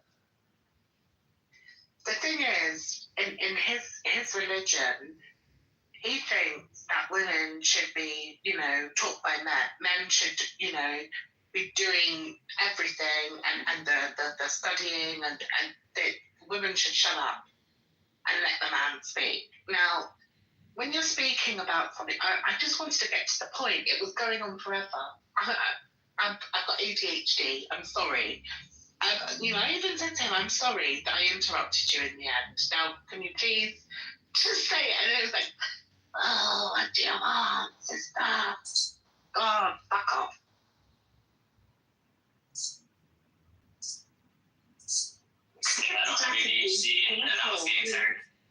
Why wouldn't he just say, because he lied? Because he said, no, that's not what he was going to say. And then he knew if I was going to keep saying to him, well, what was she going to say? He couldn't go back to that. He wanted to go on to something different because he knew he lied. I just don't know what the problem was. What are these things? Join rooms anonymously. I'd like to know what degrees he has. I should have asked a doctor. Your doctor? Not that it matters, but you know, he acted like he's so damn sophisticated and stuff like this on religious matters. And but then he was saying, you know, oh, that proves God and intelligence. That's ridiculous. That's ridiculous. That doesn't prove. That was his best shot at proving that God exists.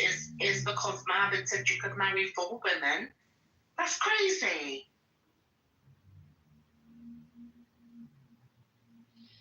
Yeah. When did the anonymous thing start? Is this new? I haven't been here in a while. No, I don't know what it is either. Apparently, if you click on it, it says join rooms anonymously. Not available here yet, so I can't do it in my country, but someone can. I don't know what that's all about. Spy, most likely. You know, it's probably someone who's a hater. Who wants to spy. I've got nothing to hide. It's a good way it's a good way to listen in rooms without being known. Then you can have a bunch of pictures in your profile, and then you can see who's looking at your profile. That's it. I just did it. I have it as a 1-week trial. I'm not going to pay $5 a month for it to keep it. Oh, is it a new feature? Yeah, it's a new feature you can get. Yeah. It's not. I don't think it's worth the $5 a month. Of course. Well, why would you want to come in a room anonymously? Just to listen. You can't text in the chat. You can't do anything. So, like, if you were able to text in the chat anonymously, that'd be kind of fun, right? No, that'd be disastrous. Yeah, of course it would be. I think it's more fun to come in as yourself and just study, you know. Oh, yeah. I don't have to hide. I mean, if they did that, think of the bigots and the racists. That'd be like their dream. Oh, yeah, for sure. It'd be a mess. Yep. Racism doesn't exist. Come on. Race doesn't exist, racism doesn't exist. And people can go, Mr. Nickler, you're an absolute arsehole for saying that. But as a woman of colour myself, I don't think that race exists at all. There's only one race, the human race. Okay, so we'll call it then colorism. Colorism and xenophobia. Well done, Paco. There we go. Well done, colorism. Because we're all shades of brown. Every single one of us is shades of brown.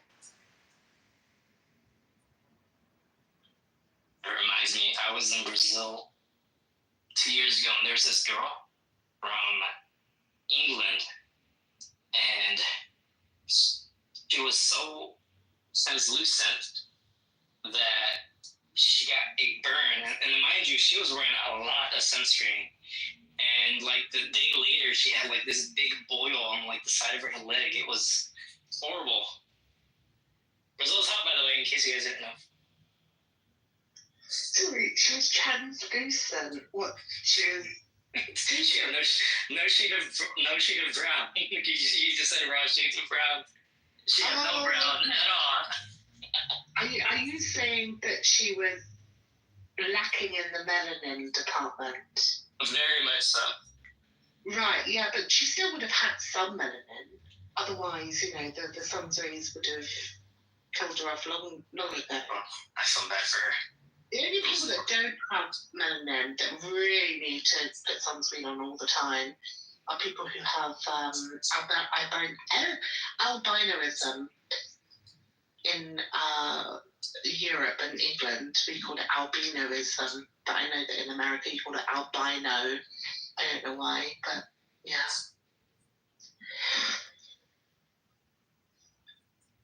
Do you know, in Africa, they kill people who have albinoism. What? Yeah, they kill them. They think it's, certain parts, they think it's a curse on the family. Yeah, totally. They take their hands off, and it's some kind of a spiritual thing. Yep. Albinos in certain African countries, if you look into it, it's scary for them. You're born albino, there's mojo that works if you can get their hands or their feet or something from them. Mm-hmm. In some of the rural areas, you'll probably be chopped up with a machete.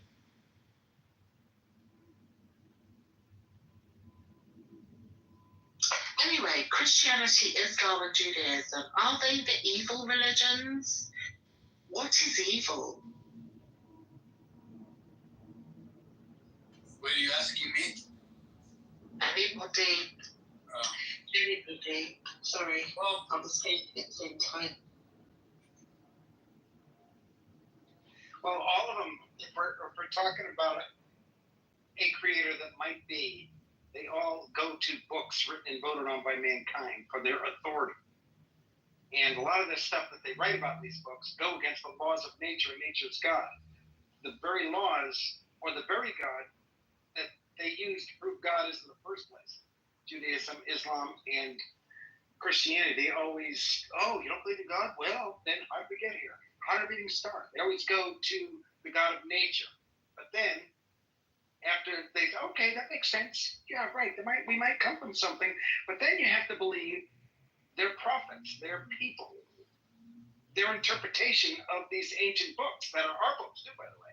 We have a right to our own interpretations of them. They belong to all of us.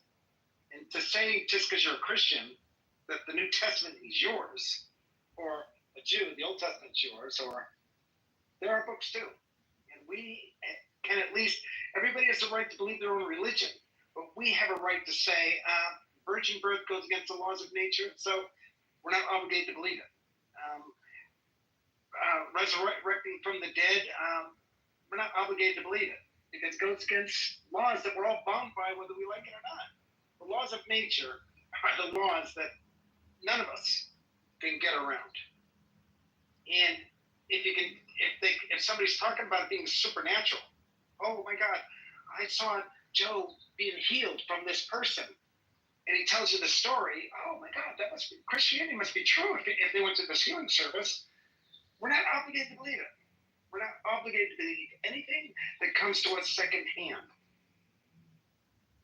So, life, nature, and universe comes to each conscious individual firsthand. We have the right to interpret it as we see fit. And I like the word God, don't get me wrong. Yahweh, not Yahweh, but is Allah, the one true God, if we're talking about the physical laws that proves whatever is real in the first place, with a capital W, right? I have no clue what started it all, but I know I'm here. When I contemplate this very real room we're a part of right now, there's 5 of us here. I got here from my mother. It's just amazing for me, and you, I would think, how the astronomical Powerball odds of being here blows my mind all the time. Like, that I need. Granted, luck and chance could be in there too, because who knows? But I'm here. And I think it brings at least, and I'm older. No. Sorry, Mark. Sorry, darling. I wanted JCC to answer the question as well. Sorry about that. I ramble, so when I do ramble, cut me off. That's fine. No. I'm sad that JCC left. I'm going to bring him back. Yeah, he might be mad at me. I've been in rough roads from him before. I hope not. I have no ill feeling. It's fine. People who are mad, just your version of mad and our version of mad are 2 different things. Mad in the UK means crazy, like lost touch with reality. But you mean angry, don't you, when it comes to mad? Yeah, totally. I meant angry. Yeah. Oh gosh, I can't find her now. There we go. I'm sending out invites now. Danielle, are you still here, my lovely? Do you want to change the topic? Should we start a new room? A new house? Anybody? Danielle? Wake up? Oh, I'm here. I'm cooking them. Yeah, she's probably gone to get food as well. Apaya, how are you doing? How are you doing? Doing good. How are you? I'm good, thank you. Are we talking about this topic? Well, we were. I don't know if we're fixing to change, but do you think that Christianity, Islam, and Judaism are the evil religions? I wouldn't put it exactly that way, because not everyone who follows those religions is necessarily bad or evil. But I will say, historically speaking, and even to present day, there, many adherents to these religions end up, not many, but let's just say some adherents to these religions end up doing things that are bad. And I'll just keep it that way. And there's,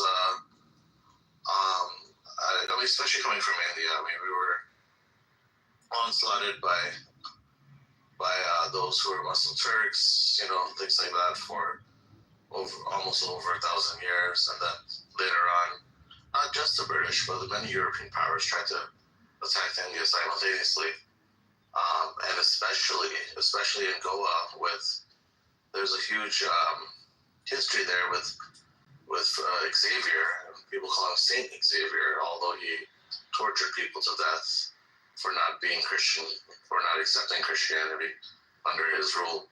So, there's a lot of, I guess you could say hypocrisy amongst the religion, even Mother Teresa. I'm not saying, she's good or bad in the absolute sense, but in a sense of how many resources she had available due to donations and etc., and how she ended up taking care of the children that were under her care.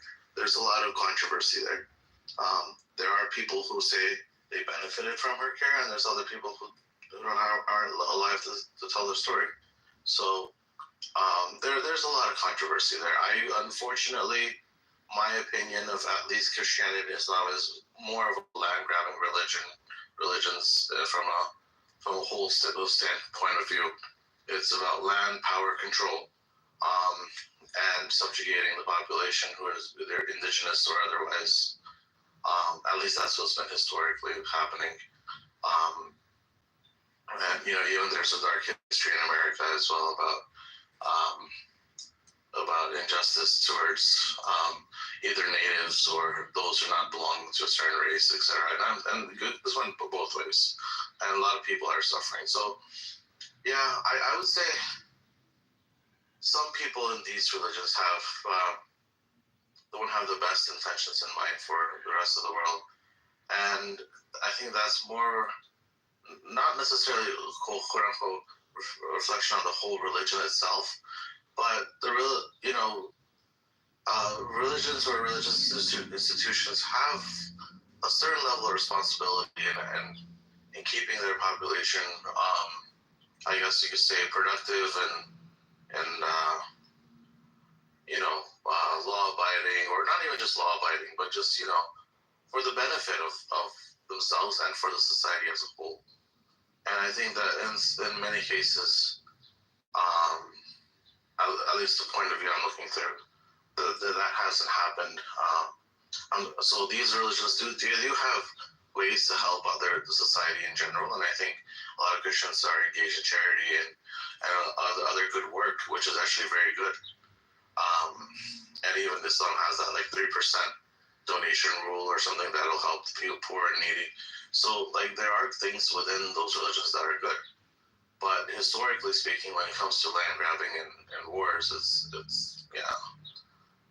been a little difficult. And unfortunately, I would say the religious religions of India get the short end of the stick, where people in general don't know about them or don't recognize them, because the conversation stays amongst these three religions, or at least these two, Islam, Christianity. So yeah, that's where I stand with this topic. But yeah, back to you, Enigma. I don't know if that makes sense, but I'm trying not to label the entire religion or anything like that. It's just certain sections of those followers, and unfortunately end up causing a lot of harm. That's all I'm saying. Yeah, it totally makes sense. It totally makes sense what you're saying. They all teach and preach social and spiritual segregation. And it's amazing. They all put certain individuals as their prophets or their saviors, and they start a whole new kingdom where they make a lot of money. Even these evangelicals here in America, right? In their own right, they're making a ton of money off of their parishioners, and they can care less. They could save everybody with the money that they're making, but of course they don't, because they love that standard of living.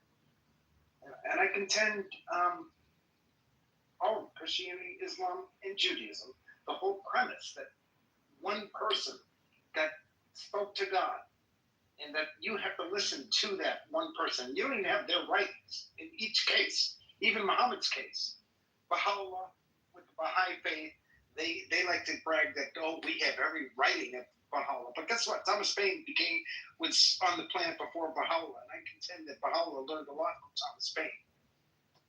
What does that mean, Mark? I think what they do, these Abrahamic faiths, is they eliminate many awesome people who were just as important as any of their saviors, any of their prophets.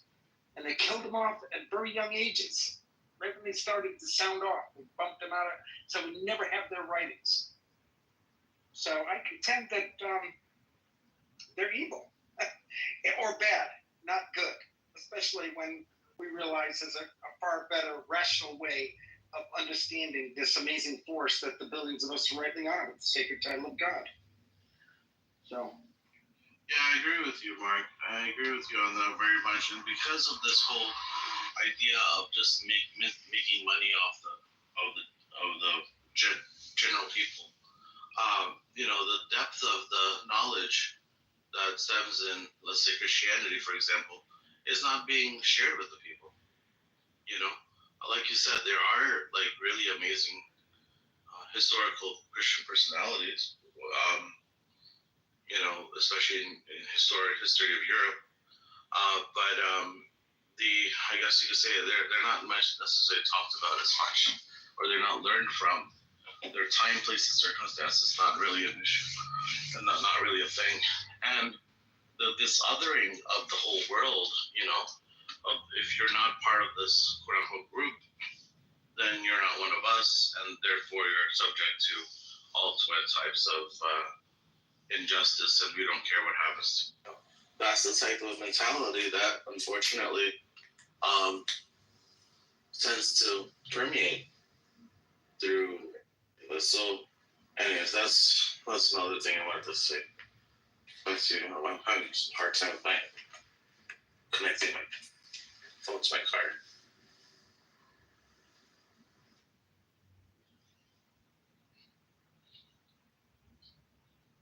There's a lot of this othering that happens, and I don't know if the European world did not know that the world is round, or if North America existed or not. I don't know. I do understand that history can be rewritten, and I think some of it has to a large extent. So, yeah, I mean, just looking at North America itself, there's been a lot of injustice that has happened up until. Look at all the unnecessary wars we've all fought throughout history. Here's one positive thing, though. Here's a positive thought that I like to think about. If history didn't play out exactly the way it did, we wouldn't be here. You and I, we wouldn't be in this room. So at the very least, I'm grateful for the nasty history that played out between all of mankind, because we all had our share. I can't wait to the day where we get it right. We should learn from these mistakes. Religion, people binding together under a certain concept of whatever it is started the collective whole. I think there's a religion there. I think Thomas Paine talked about it in his Age of Reason. And the fact that he's not a prophet in somebody's freaking book. Because he knew so much and he changed so much.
Still going.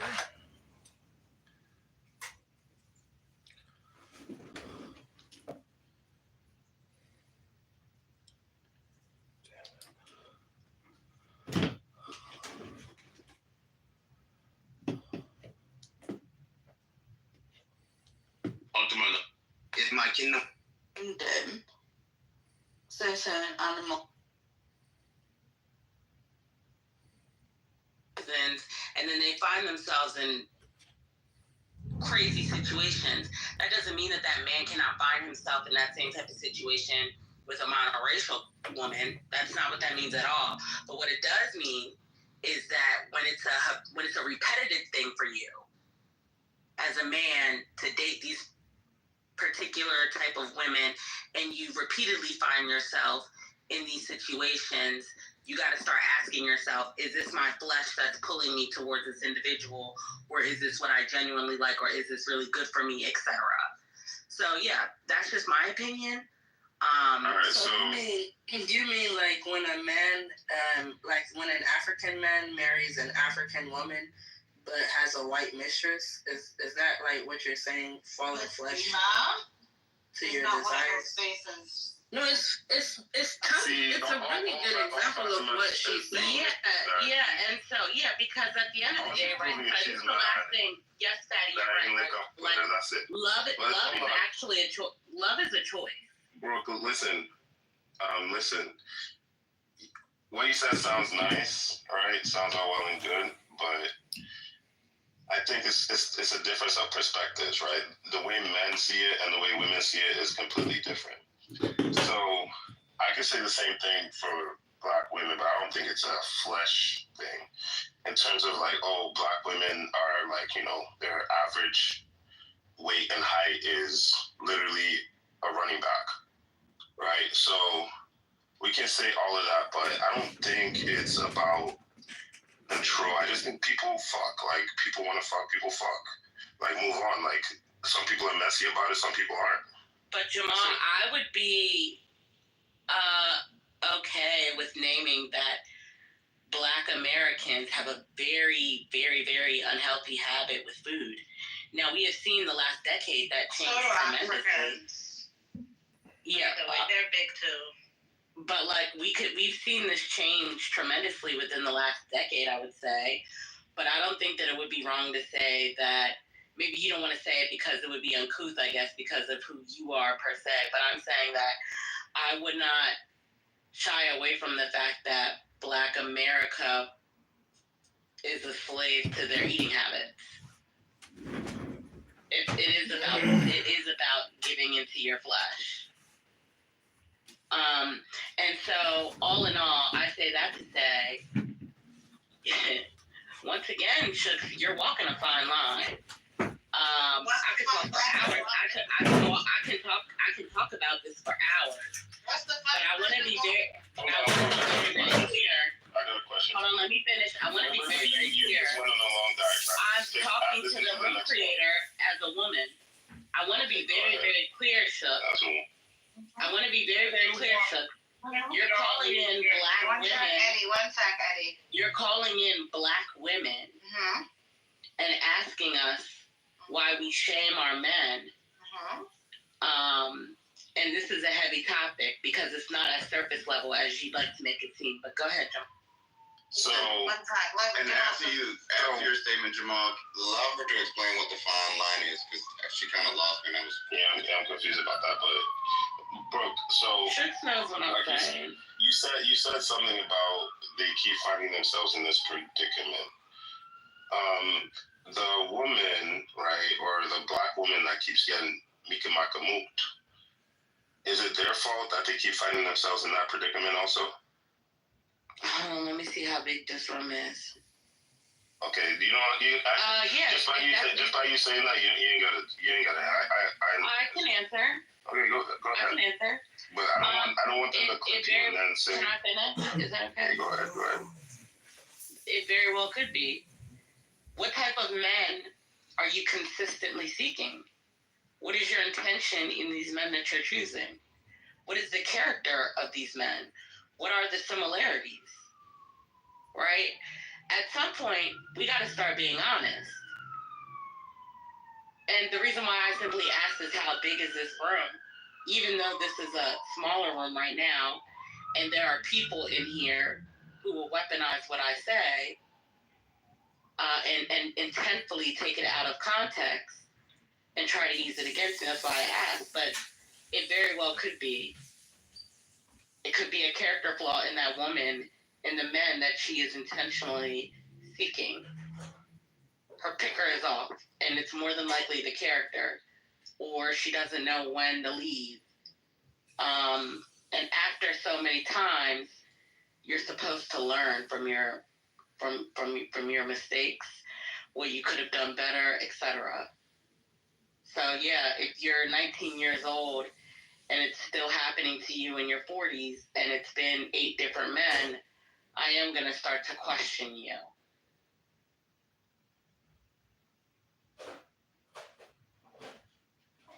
But that doesn't leave the man absolved of any accountability in that statement, Jamal. Yeah, and I don't think, any of the statements you made, leaves, the woman absolved. You know what I mean?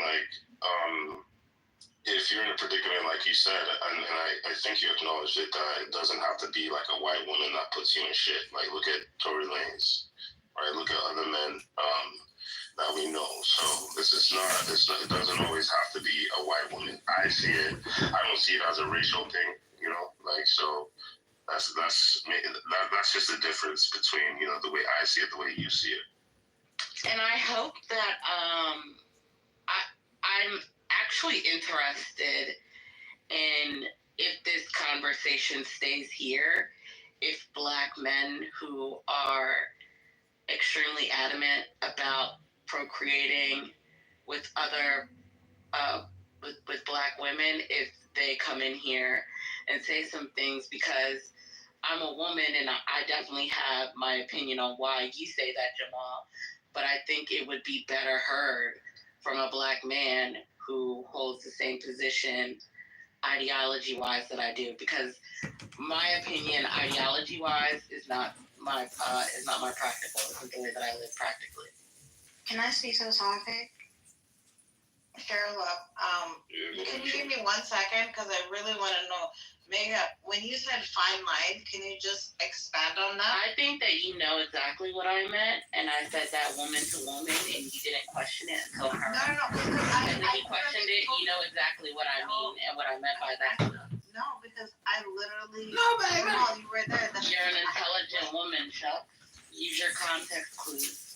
From me to you as a woman, woman to woman, and the conversations that we've been having the last couple of days. This is not walking a fine line with this. This That's is all. not. You know if somebody interprets this as a fucking diaspora war, then I can't help. I can't always dumb myself down to the low IQers. I'm actually over that. We're just having a conversation. All women, I've just seen a few of my friends get attacked over the last few days, and I'm just curious. Why? Well, I would actually say it's low IQ to think that this is a surface level conversation. In fact, I can't believe I'm saying this out loud. I think that Pepe summed it up already for you. And he's not Black, and he's not a woman. Pepe summed it up in very few words in the beginning of the room. Because this isn't a surface level conversation like you're trying to make it seem. Now, I know that it can go, I know that it can stay there. Damn. But I'm saying that when you call Black women I'm Black. to the forefront, I'm part of when you call Black women to the forefront, I'm saying that you're walking a fine line with this, because it's not going to stay surface level. Contrary to what you people think on here, I'm Black. I'm part of the conversation. I can have this conversation. If anybody's offended by it, if they think it's surface level, then you can leave quietly. Simple as that. The whole this is not a diaspora. This is literally a question. It happened this morning. Again, it's a question that I have. I see it constantly. I don't care what my friend's preferences are, or a guy that maybe I'm into, and he's like, no, I don't want to date such and such woman. I don't care. Okay, bye. I'm not for you. And I see some women attack those men, and I'm like, Why? Well, you asked me a question. I can speak to that. You asked me a question and I gave you an answer. Hey, who wants to speak? I can speak to that. So, to the monoracial, unambiguous Black women, specifically if you are brown or dark-skinned Black women, and the ones in any communities who like white men or love white men, I think the reason why is white men seem to portray a perfect balance between showing their getting in touch a little bit with their feminine side as well as still maintaining their masculinity without being threatened about their masculinity. Well, they're at the top of the hierarchy, racial hierarchy, so they're not really gonna be too threatened, because if you're at the top of the racial hierarchy, you're already there, right? You're already. Ain't no such thing as a racial hierarchy. Women are the alpha predators in society.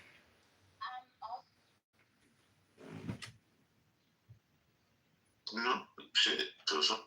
And Black women, specifically white women, do share the same personality traits, the same pathology. 100%.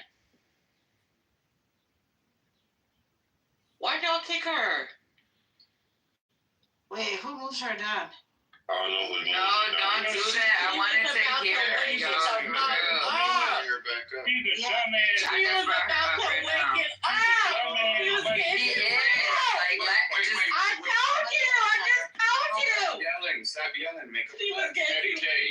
Hold on, Eddie J, you gotta relax. Like you're just blurting out and yelling and cursing. Can you? Dude, shut up. I ain't said nothing, man. Hell nah, man. You tripping, Eddie. I don't know if that's a man or a woman in your PTR. You already had me second guessing you, but can you bring the young lady back up that was talking? I just did right now. Okay. I don't know if I can't bring her up no more. It says she's been invited. Who is it? I'll bring her up. What was her name? She had Kevin Samuel stream. Triana, she's the Tariana. I sent her an invite. I sent her a few already. Who's even playing with Maybe she still.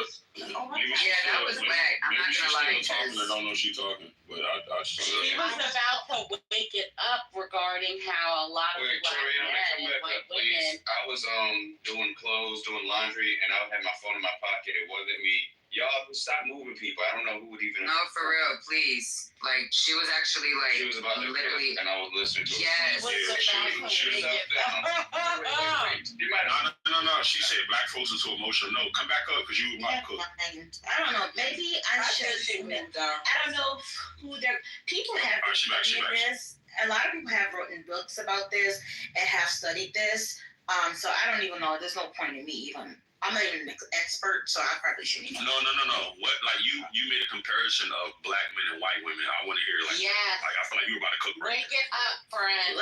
Black men and non-black women have a lot of similarities in pathological traits. They have a pathological traits where they function and navigate similarly in society in world. Similarly, they navigate together. They may not have the same struggles as far as if you're talking about like other systematic issues, but they navigate specifically in society in similar ways. They have the same pathology. They think very similarly a lot. So I will never shame Black men for being with white women. If in fact, I actually I promote that a lot. I love to see white women making pounding jam and ache and husi and jollof rice. I love to see that white woman pound that pounding jam and do that labor. So, as long as a Black woman isn't harmed, I'm fine with it. Let that white woman make that egusi and fufu and wache. I'm good with that. Yeah. So, but Black women who are woke, Black women who are strategic, evolved, Black women who are mature and they're awakened and sovereign will never shame Black men for being with a non-Black woman or their type. If you are shaming a Black man for being with their type, you need to grow up. You need to get the F over it. That means you're not woke. That means you're not sovereign. That means you're just not evolved. It's 2025. It's the 21st century. Get over it. You don't have to think like the group. You don't need a group think. Think as an individual. You are your own person.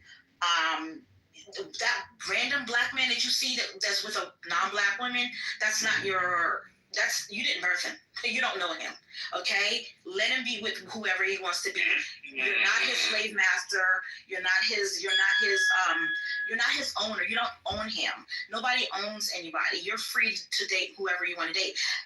And a lot of African women navigate like this anyway. African women and African men, Caribbean, which is probably the reason why white men tend to like to go to Africa a lot to, marry, and Asian men are doing it too. The Asians, the Chinese, they're making movies with black women, interracial movies with black women already. It's a little bit low budget, probably, but I've seen those clips and I've seen that, and even people are talking about it. So they don't have that struggle. They don't, like, those African women are not going to sit up there and have the same trauma and the same trauma bond or trauma dump and struggles. They're surviving, and that's all they care about. Let me ask you a question, Ty, just based on that, and I really appreciate your statements.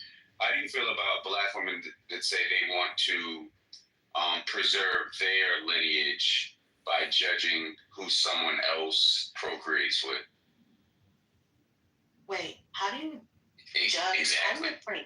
How do you? That has nothing to do with you. Well, exactly, and that's my point, right? But you will see. How's that preserving your lineage? That's his problem. That's the whole point, Ty, and that's why I don't understand when black women look at other black men and say, "Oh, look at you with that biracial. Oh, look at you with that white girl.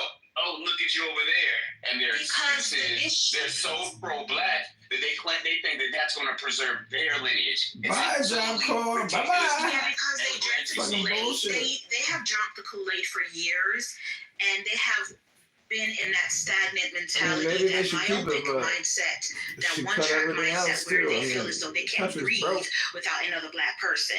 And so they kind of like, I guess because they have been triangulated for centuries, they've been triangulated. If you go back to the Black Moors and how they whitened up Egypt, I guess because they felt like they've been triangulated and they were sold.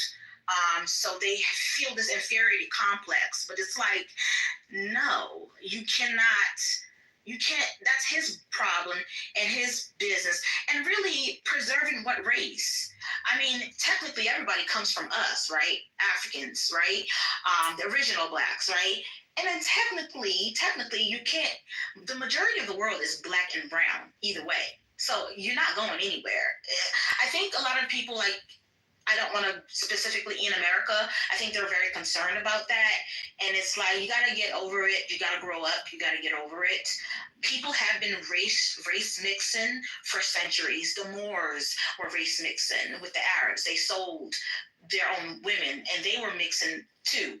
The Black Moorish. People have been doing this for centuries. It's not going to change. It's not going to stop. You cannot, better men before you have done it.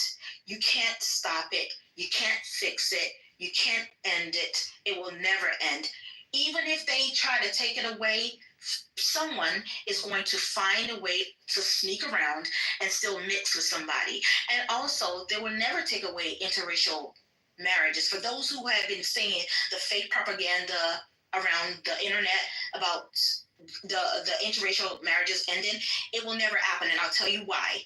The one thing that men love the most in this world, besides money, is their options in women. And you will never tell a white man who he can sleep with and who can be with. He's not going to have it. He's not having it. He will fight for it. Men love their options in women. And they're not... What men love their options. You can't tell a man who to be with, who to procreate with, who to sleep with. Men are never going to allow you to do that. So that old interracial marriages being overturned, it's never going to happen. It's never going to happen. We're just going to find a way around it. I just want to say this one thing. It was, in fact, a white man that fought and took it to the Supreme Court for him to marry him a sister.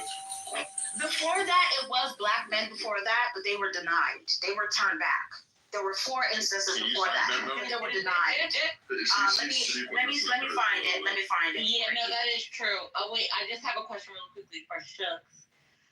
Because you said in the chat that it happened. To Herm's question, you said that it happened in here before she got here. Who said that regarding Herm's statement regarding being able to look at somebody and say at somebody else and say that you should be preserving your lineage, blah, blah, blah, blah. Who said that shit? Were you alluding to that with your question, Makeup, in regards to the biracial thing and procreating him? Absolutely not. In fact, I actually said when Herm asked me the same question that he asked her, I agree. You can't do that. All right. So what do you? So, all right, Makeup, my bad if you're looking. I mean, yeah. my question. And hold on really quickly. And this is what I meant, right? I'm gonna go down because I was actually in the audience and he said, "Bring Makeup up. I want to hear from her." Makeup is a question. And I don't know. Offended. Hold on. Right? I think that you know exactly what I meant when I said you're walking a fine line with this topic, calling in Black women. And I think that you didn't question it until Herm and Jamal did, because woman to woman, you know. So I'm going to go down. You're right, Mason. I'm confused. And that's okay. You should be as a man, but Shooks isn't confused. You're right, Mason. I know. I don't know if you guys. I'm all confused. Go ahead, King Martin. Then Pepe, I think he wanted to say something on the topic. Yeah, I just got to the room late, so I'm not sure if this point was brought up before. But I know in this app we usually talk about interracial dating. Women usually, especially the Black women, they kind of use it as a step up, or they'll say that that's kind of an upgrade for them in certain aspects. And I understand why it's an upgrade for them, but it'll be a downgrade for if a Black man decides to, interracially. My nigga Ye in the building. What up, Ye?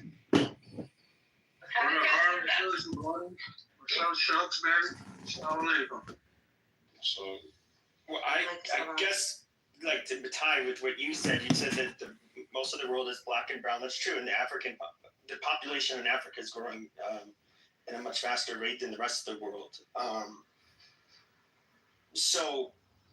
But if you ever look at it from like a white perspective, we're 7% of the world, and if we go even like further, the whitest of white people, like the Scandinavians, the tall, blonde-haired, blue-eyed people, they're maybe make up 1% of the country. The world. Do you see how maybe it would be in their best interest to gatekeep and prefer to marry amongst themselves?